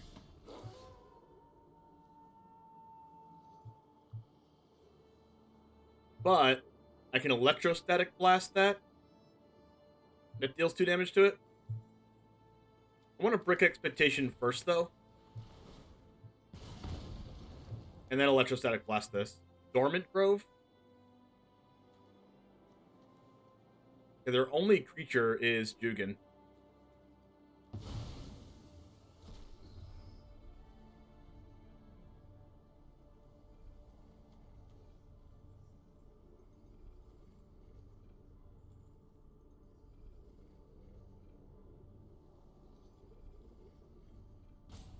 Maybe they get Weapon Rack off of this again?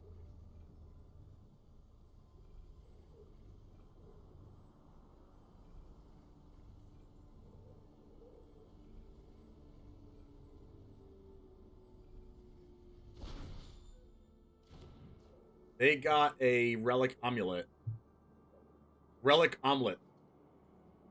And now we Electrostatic Blast this? And then the next instant or sorcery we cast gets to draw 2 cards, or draw a card, and look at the top 3.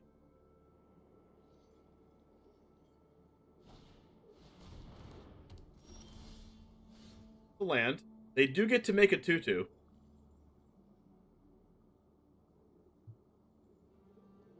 I think I Painful Bond and try to get a Frenzied. Got a Frenzied. But that's in our hand. Do we care about Anger or Break Expectations? They're going to make a 2/2.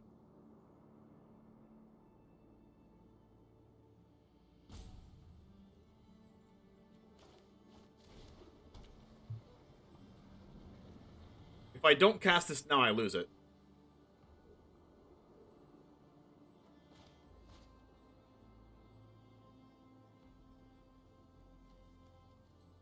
And if I cast it, they make a 2/2.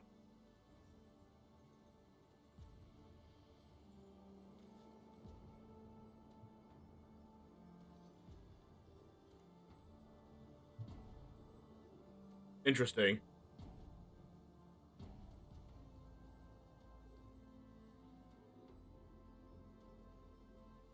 I don't want them to have 2 Howling Moons.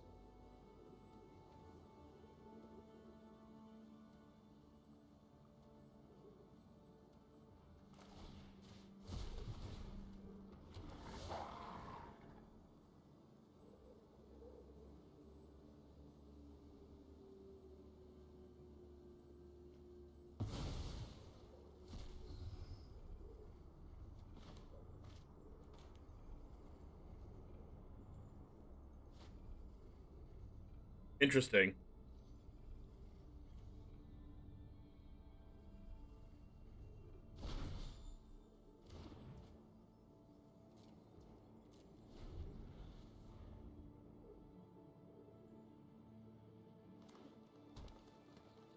Like if I put this on black, I could have Blood Chief's Thirst this.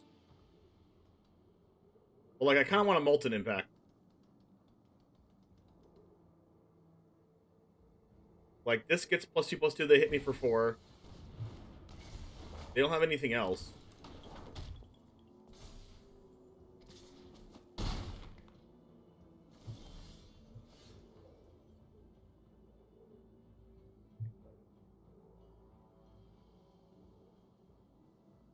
So I can Molten Impact this.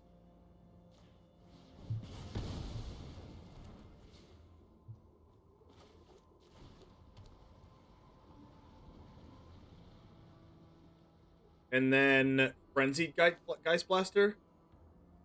No.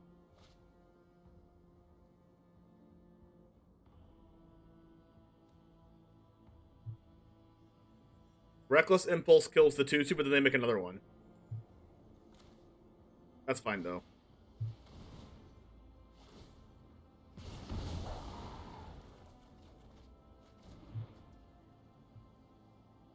Because I get to Blood Chief's Thirst that one?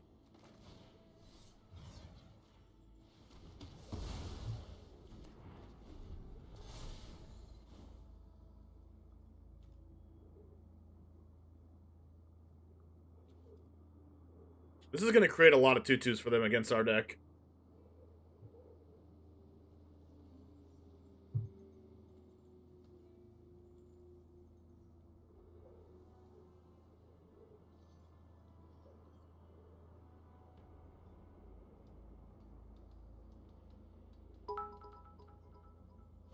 Come, little buddy, thanks for the bits. I appreciate that. Little buddy cheered. X100. Alright, so we play Spikefield as a land. We play this.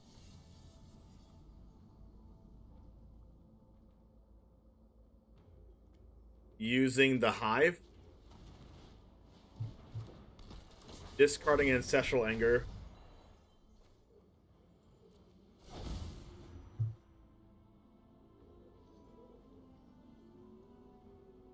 We can't break Expectation and Bloodchief's Thirst, unfortunately, but we can Molten Impact. So we break Expectation. No. We Ancestral Anger this. Because if we don't, we lose it. They make the thing. And then we Molten Impact this.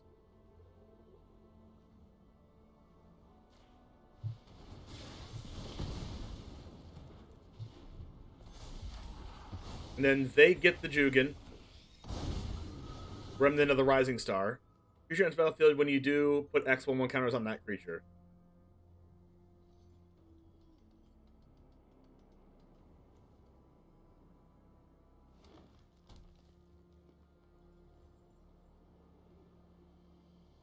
They do have the power word kill to kill our Frenzied Geist Blaster, which I'm assuming they're going to use. Relic Amulet. Relic for breakfast. Amulets for breakfast. Relic omelets. Okay, so omelets with relics in them. Wolf Strike.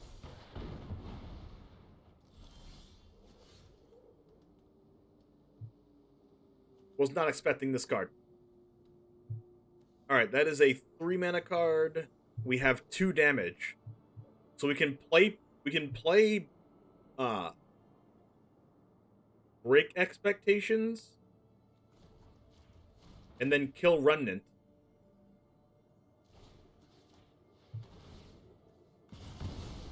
Gosh, that card is crazy.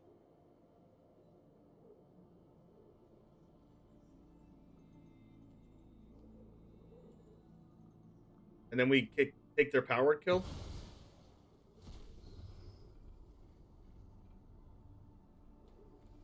Gosh, this Molten Impact card is crazy.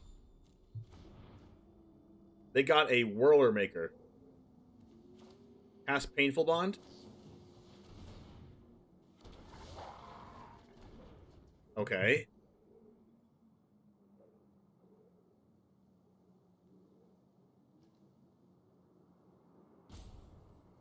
Black mana. I think I want to attack Anuma and get back my Geist Blaster. And just, like, let them hit me with this.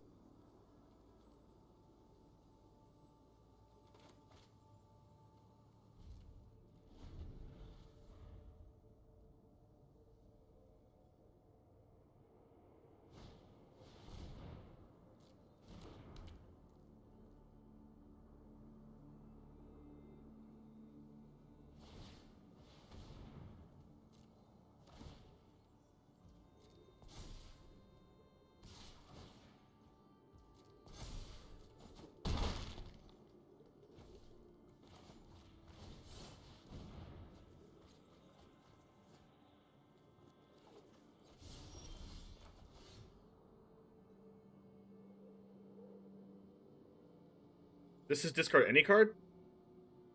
Yeah, so we go this. The problem with casting 2 spells a turn is that, like, they'll get another Howling Moon trigger.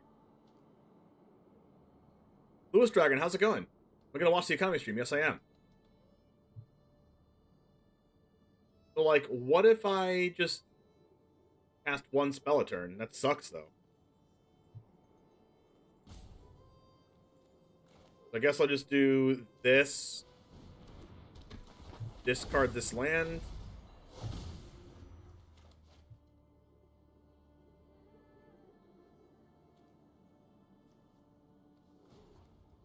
It starts soon, yeah. Guess I'll just not cast a spell? And just, like, eat 4 damage, at least?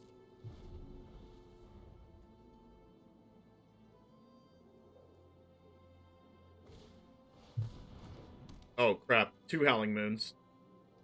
Guess I'm never casting 2 spells a turn for the rest of the game. This is so weird.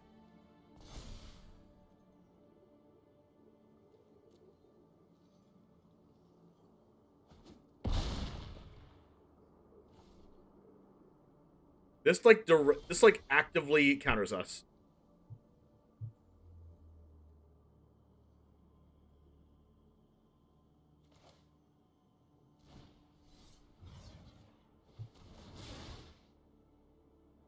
There's only 1 card in standard that deals with enchantments in these colors. Yeah, I'm pretty sure.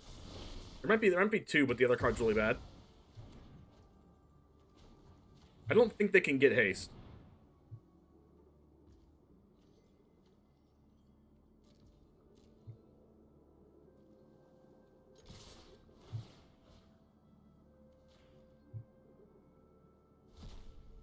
And if they can, I'm screwed.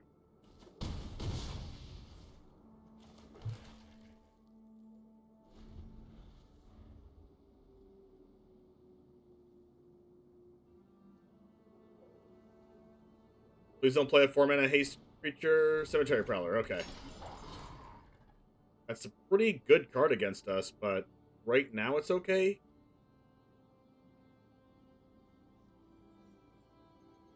It's like, we can just Shadow Skull that for 4.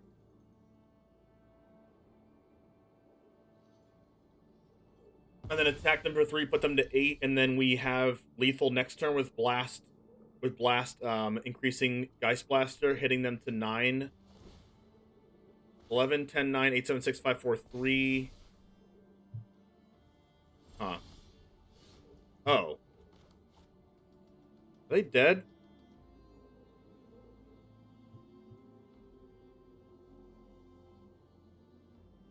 I don't think so.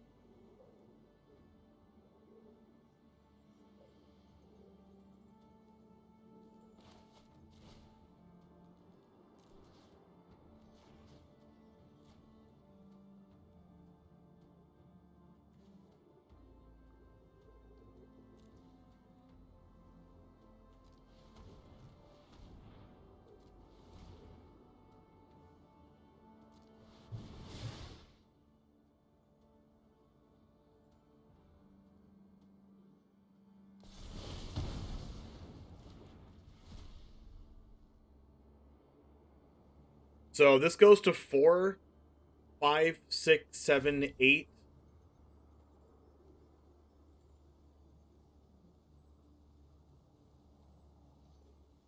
I should just attack them for 3.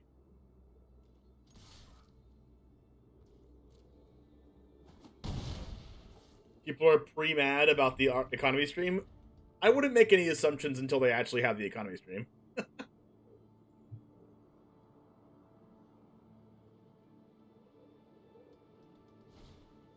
Another Prowler? Maybe we can attack over this with haste. Or not haste, but trample. And kill them. We have to do it after blockers, though, so they don't make the 2/2 wolves off the Howling Moon. Hopefully they don't exile our Ancestral Anger out of the graveyard. Good. They got rid of our Painful Bind.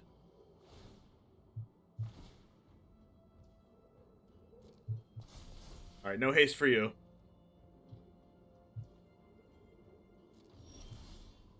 Another Shadow Skull? 1, 2, 1, 2, 3, 4. I still can't do everything I want to do. Is that 8 damage?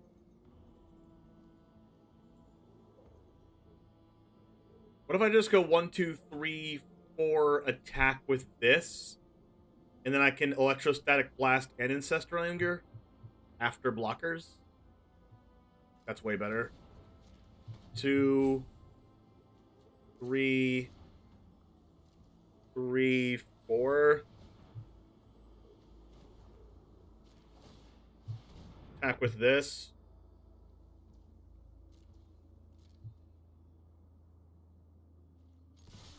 Attack with this.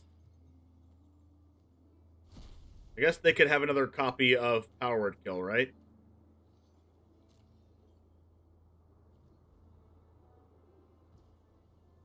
Oh. I did not know that Ancestral Anger was a sorcery. So if they blocked, we actually didn't win. But hopefully this kills them. Exact lethal.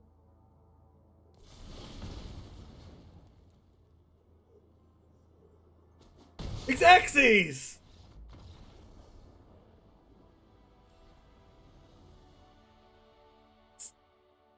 We did it. We did the thing.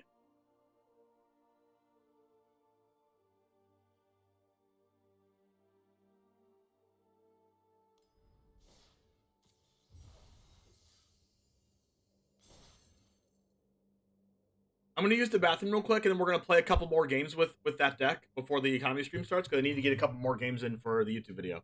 But I'm going to use the restroom right now, so !loop in chat. All hail the loop!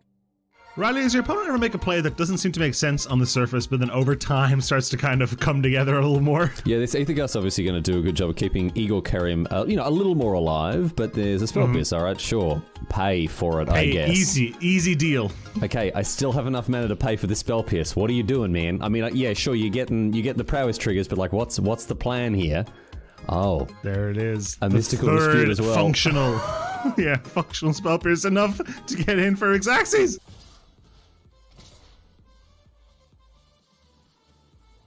Settle the wreckage. I'm glad you asked. Oh my god!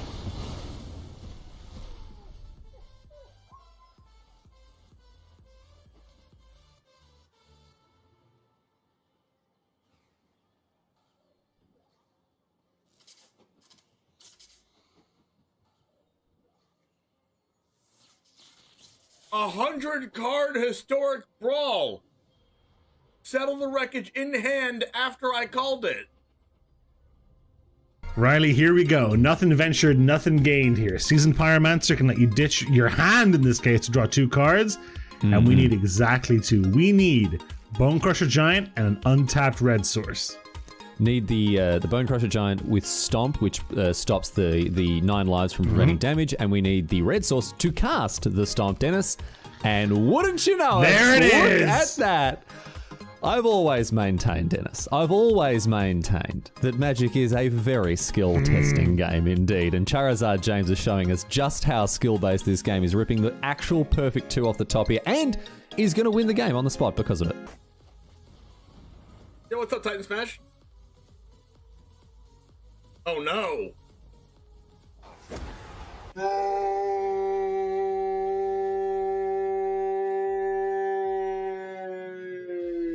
If this was the only way Tybalt's Trickery had ever been used, Riley, I think it would have been balanced the way Wizards intended it. I think this is actually Magic as R&D intended. Tybalt's Trickery. Getting rid of an eye twitch? Why are you scared of an eye twitch? Now you have to deal with a lolth. What was that? I'm terrified of an eye twitch, dude. Like, if only it had been something like a lolth, you know? Raise the alarm. We found their win con. We didn't know what it was, and now we know. I've now found their win con. I don't like it. You fool didn't play around Triple Tithe. Listen. My opponent had Sky Tether main deck and then boarded out of all the bad cards and boarded in good cards like Memory Lapse and Teferi. How am I supposed to win if I know that? Their tempo play of 2 soldiers are going to win them the game. Oh, it hurts. Oh, it hurts. It hurts. I can't look. I can't look.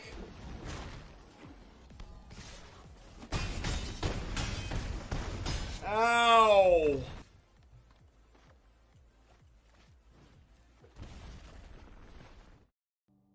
Alright, guys. Alright. A couple more games in, and then we'll look at the economy stream.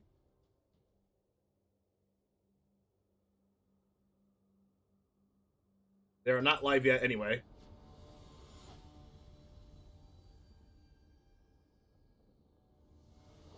One hit two. Okay. Keep.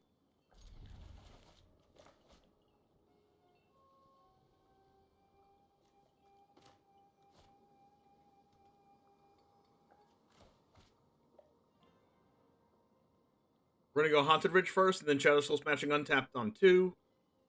Possibly cast one of these cards. Shambling guy.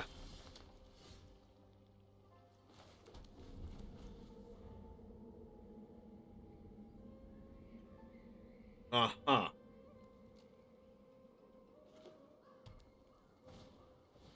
Virus Beetle.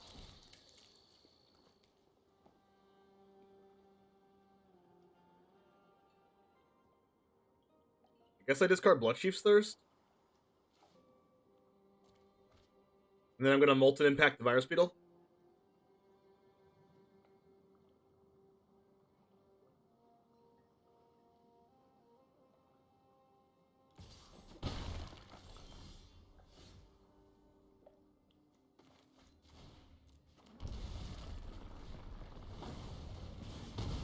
And then that does 3 excess damage.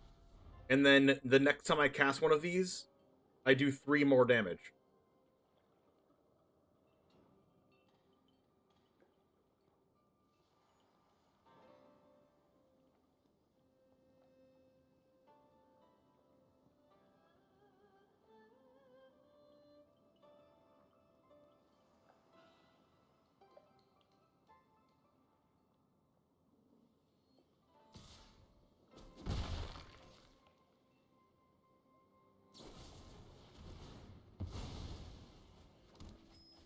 Yikes.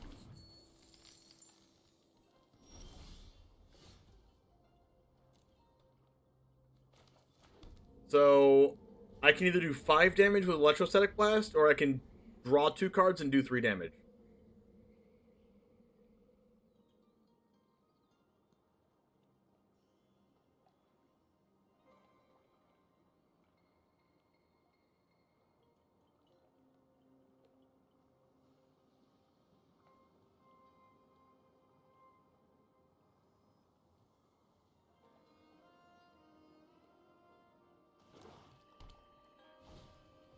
Eye Twitch.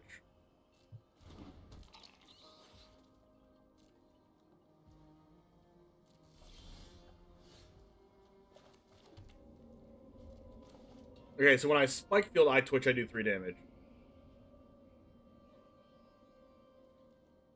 Unless they have another Deadly Dispute. Of course. So hopefully they just play Lulf.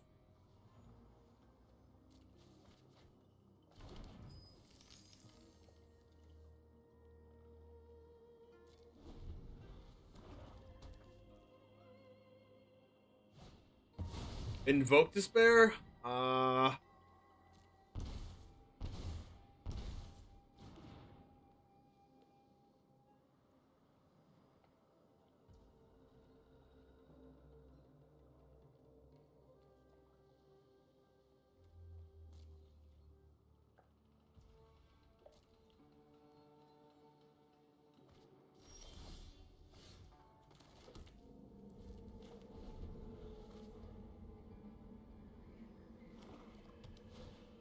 There it is.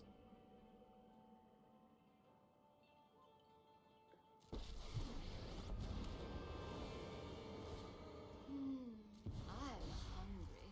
My power is for annihilation.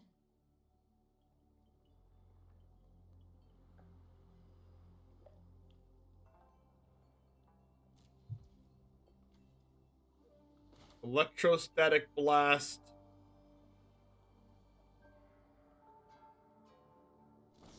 Lulf. Kill this.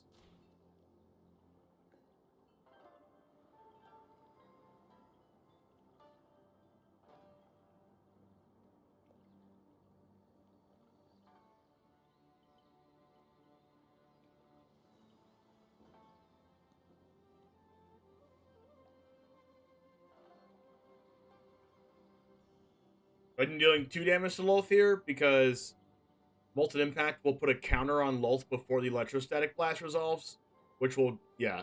So I need to do 2 to Lolth instead of Spike Fielding it.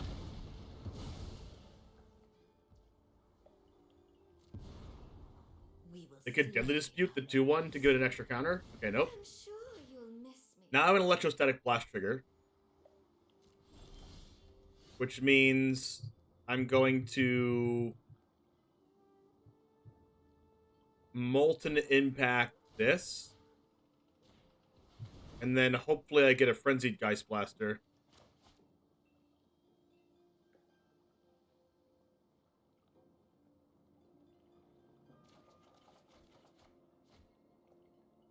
I got a Bloodthirsty Adversary, which is not bad.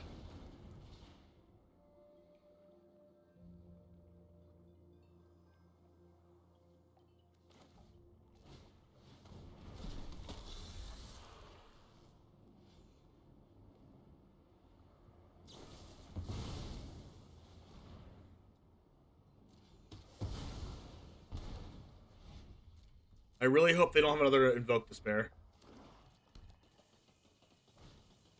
Ah! That's so annoying.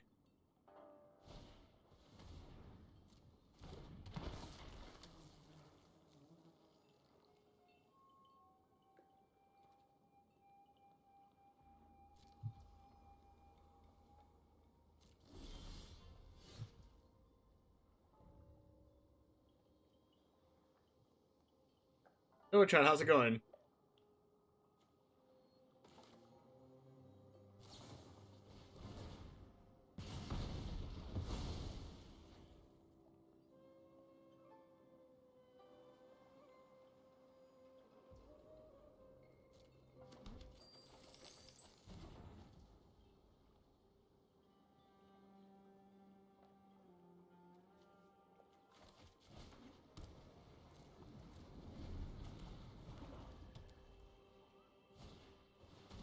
Hunt for specimens.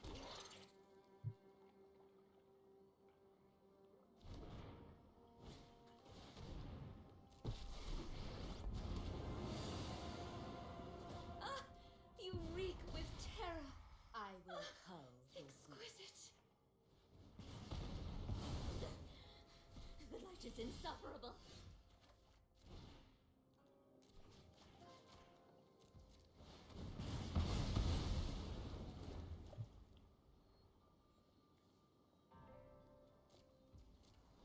I'll take 1 from the pest. The problem with this game is I don't have anything proactive going on.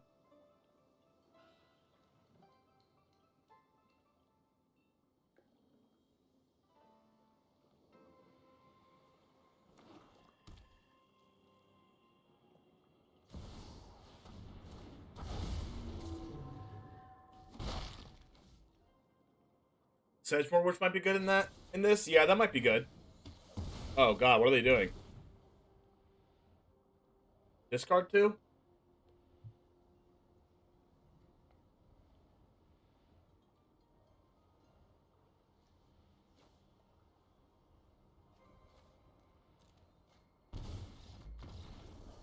Oh, and I take 2 life.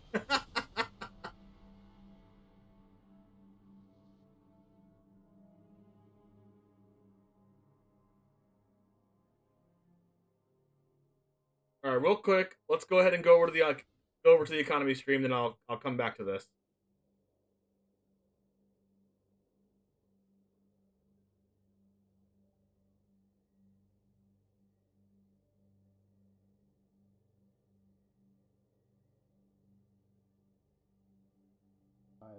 Solely over the course of using the in-game systems, whether it's the weekly quests or the daily wins or purchasing packs, whatever it is. You can kind of take your own pace to build the deck. If you want to accelerate it, obviously you can spend a little bit more up front. But if you don't want to spend, you can earn everything in-game just by playing over time. And again, that was in the service of somebody who was like, oh, I'm going to have decks to play with out of the gate. We provide a bunch of starter decks that we expect to be kind of the building blocks. You know, iterating on some of those, or taking that as the core and then adding to it and finding your favorite deck that's out in the wild, in standard, or in the meta, and then building towards that. Okay. He looks nervous. You know, one of the things that when we look at, if that's the target, you know, kind of where are some of the areas where we maybe knowingly didn't target, and you know, those kinds of areas are things like, I am a person who wants to collect a full set. This economy doesn't support that particularly well. We know that, and it's a thing that we want to work on improving. We'll talk a little bit about, you know, some of the things we're talking about later. But we know that that was going to be a pain point because, again, this is built mostly around play, and play involves primarily decks. Now, we know that if you have a robust collection, that you can build more decks. That's one of the reasons why collecting cards is a core piece of the economy. And one of the reasons, you know, when people talk about the idea of dusting, right, destroying some cards to build other cards, we never factored that in because we wanted players to build collections, because we think collections are valuable and are the way you get to more variety over time. Okay. So now we know that, you know, again, in building this economy, we know that being able to trade those resources and focus on the things you want is very important. So that's where the wildcard system comes from. Oh, come on. And the wildcard system is built to effectively be that dusting system, but rather than tying it to destroying cards and destroying your collection, we tie it to something that's inherently part of Magic and inherently supposed to be fun, which is opening boosters. Right? So that's the progress bar that right. Now, obviously, if you've been around for a long time, you know that progress bar didn't always exist, and it was a thing that we added as we got feedback from players. And like, originally wildcards were completely random, and you didn't know when you're going to get your next one outside of this broad window of bad luck protection. Yeah. So one of the things was like, let's make this very explicit. Let's make it very upfront. You know that every time you open 6 boosters, you're going to get a wild card, which is any one card that you need, any one rare card that you need for your deck. And then the 6th time you do that, you'll get it. That's a lot of money for if you need. That is built off of the idea of like, opening the pack is the way that you're getting the dust, the things that you would have destroyed. That's a lot of money. We're just giving you that up front. Okay. So. All right. So that's you the whole explanation. Started to touch on it. You mentioned that they're saying that like there's no dusting system because we're doing wildcards. I'd rather have a dusting system than ever do wildcards. And you know that's a pain point. So what are some of the other pain points, areas of concern that you? No, it's actually not built on the mobile game system. The mobile game systems so are beyond better than kind of like set completion, we know that if you are a person who likes to dabble in a lot of decks, build a lot of decks, or try a lot of things, that sometimes there can be some hurdles for you. Again, the way it's built is you have to have a pretty robust collection to be able to bounce around like that. Sure. We know that that is a pain point and can be problematic. They're just saying we know it's problematic, but they're not actually saying anything about it. If you're trying to build your collection, limited is a really good way to do that because as part of the game experience, you're opening a bunch of cards, and building your collection. You're also playing and earning prizes. If you don't like limited, you don't have that option to you. Right. And so they're saying if you don't like limited, you don't have the option. Which is, how do I build a collection as a constructed player when this kind of viable path isn't the one for me because it's not something that I enjoy. Okay. So those are kind of a couple of the big ones. So give us a thing that if we don't like drafting, know that we about can, and are going to be exploring ways to address. And okay. What about how players do or do not spend wild cards?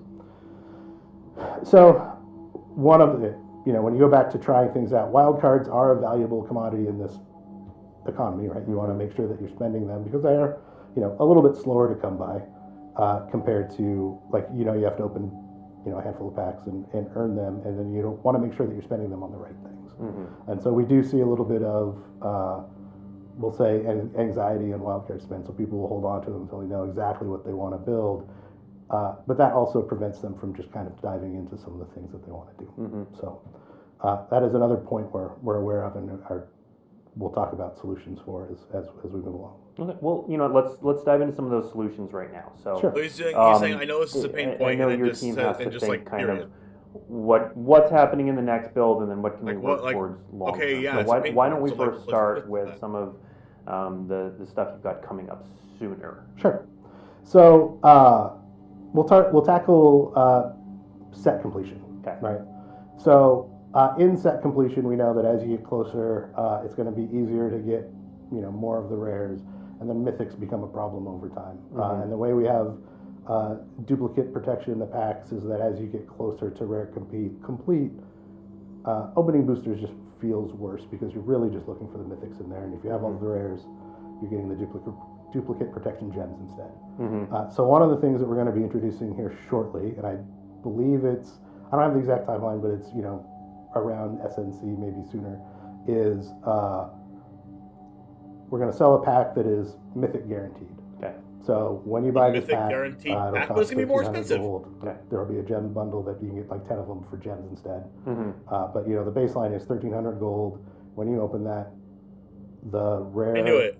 or mythic slot will be either a wild card, a rare or mythic wild card, or it will be a mythic from that set. Okay. And we're going to start that with Neo, and then we'll see. How I knew that they were goes. gonna make it And more again, expensive. if it's something that people are super interested in and is working the way we hope it works, then we'll continue to have those as part of the set offering moving forward. Okay.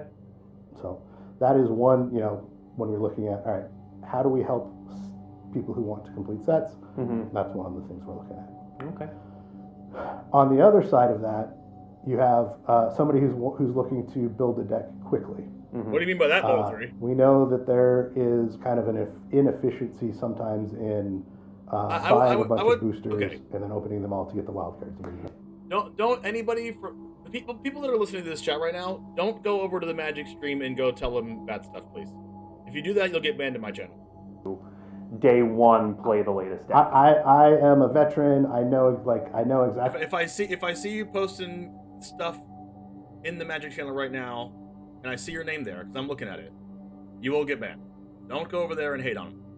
So we're going to offer a wild card bundle that you can just buy in the store. Okay, so direct purchase. Direct purchase. It'll be 12 rare wild cards and 4 mythic rare wild cards. The theory is that, again, if you're pretty good along the way to having a deck that you like that's, you think is going to be pretty good, you just want to just finish it off right there, you can buy this from the store. It's okay, you can think they deserve all the hate here, but don't go over there and hate on them. Can you buy that for gems? Is it just... It is going to be RMT only, so real money only. Okay. When we look at that, again, it's primarily a Kickstarter and primarily getting around the inefficiency of opening a bunch of packs. Like, I don't care if you say LOL or whatever, but don't say anything actually hateful, please. Wild cards and rares, you will have a bigger collection, but it's more inefficient, and you will. The bundle gives you slightly better amount of rares and wild cards than you would get just by opening those 50 packs, but you're losing out on maybe some of the randomness that might help build your collection. So it's a trade-off that I think players get to make on how they want to interact with the system. Okay. Right. I'm going to jump. We're going to get to medium and long-term stuff in a second. I'm going to jump to I didn't a quite question. comprehend what the last I'm sure thing we're he seeing said a because I bunch was in talking chat about right that, now. but I know we've seen it before. If anyone in chat caught so that, you're talking while I was about talking, collections can you being tell me? important, and also being able to jump around being important. So why is dusting not on the menu for Arena? Partly for the reason I talked about earlier, which was we account for that when you open packs. So, we... But it's not a good account. I don't want 16 duresses. The fun of opening packs, and then you build towards your wild cards. The reason we don't do dusting is, again, it was a decision we made early on where what we wanted to prevent is the looking through your collection, trying to decide what you want to destroy. And for some, and I don't want to, for some people that's going to be an easy decision. They know exactly what they want, and they'll be able to destroy something. But for a lot of our players, that's actually a hard decision. It's going to be going to Reddit and here's my collection. What should I destroy? Right. What is the best thing? How do I make sure I don't make a mistake? And with Magic, you know that whenever a new set releases, everything can change. You can destroy cards that 6 months ago weren't seeing a lot of play and were not valuable. And now you won't have those when the next thing comes along and starts making pieces of your collection more interesting. Those will be gone. You'll have to then recreate those or recraft those or now destroy a different swath of things to get the thing that you already got rid of once. So one of the things we're trying to do in this is, make it fun, give you that dusting experience up front, We don't, obviously, it's not called dusting, but do that up front. Where you get a fraction of a card up front. Yeah, right. Each pack is very much a tick towards your next wild card. What did Fire Shoes say? The field bads. We decided at the beginning, yes, but we're saying that was bad. Okay. Anybody who's the not announce an changes, expert, yes. Hold on right, a second. is going to struggle a little bit more than the top tier players who know exactly what they want. Hopefully, again in the economy that we have, that a lot of the players are playing and engaging in the systems and have a fairly robust collection. So getting to their next deck is hopefully not too much of a problem. The big problem comes when wild swings in deck, like, oh, I've been playing some Boros deck forever, and now I want to jump into something Simic, and now there's not a lot of overlap there. That's where some of the pain is, and that's where again we hope that something like a wild card bundle will just kickstart that. You'll have a bunch of the commons and uncommons, and now you're just looking wild card bundles. So they're just going to sell us some stuff. All right, so let's jump back to the things you all are thinking. It kind of seems like they're like, oh well, how can we monetize this change long term? So just we got on a little sidetrack there. Yeah, although I know that was something the audience wanted to hear. So we talked about wildcard spend anxiety, the ability, difficulty in dabbling and exploring, difficulty completing a collection, those sorts of things, and other issues you've People seen. are like, oh, we don't have enough money to pay for all these long term, wildcards. They're like, well, buy this next thing that can help you with the wildcards. further out we get on what's actually going to happen. But what the heck? What is your team thinking about for solutions in those areas in the sort of medium and longer term? So we'll go back to a couple pain points because that's again how we want to try and focus on things. Like what are the obvious pain points, and then what? That's such a joke. So I think we talked about one of the things we talked about is if you're a limited player, you have a very real event path that gets you a bunch of cards. You open the cards, you have prizes that give you gems and boosters. Those boosters that you get, you can open in again, accelerate your wild cards, and all of those things. Grab, build, reflection. Constructed events don't do the same thing. Right? They're very get gold and ICRs. Gold and ICRs, you get a handful of ICRs, and that doesn't do anything to, like the ICRs you get aren't tied to a specific set, they're just the format, so standard. As a whole, so you don't know which boosters are going to come from. They don't do anything to progress wildcard tracks, so you're not getting any benefit there. And it's just a light touch on your collection. So one of the things we're doing here soon, probably April, May timeframe, is we're going to update some of the constructed events to be more similar to what we do with draft. You'll get gems, you'll get boosters as part of doing well. We'll have, Rachel is right. Slightly different structures for best of 1 and best of 3.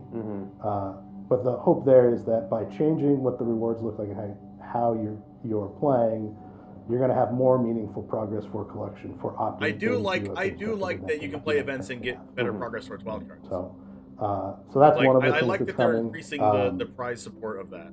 The other one I think we've talked about a little bit, and again this goes kind of slightly off topic, but we've heard when we talk about why is Thanos telling us? Alchemy, right? Yes. We have a whole alchemy section. Whole alchemy section. So maybe this is best saved there. So I'll skip that one. We'll talk about that one a little bit later. Okay. But one of the other things is then when we look at, this is more mid to long term. When we look at one of the concerns is when we look at people who don't know what to spend their wild cards on or are afraid to spend their wild cards on decks, for decks that they haven't tested yet and they don't know if they're any good. We really want to provide a way for people to test decks, to experiment with things they might not be able to build yet. How do they do that? In a way that is readily accessible. We do this a little bit from time to time with what we call the all access events. Sure. Right, where you can join an event, you can build whatever you want. We've done it for Historic, we've done it for, I think, Alchemy and Standard. We do it on and off. We want something along those lines in a way that can that isn't just a point. They're going to limit the amount of times you can do that, so you can't just play those all the time. You can go test event. Now, whether that's against, so they're not going to give you prizes or anything for that, right? To use a term that maybe not everyone knows, gold fishing, right? Just trying to see how well your deck does in a short amount of time and make sure that it feels right. Or if it's some other way for you to, we'll say, borrow cards in some form. We don't have the exact form that we want this to take, but this is the kind of thing that we're talking about. Try it before you buy it kind of situation. Correct. That's around more often. That's around, not just more often, but just available. Like ideally, it's available just all of the time. It's part of maybe something like this is actually in your collection, right? When you put together a deck that you don't have cards for, there's a try it out. Yeah. And then you can play in the play queue, or you can play, like I said, play against Okay. Sparky or something for some amount of time. And again, we don't have all the specifics. Yeah, they're but we just know saying that play that queue or kind of Sparky, thing will so like help you don't really like reduce some of the get fear about spending wild cards anything. to make sure that your deck idea works. There's nothing worse than building a deck that you think is going to be awesome, and then you start playing. I want to and be you're able like, to buy "Oh, wild cards. This doesn't work the way Can I just thought buy it did, wild and cards? it's sad." So we want to kind of reduce those regret moments. Right. Right, and then we talk about this with I would not be surprised, Mike. Reducing regret is a part of our philosophy on. We would rather have you try things and have fun, and not regret the decisions that you make. Okay. So I'm going to go. We mentioned alchemy. We said the alchemy word, and I'm sure there are a bunch of questions in chat right now related to alchemy. So we're just going to jump ahead to our section on alchemy, especially because I want to make sure that we get to. We've got a bunch of great questions being fed to me from chat, and I want to make sure we get to all of those. Okay. So let's start with this. So we introduced alchemy last December. Yep. When we were introducing alchemy, when we were thinking about alchemy, what kind of they already said you considerations can buy were wild cards? made for the economy broken. in that discussion? And what about when future formats are added as well? So, with alchemy specifically, because we knew it was going to have cards to acquire at a slightly different rate than the set, we had a conversation around, what's the best way to distribute cards in this manner? Obviously, historic anthologies have a model, which was, you can buy one of all the cards at once, and you get one of them, you can buy all four, you can use craft wild cards. Yep. There is a little bit of an appeal to like, oh, I can get one of everything. Yeah. But one of the things, again, what we talked about was there's something satisfying about opening a booster, making progress towards wild cards, so you can open, tying into that normal Magic feel. So that's where we leaned into alchemy boosters. Now, because this is new, we've tried a couple of different things over time. We're going to continue to experiment on how we, allow people to acquire those cards, expand the options, maybe tweak some things, or change some of the offerings. We've tried a bundle, we've tried some other things, we've tried some events where you can play. There's one. I think there's one up today that is you can try a couple pre-made decks with Correct. alchemy cards in them, and then and it's free. Yep. And the rewards are random alchemy cards. Correct. Yeah. Right. The previous one was again an all-access style, I believe, or maybe it was build your own. I can't remember which one, but it was Special offer, only one kidney. That was also free. So we're still playing around with exactly what the right distribution there is. So we know that there was going to be extra things to collect. What is the right way to get them out? How do we make people? Did they say why there's so many rares? Okay, so you're still exploring like kind of what the right touch is on that with every alchemy. Yep. Okay. But we did, and doesn't mean we won't change, but we were committed again to the benefits of what a booster does and how it again can reward you with wild cards and that kind of thing. All right. When you talk about formats, which is slightly, alchemy is a format, but it also has a product. When we talk about formats in general. They said it's a format and a product. Number one product. We know number two how format. our economy works, and we know that depending on the format, there may be different pain points. Like so, when you talk about historic. Yep. Historic is all of the sets. If you've been around from the beginning, it's going to be and played pretty regularly. You're going to have a pretty reasonable historic collection. We've already gone through a couple of rotations. You've got a bunch of cards, but we know that. Historic itself is harder to get into. Wasn't front list part of the economy. Right. We have work to do there, in some regard, but we also know that it's just like a modern or like any of the non-rotating formats. It just has a higher barrier to entry. Yeah. Right. So, as a new player, again, we expect most new players to be in standard or alchemy, something that's more front list, gets their feet under them, start building. Alchemies get your feet in, and then eventually pivot to an alchemy. No, it's not historic when it's right for them. We know that just jumping into historic will be hard. Now, a wildcard bundle will help again because it does one of the key things, which is you're going to get 12 rares and 4 mythics, and you can. Doesn't matter which sets they're from. It doesn't matter if they're historic or standard or alchemy, whatever it is you want. You can just craft those. So your ability to get to a deck will be faster up front, if you want to take that route. Okay. And then But I it think the still other I costs think this is a more good gold to do that. place to mention this other thing. You know, one of the other things when we launched Alchemy, we had 1,500 gold to do that. the intent again there is we want something that is meets the needs of digital players. Sure. Right. And so when we launched that, we talked about we're going to have live formats, which are our digital first formats, Alchemy and Historic, and we're going to have tabletop or print formats that more closely match tabletop. Yeah. When we launched that, we have 3 of the quadrants. Yeah. We have Standard, which matches tabletop. We have Alchemy, which is your very fast digital live format. We have Historic, which takes everything that's printed, or almost everything that's ever Please been give printed us on it, Historic, again, a live no format. digital cards. Has rebalances and takes the Alchemy card changes. But what we don't have is a non-rotating print format. Right, which actually addresses the question I just got fed in chat from Mountain Goat GG. Is there anything in the pipe to bring an eternal format that isn't tied to Alchemy? There is and it's 5,500 coming hours. relatively soon. Yeah. We will. We don't have the name or the exact definition, but you've seen some previews if you've been playing. We've run a couple different events. We'll look at the data and make sure we're picking the right one. But we will have here in the next month or Who's two the bald guy talking? Thanos. a non-rotating format that you can play with tabletop print cards. Yep. No digital only cards. No digital rebalances. It will just be What about anthologies? printed or not printed. Okay. And it will be, it is a, we talked about Pioneer, and I'm sure this is also in the question. That was actually my next, it's along the lines of my next question. So continue on Pioneer. Right. This will be kind of that bridge to what we hope to get to Pioneer at some point. They have 20-second if I'm slow gonna mode on. guess your question is something along the lines of why we didn't do Pioneer. Yes, it's the why Alchemy instead of Pioneer please answer question this. that we've seen. Please a lot. answer this. Don't skirt around it. So why Alchemy instead of Pioneer? And this goes back to why we're going to launch the tabletop format. At the time we launched Alchemy, Historic had started to do a lot of the things that we would have wanted out of Pioneer. A non-rotating format for players to. Okay, so they thought it was the same thing as Pioneer? And Historic was filling that niche very well at the time. Yep.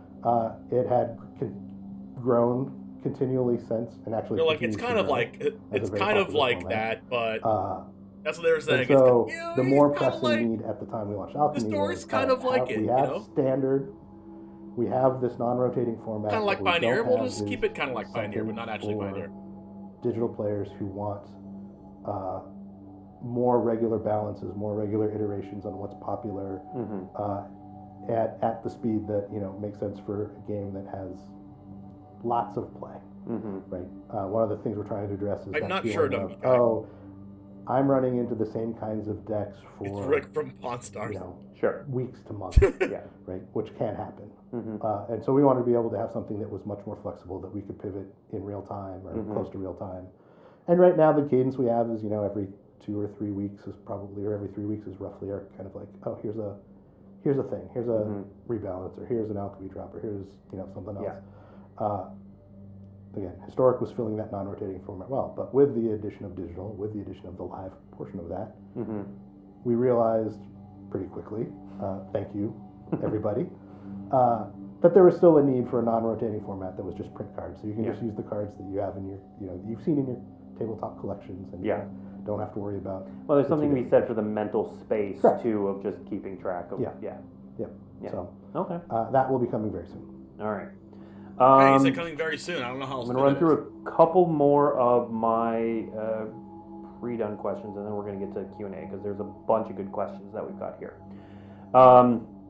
Let's see. How about let's stick with Alchemy for a little bit. Can we have more Alchemy-focused draft and sealed events to help build collections? Is that a possibility? So we knew that when we talk about adding cards, we knew that the amount of cards would be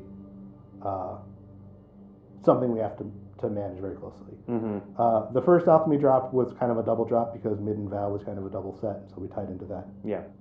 And to have enough to launch the format with. Sure. Our regular drops are always going to be right in that 30 card range, and it's really hard to have anything with that few cards have some sort of limited experience to go along with that. When we had settled on boosters, we had talked about, all right, is there an opportunity to include Alchemy in a draft? of some sort. Yeah. And there still is an opportunity, but it wouldn't be a regular thing. It would be a sometimes thing if we went down that route.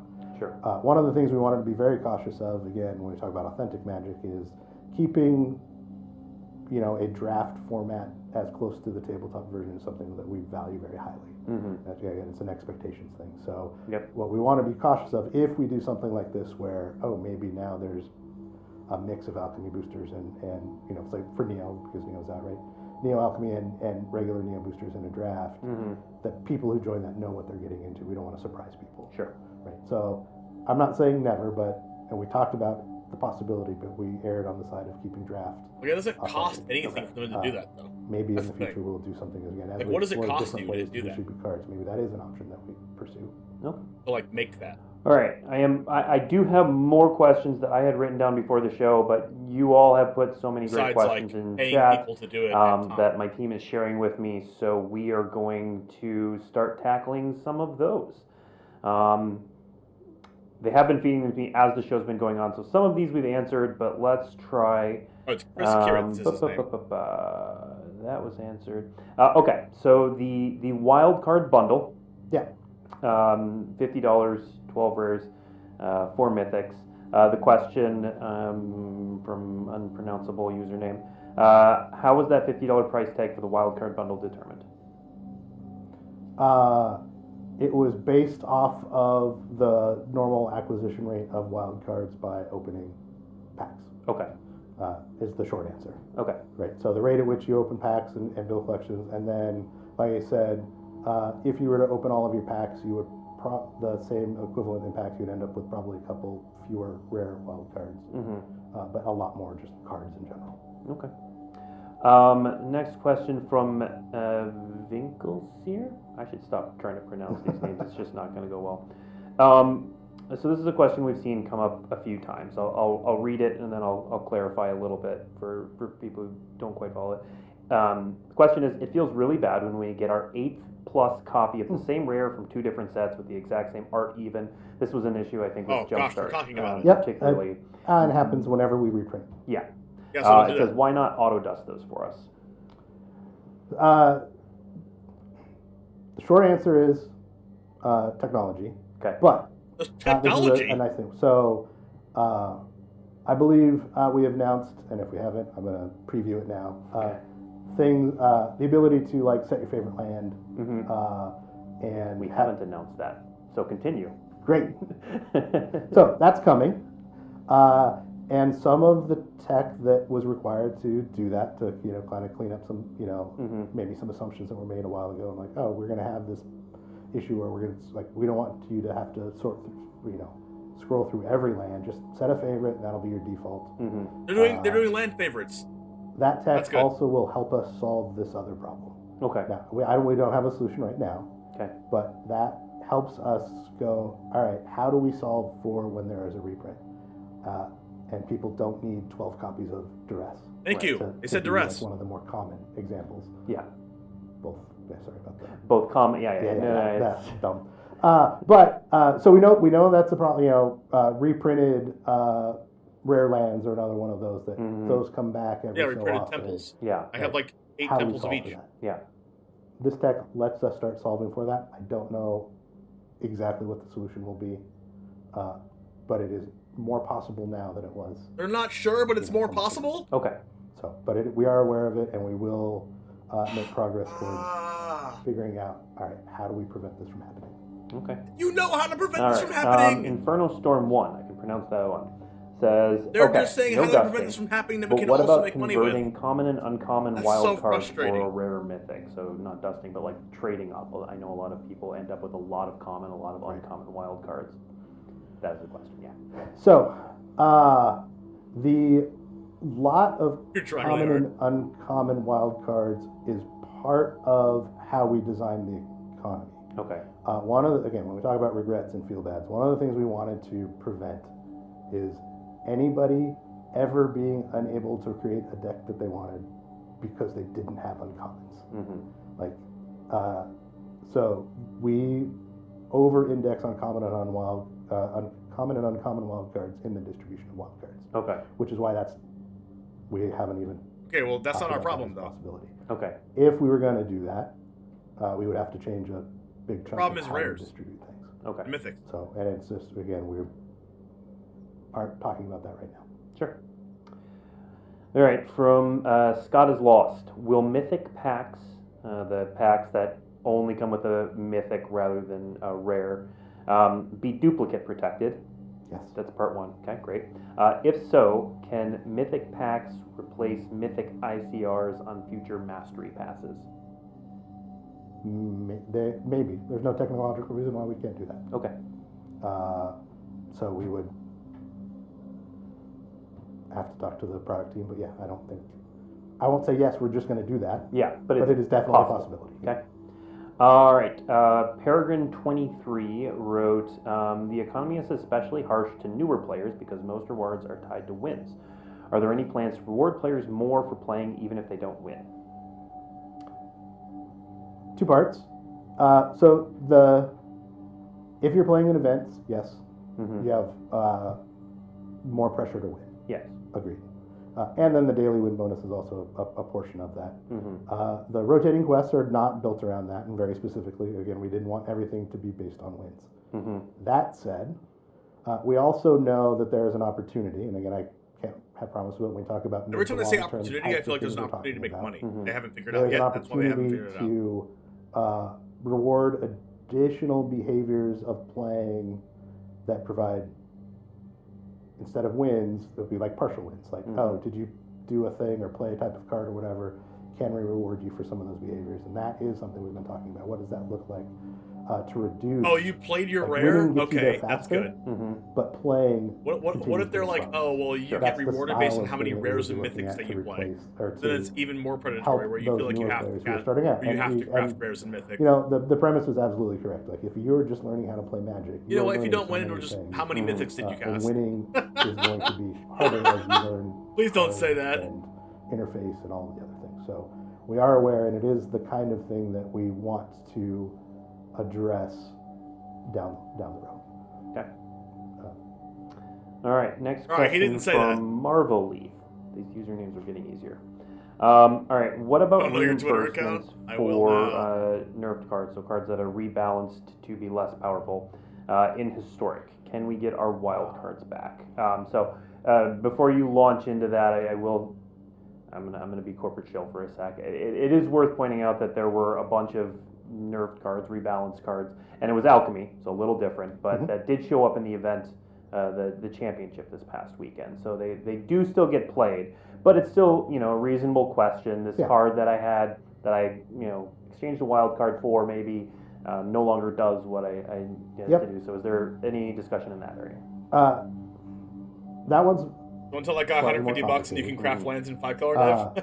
In the goal again of having a fast. How many rare wild cards do you get for $50? Quickly. Yeah. Both positive and negative. We've had some of the rebalances were very heavily skewed towards just cards got better. A couple of them got worse. How many mythics do you get with that? Correct. Hey, let's find cards that we think have interesting potential, but may have missed the mark. Yep.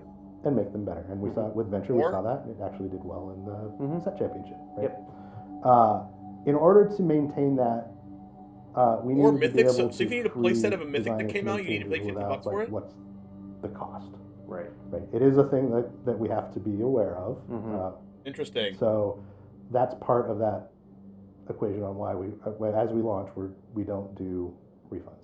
Now, I'm not saying that won't change over time. We're still, again, learning as we go in a lot of these things. Like outside of ancient history long ago, digital only cards are new. Yeah. And how they interact with the ecosystem are new. The philosophy around all changes that we make is, when we're talking rebalance, we're trying to find the right level of power so the card is still playable, but doesn't create a situation where it's the only card you should play. Okay. Right? And so when you look at some of the changes, and particularly, like, we do balance primarily for Alchemy, and some of those changes will hit historic over time. Yeah. Like, sometimes you're rebalancing a card that doesn't see any historic play, and it still doesn't see any historic play, and nobody cares about those particularly. Right? But, the kinds of ones we've seen are ones where the balance is more felt in historic than in Alchemy, and how do we manage those? So there's a couple things. Again, we'll look at the play rate, how they perform in decks. We have a lot of data on. Compared to paper would be a bargain. Well, yeah, you can sell your cards back in paper. Did it go up or down? I think that's what Molten Molten 3 was saying. We've been pretty happy with the changes we've made. Most of the time, I'm not going to say every time because it's not always going to be true, but most of the time when we've made a change like that, the win rates stay pretty even with the balance card and the change card. A lot of what sometimes will happen, it may go down in how often it's played a little bit, as people find alternatives that just weren't viable at the time. But now you have a conversation or a consideration to make. Do I want this ability or benefit or this one? And that's where some of the interesting choices get made. When we're talking about historic specifically, we're also we're talking about what's the long-term plan. If I'm balancing something for a rotating format, what happens when those cards rotate? Do they just go back to normal? It's very likely that that's kind of something we will pursue. We haven't gotten to that point yet. So yeah, it sounds like they've based every decision off of how can we pay more money. It's very easy for us to be like, oh, it is rotated out. It's a historic only card. Great, full power. Go have at it. In the short term, between now and then, is there a feel bad to some degree? Absolutely. We understand that that's part of it.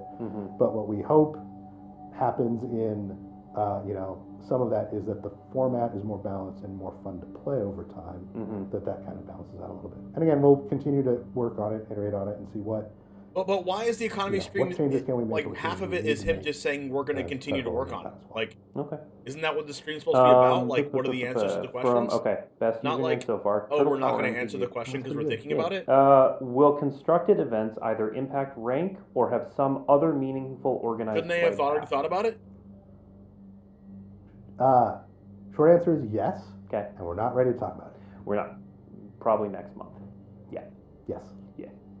For those who don't know, we're doing the Tabletop Premiere Play announcement later this month on the 31st. Tabletop Premiere Play announcement. Well, Billy Jensen, I'm just doing a plug for my When did they say that was? Interview. And while we won't have all of the details for digital at that time, that's true, V. Kyle. Part of those, and we will announce those over time. Yes, and all those details will be on the 31st. You'll see it then. But it's all happening. It's all happening. Okay, not a question, but just a plug. We'll give it for Dark Ad. We've gone back to difficult. Anyway, just 31st. Please sell the Alchemy cards as a bundle. There's one vote for that. One vote for bundles. Got it. All right. Okay, Paige Lazarus asks, in terms of trying before you buy, are there any plans to enable deck sharing between friends for using direct challenge to test cards you don't own? Are there plans? Definitely a feature that we've talked about and we know the value of. Okay. Historically, over the long history of Magic, the best way for players to learn is to play with their friends. Yes. That is something that we are very much aware of and have talked about. When is just a different conversation. But yes, that kind of thing is something we're very interested in. We think that's very powerful, and we would like to get there at some point. Okay. The Man with the Cat asks, will we get more historic anthologies? Yes. Great. I don't know that you're going to know the answer to this, but I'll ask it anyway. I can make up answers. Is there a code for free packs for the new Alchemy release? If so, what is it? The answer is yes. I can, Charlie, right after but we watch I don't this. know which one. Don't know what it is off that. Maybe one of our community managers. I don't want to miss anything. I don't know. It's me looking at the community managers in the camera. Let's see. We already answered the Eternal format that isn't tied to Alchemy. Okay, we'll get back to a question about some of the philosophy. So Adam YMHMI asks, beyond drafting, why does your company think opening packs is such a big part of the experience of playing Magic? So I'll actually talk to the first part of that question. Is that to affirm, yes, our company does think opening packs is a big part of the experience. That's why we've introduced things like set boosters, for example, which we because packs cost money to be open rather than drafted. But now talk about that from the digital side. It's very similar. It's again when we talk about authentic Magic, part of the Magic. It's not authentic Magic though. Like the possibilities of opening a booster is something that we wanted to continue. But Arena's not authentic Magic. when we look at You can't say Arena is the types we're going to of be things we want make it like Authentic in Magic, Arena, but it's not. very much like, oh, the opening of a pack It's should Arena. be an exciting and fun experience. Mhm. Now, again, every player has their own spectrum of wants and needs. It's not everybody is going to be, super excited by that. Yep. But we think that that process and that powerful has worked for Magic for 30 years, Mm-hmm. and it's an important part of Magic. Sure. It's made people pay money for our I'm stuff not gonna for try to 30 years, so we keep but it. if you want Alchemy to be faster, Also, it's kind of why don't annoying me you that this rebalance Magic and ban poster cards is actually faster? not straight. It's kind of tilted. Anybody else notice that? Rebalance and ban cards. So the Hope and Alchemy is never ban cards, Mm-hmm. only rebalance. Yep. And rebalances are a combination of data and then effort to deliver. Yeah. So we have to see some of the results and some of the things that we want to balance Mhm. before we can balance them. And then any changes we make to cards are still coding changes that have Yep. to be built, tested, deployed. Yeah. And so about every 3 weeks is a cadence that we're relatively comfortable with. Mm-hmm. And when you look at 3 or 4 weeks, roughly, right, that's the cadence we've tried to establish. We've gotten pretty close to that. It's going to shift time to time depending on what releases are coming out and what They're other all things are skewed. going on. Mm-hmm. That's roughly where we want to be. Okay. We do also try to manage between major events, right? Trying not to necessarily disrupt something. Right. Now we're going to miss sometimes. Mm-hmm. Sometimes we're going to make a change that's very close to an event. Yeah, camera might be tilted.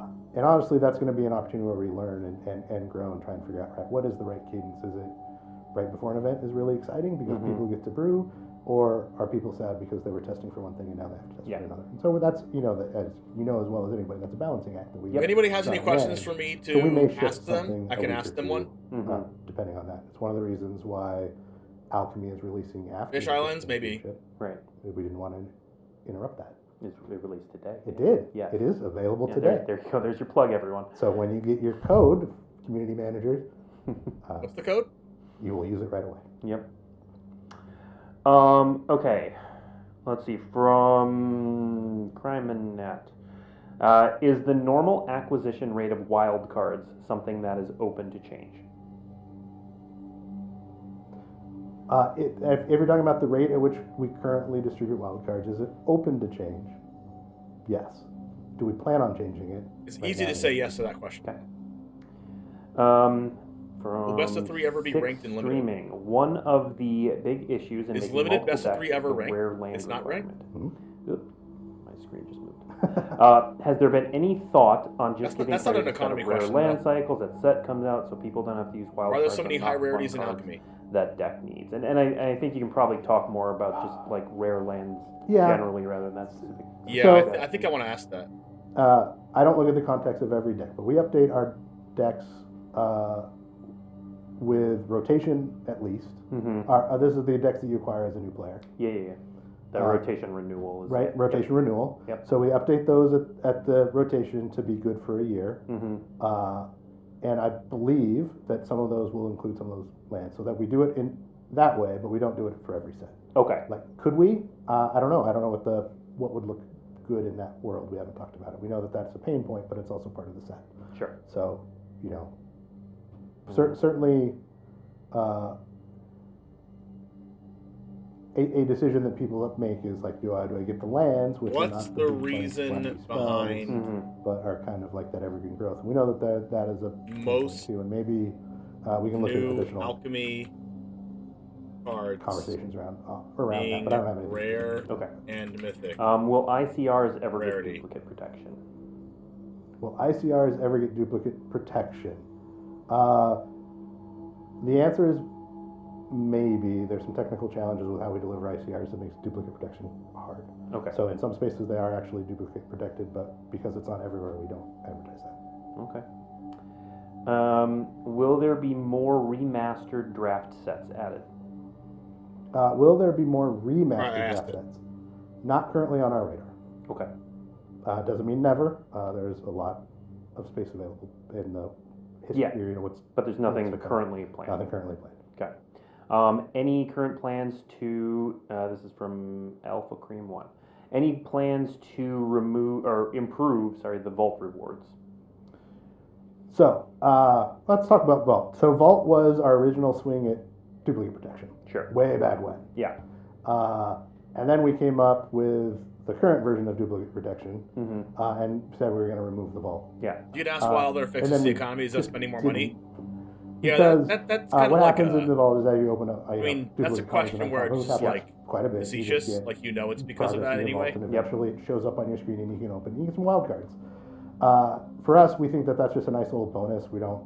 Sure. It's not an integral part of the economy anymore, but we leave it as a bonus for people who end up opening a bunch of things. Yeah. And when you talk about, again, why packs over things, like when you I open wish his packs, voice you was make louder. progress towards that Vault eventually over time, and it's a nice little bonus.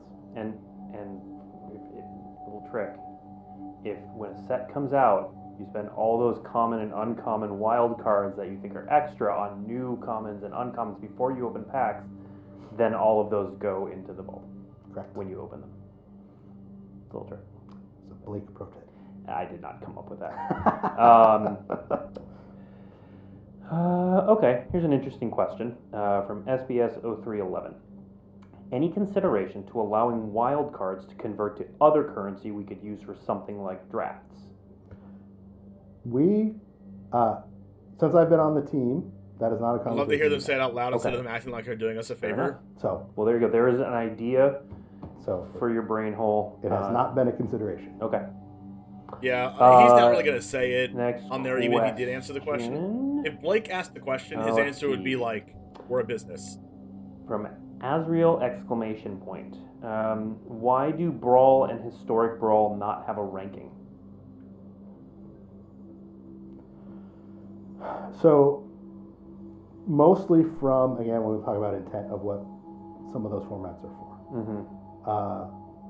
We look at Brawl and Historic Brawl as additional formats for fun, for variation, and less competitive.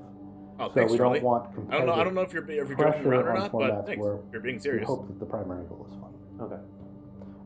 Competitive pressure just does some odd things. Now, obviously, there are going to be people who are competitive who still play those formats, so it's not immune to that. Yep. But if you start putting rank or rewards on those, you start, I think, compressing what is experienced. Makes sense. The other thing is You we also sound have right. a special. We do some different matchmaking. We'd have to change our matchmaking. You sound just right. Yeah, because if you play those, you know who you are, Brawl players who play those decks. Correct. Yeah, I'm one of them. Okay, I really like this question because it asks, honestly, the flip side of a lot of what we've been talking about, because a lot of what we've been talking about has been focusing on constructed players.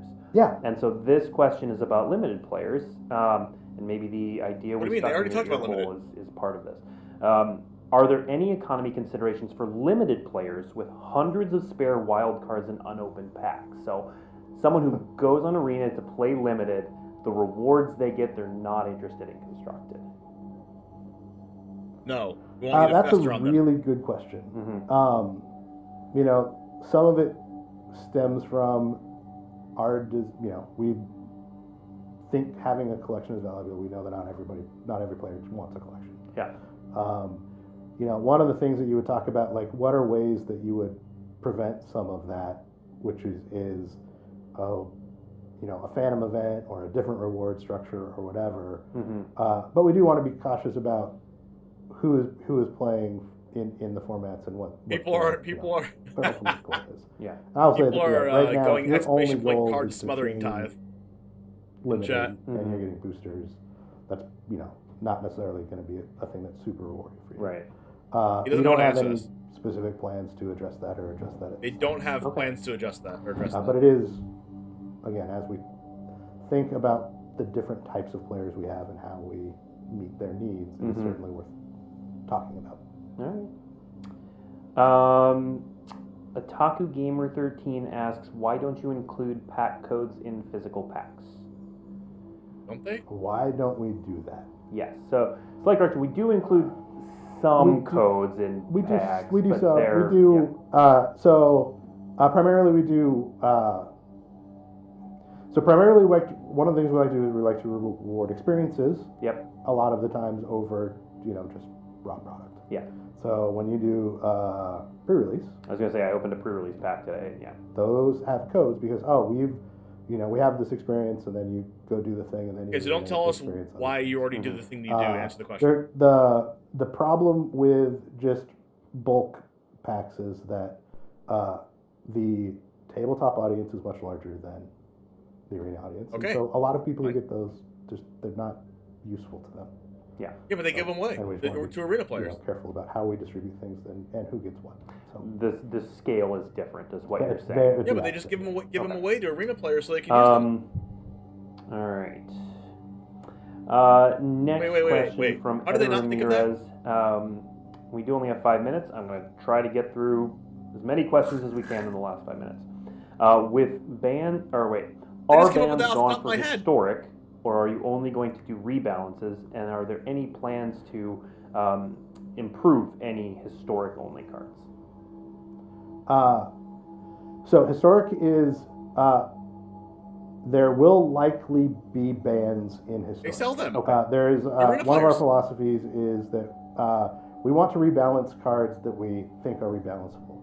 There are certain cards that aren't rebalanceable. Mm-hmm. Aren't You rebalanceable. can't rebalance a lightning bolt Dark Ritual, That's true. Demonic Duty. because lightning bolt has been rebalanced They're too iconic. infinite times. Yeah. All Shock, lightning strike, all yeah. of the versions of lightning bolt rebalancing have happened. Yeah. Or you have a card that it's so iconic that if you Lightning Bolt.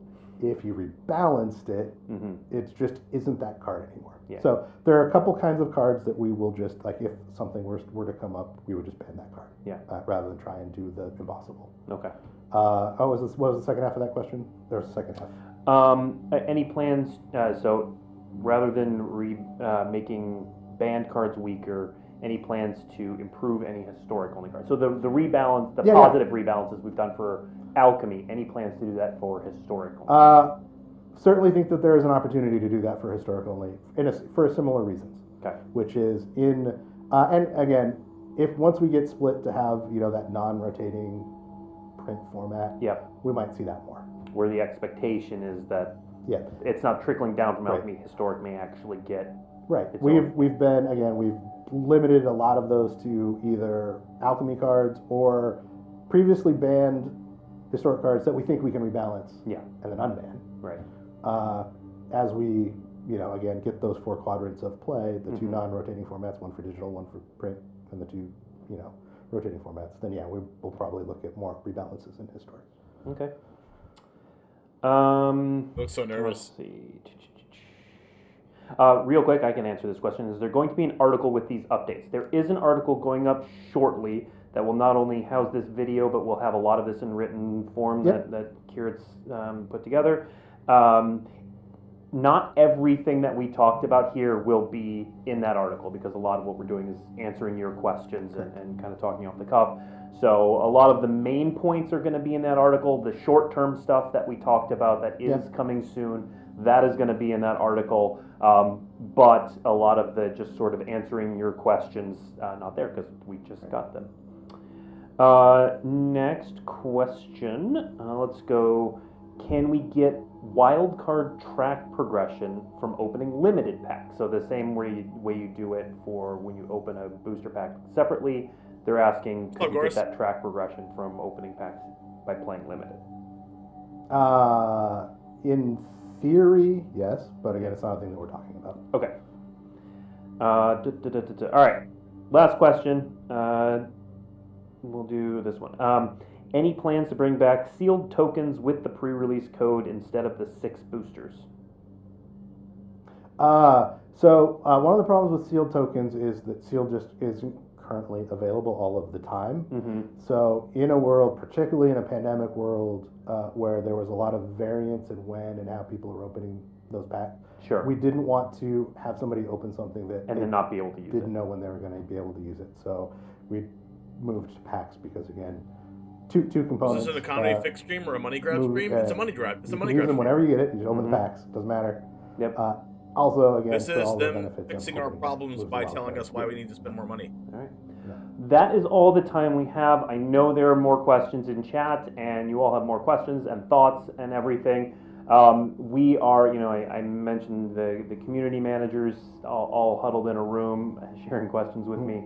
They are listening, they're watching, they're going to be responding as they can and continuing the conversation with you. I want to thank Chris Kiritz for coming on and starting this conversation. Like I said at the top of the show, we aren't done. We'll have Kiritz back on the show, and we'll do this again sometime, in the nearish future. Obviously, I've already promised the next economy. Thanks, Blake. Damn it. All right. But I appreciate all of you tuning in. I appreciate the questions. And next week, so I kind of announced the upcoming schedule last week, but next week we have a monthly announcement day where we're going to be talking about a bunch of stuff, but most of what we're going to be talking about is Commander Legends Battle for Baldur's Gate. We'll be doing the pre-beat for that, so you'll have a couple card previews. We'll talk about some upcoming digital stuff. We may have some more digital news at that point. And then the week after that, 3/31, is our Premier Play announcement. That one will be focused on tabletop. We're going to do the digital path likely later in April. So that is it. Thank you, everybody, and we'll see you next week. Thanks.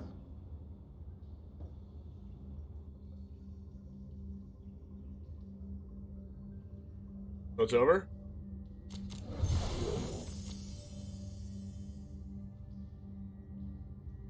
It's over. Wow. Okay, everybody. You see this on my screen right now. 3 packs. Type in this code in Arena right now. Type in this code, play Neo Alchemy, to get 3 packs of Neo Alchemy. Unless you have already, of course. Let's see what we got.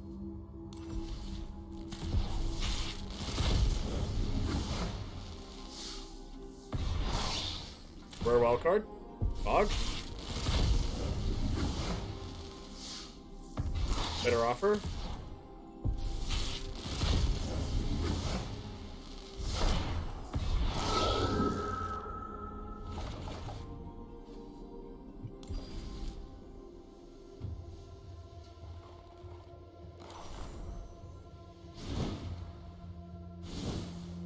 Let's get one more win with this Prowess deck, and then I'm going to be done for today.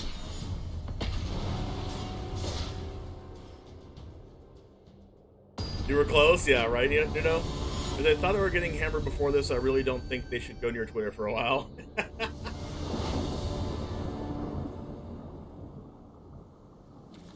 Opponent goes first. This seems good.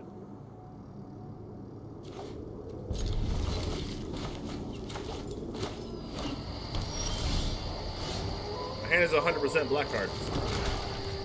Whoa. Go ahead and use Brick Expectations. Zeus's Hallowed Circle borrowed.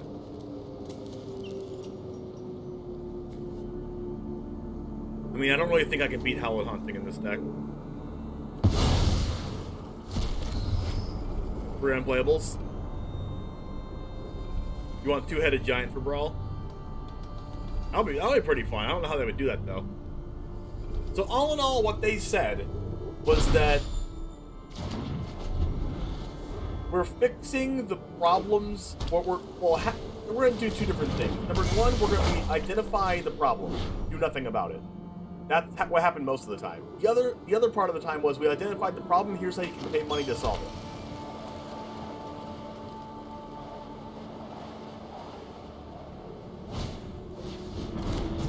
Gingerbread. The heck? Oh, that means they're playing the white bring everything back card.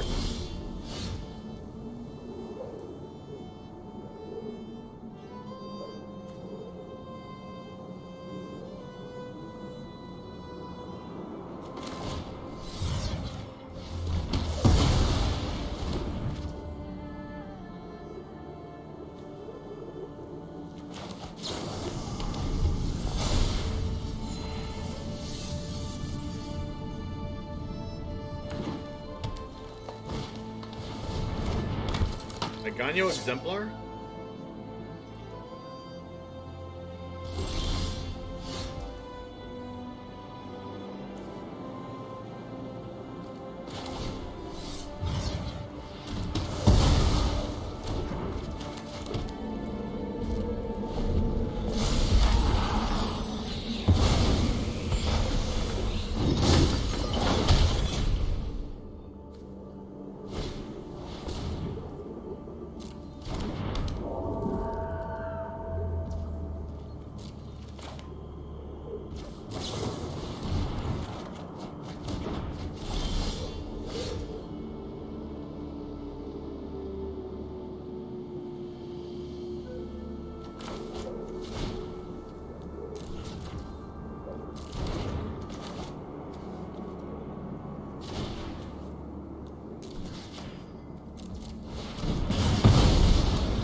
Stop drawing creatures! I'm killing them all!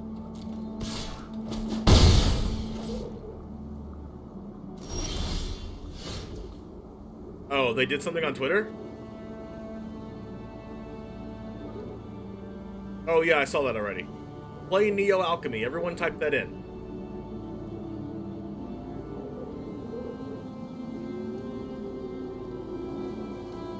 Alright, so what are we doing now? Let's attack with a land? Did they just tell me I go? I'm gonna do this. We're gonna block the Jukai Naturalist. I mean, if we do that, then they just, like, use one of these on our thing. But at least we get to kill the Jukai Naturalist.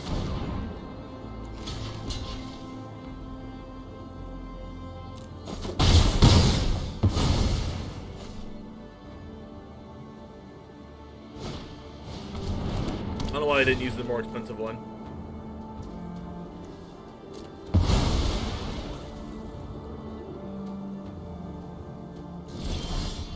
Molten Impact, perfect.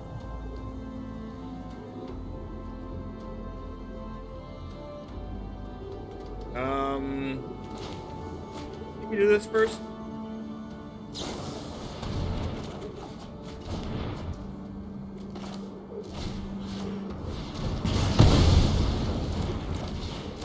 Then we get to do 1 extra damage.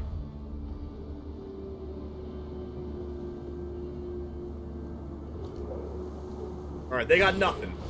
Okay, they got Jukai Naturalist. I thought they had nothing.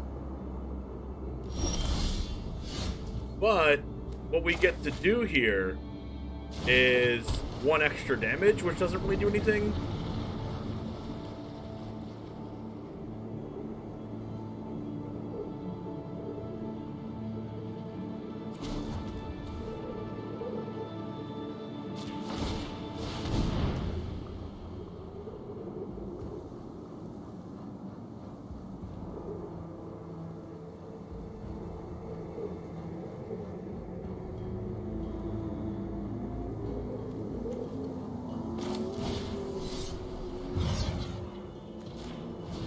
Hey, Jeff Hoogland, how's it going? Attack them, exile their Jukai, I guess?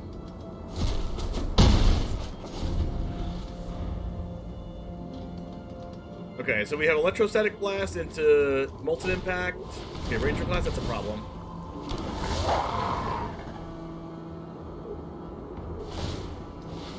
Okay, so that's a Shadow Skull.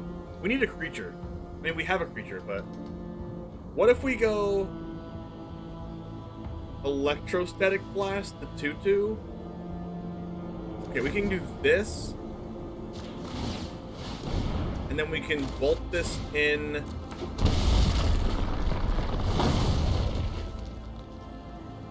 Draw a card. No, I want to Electrostatic Blast this. And I attack, getting rid of their other Jukai Naturalist. And then this Electrostatic Blast over here is going to trigger off of either one of these cards.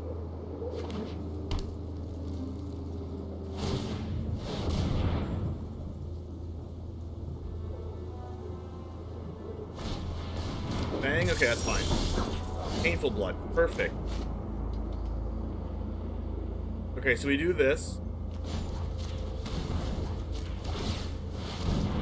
And then we Molten Impact.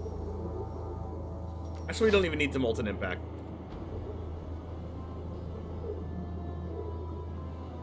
But let's just anger this. See what happens.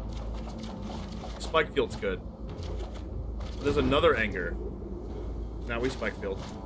Spike Field this.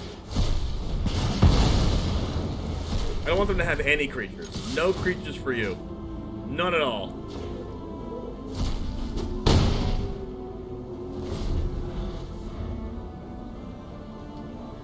And we have 2 draw cards here. Matilda.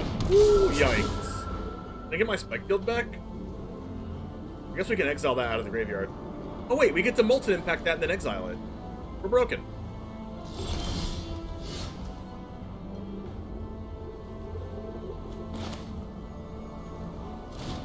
Molten?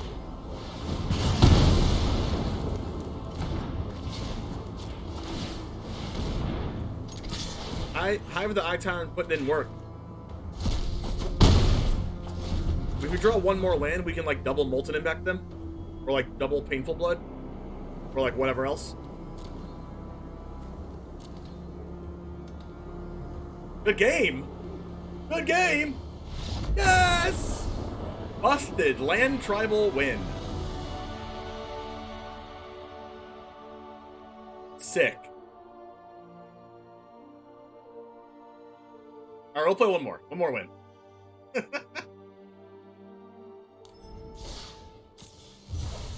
If you're here from Jeff Hoogland's channel, we found out today on the economy stream that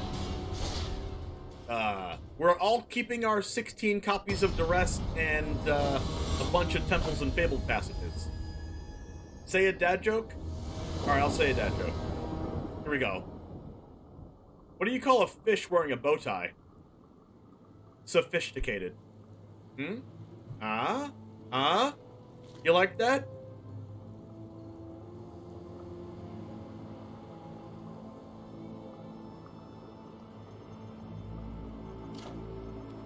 Alright, here we go.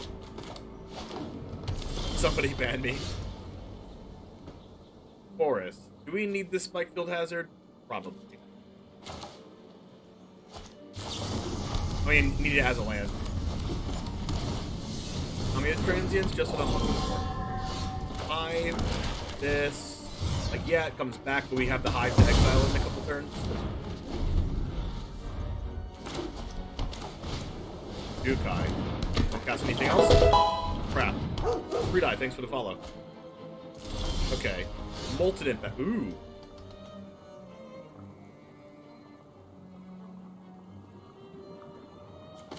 Molten Impact on this? This card makes me happy. Molten Impact actually makes me happy.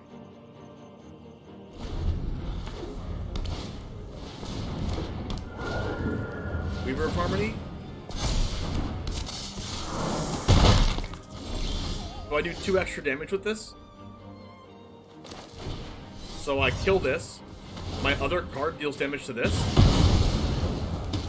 Absolutely bonkers.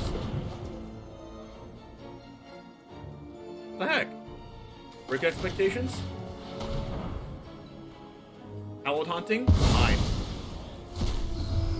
Pizza or hot Italian beef for supper? Pizza. I mean, I love both of them. How about hot Italian beef on the pizza? They got a weapon rack.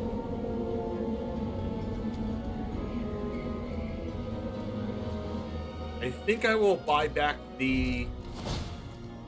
I think I'm gonna buy back the Molten Impact.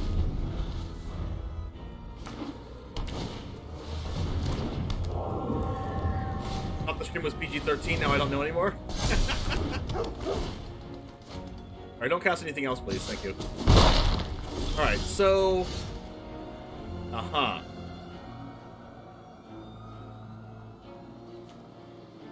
Let's go with this, and then this. Then we Molten Impact again.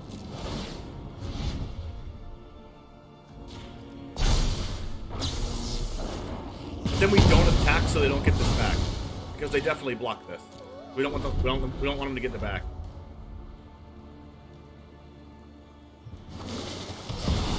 No, they drew another Howled Haunting. They're not supposed to do that. I can't beat that card. Frenzied Geist Blaster. Okay. Let's take a turn off to exile the Kami of Transience.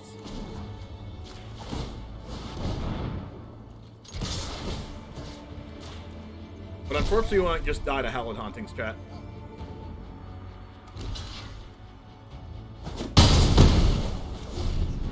But Geist Blaster discards the Ancestral Anger,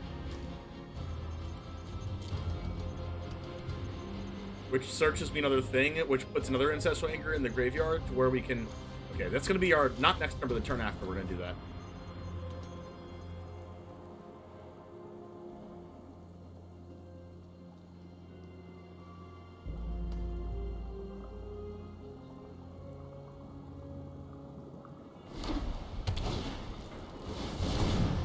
Crap, stop drawing enchantments that draw more enchantments. Just stop, just run out of cards. Come on! Run out of cards, you know you want to.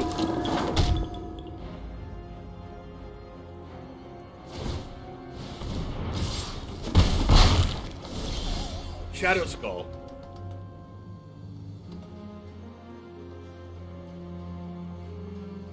Huh.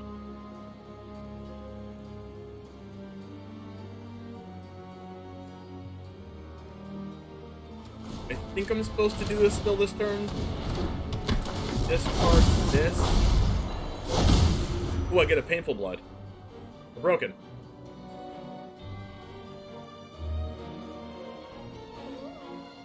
Painful Blood, get... Or do we do that next turn? I might just hold off a turn. I'm gonna hold off a turn. Visitor, that's not an enchantment. Okay, that's what I like to see. They're gonna cast Weapon Rack. Sure. Weapon Rack is counter on something. D20, thanks for continuing the gift sub that you got avoided. Speaking of that, subscribe to the YouTube channel if you're watching this and you like the content. Okay, so Frenzied Geist Blaster. Okay, so what I can do here is I can, before blockers, Painful Blood. Molten Impact gets to do 1 damage to this.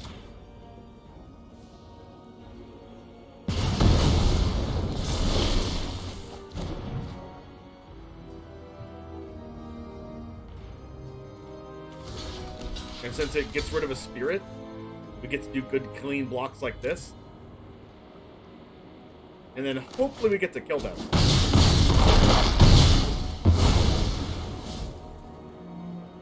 Alright, please die. Geist Blaster.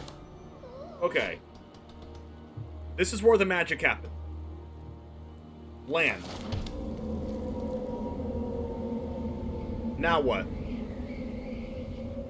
We could just kill these 2 cards. Also a possibility. But I can also Ancestral Anger plus Bloodthirsty Adversary, which I'm going to do. Ancestral Anger on this. Prowess. Draw a card. I don't know if they're dead, but they could be close to dead. They have this Lair of the Hydra trigger, but that can't even do anything because X can't be 0. Come on. How much damage is this? A lot? Molten Impact. Oh. Oh, sick. Is it more damage to... I can Molten Impact plus Shadow Skull for 1. Is that more damage?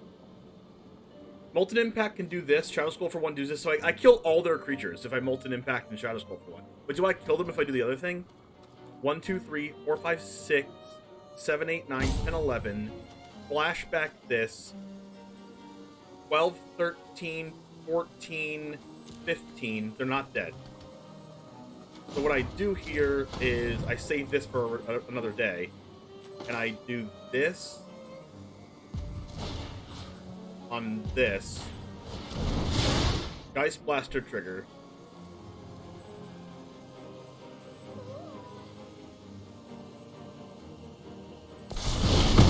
One extra damage off Molten Impact, Shadow Skull for 1 on this. The extra 1 damage goes towards the other one. This is insane. So their whole board's gone. I've been killing every creature they've played. Attack for 10?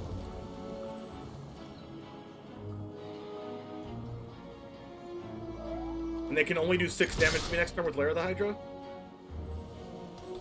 Sophisticated burn deck, I know, right? So hit them for 10, and then next turn they're definitely dead to Bloodthirsty Adversary. Oh, that's insane. Oh, come on. Opponent, give this to me. 10 damage.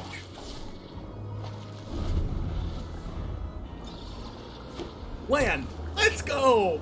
Now they do 7 damage, right? And I have 3 life to the Lair of the Hydra? So they can't kill me, so they're just gonna you're just gonna hold back, right? Oh, or not. They're just gonna hope they're not dead on board. Okay, I'm at 3. That's when I go like this.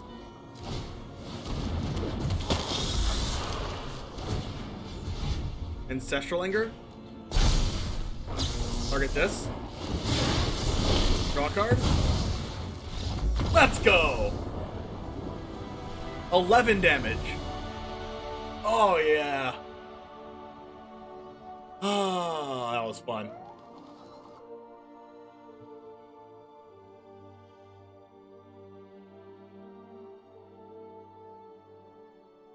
GG's! That's called profiting. Can I get some profit emotes in chat? Profit. Profit. Oh, we got a pack.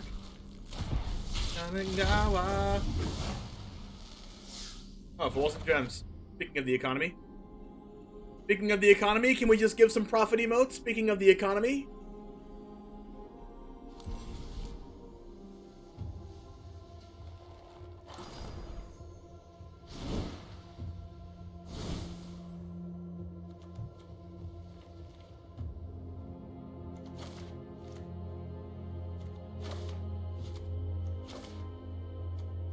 This deck is definitely a little bit weird, but maybe you can add some more creatures, but I feel like the Hive of the Eye Tyrants were kind of enough.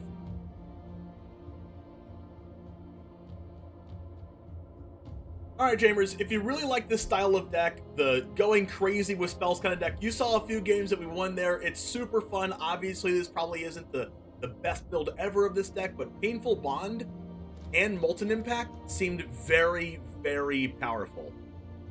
Also, this Ancestral Anger card paired with Frenzied Geist Blaster was pretty good, but there's probably some kind of configuration of this that might be better than this, but right now, I loved playing with Painful Bond and Molten Impact, and we don't actually take damage from any of our spells because we don't have anything in our hand with mana value 3 or greater. And in Historic, you can play this with Luris if you wanted to, and be actually more broken.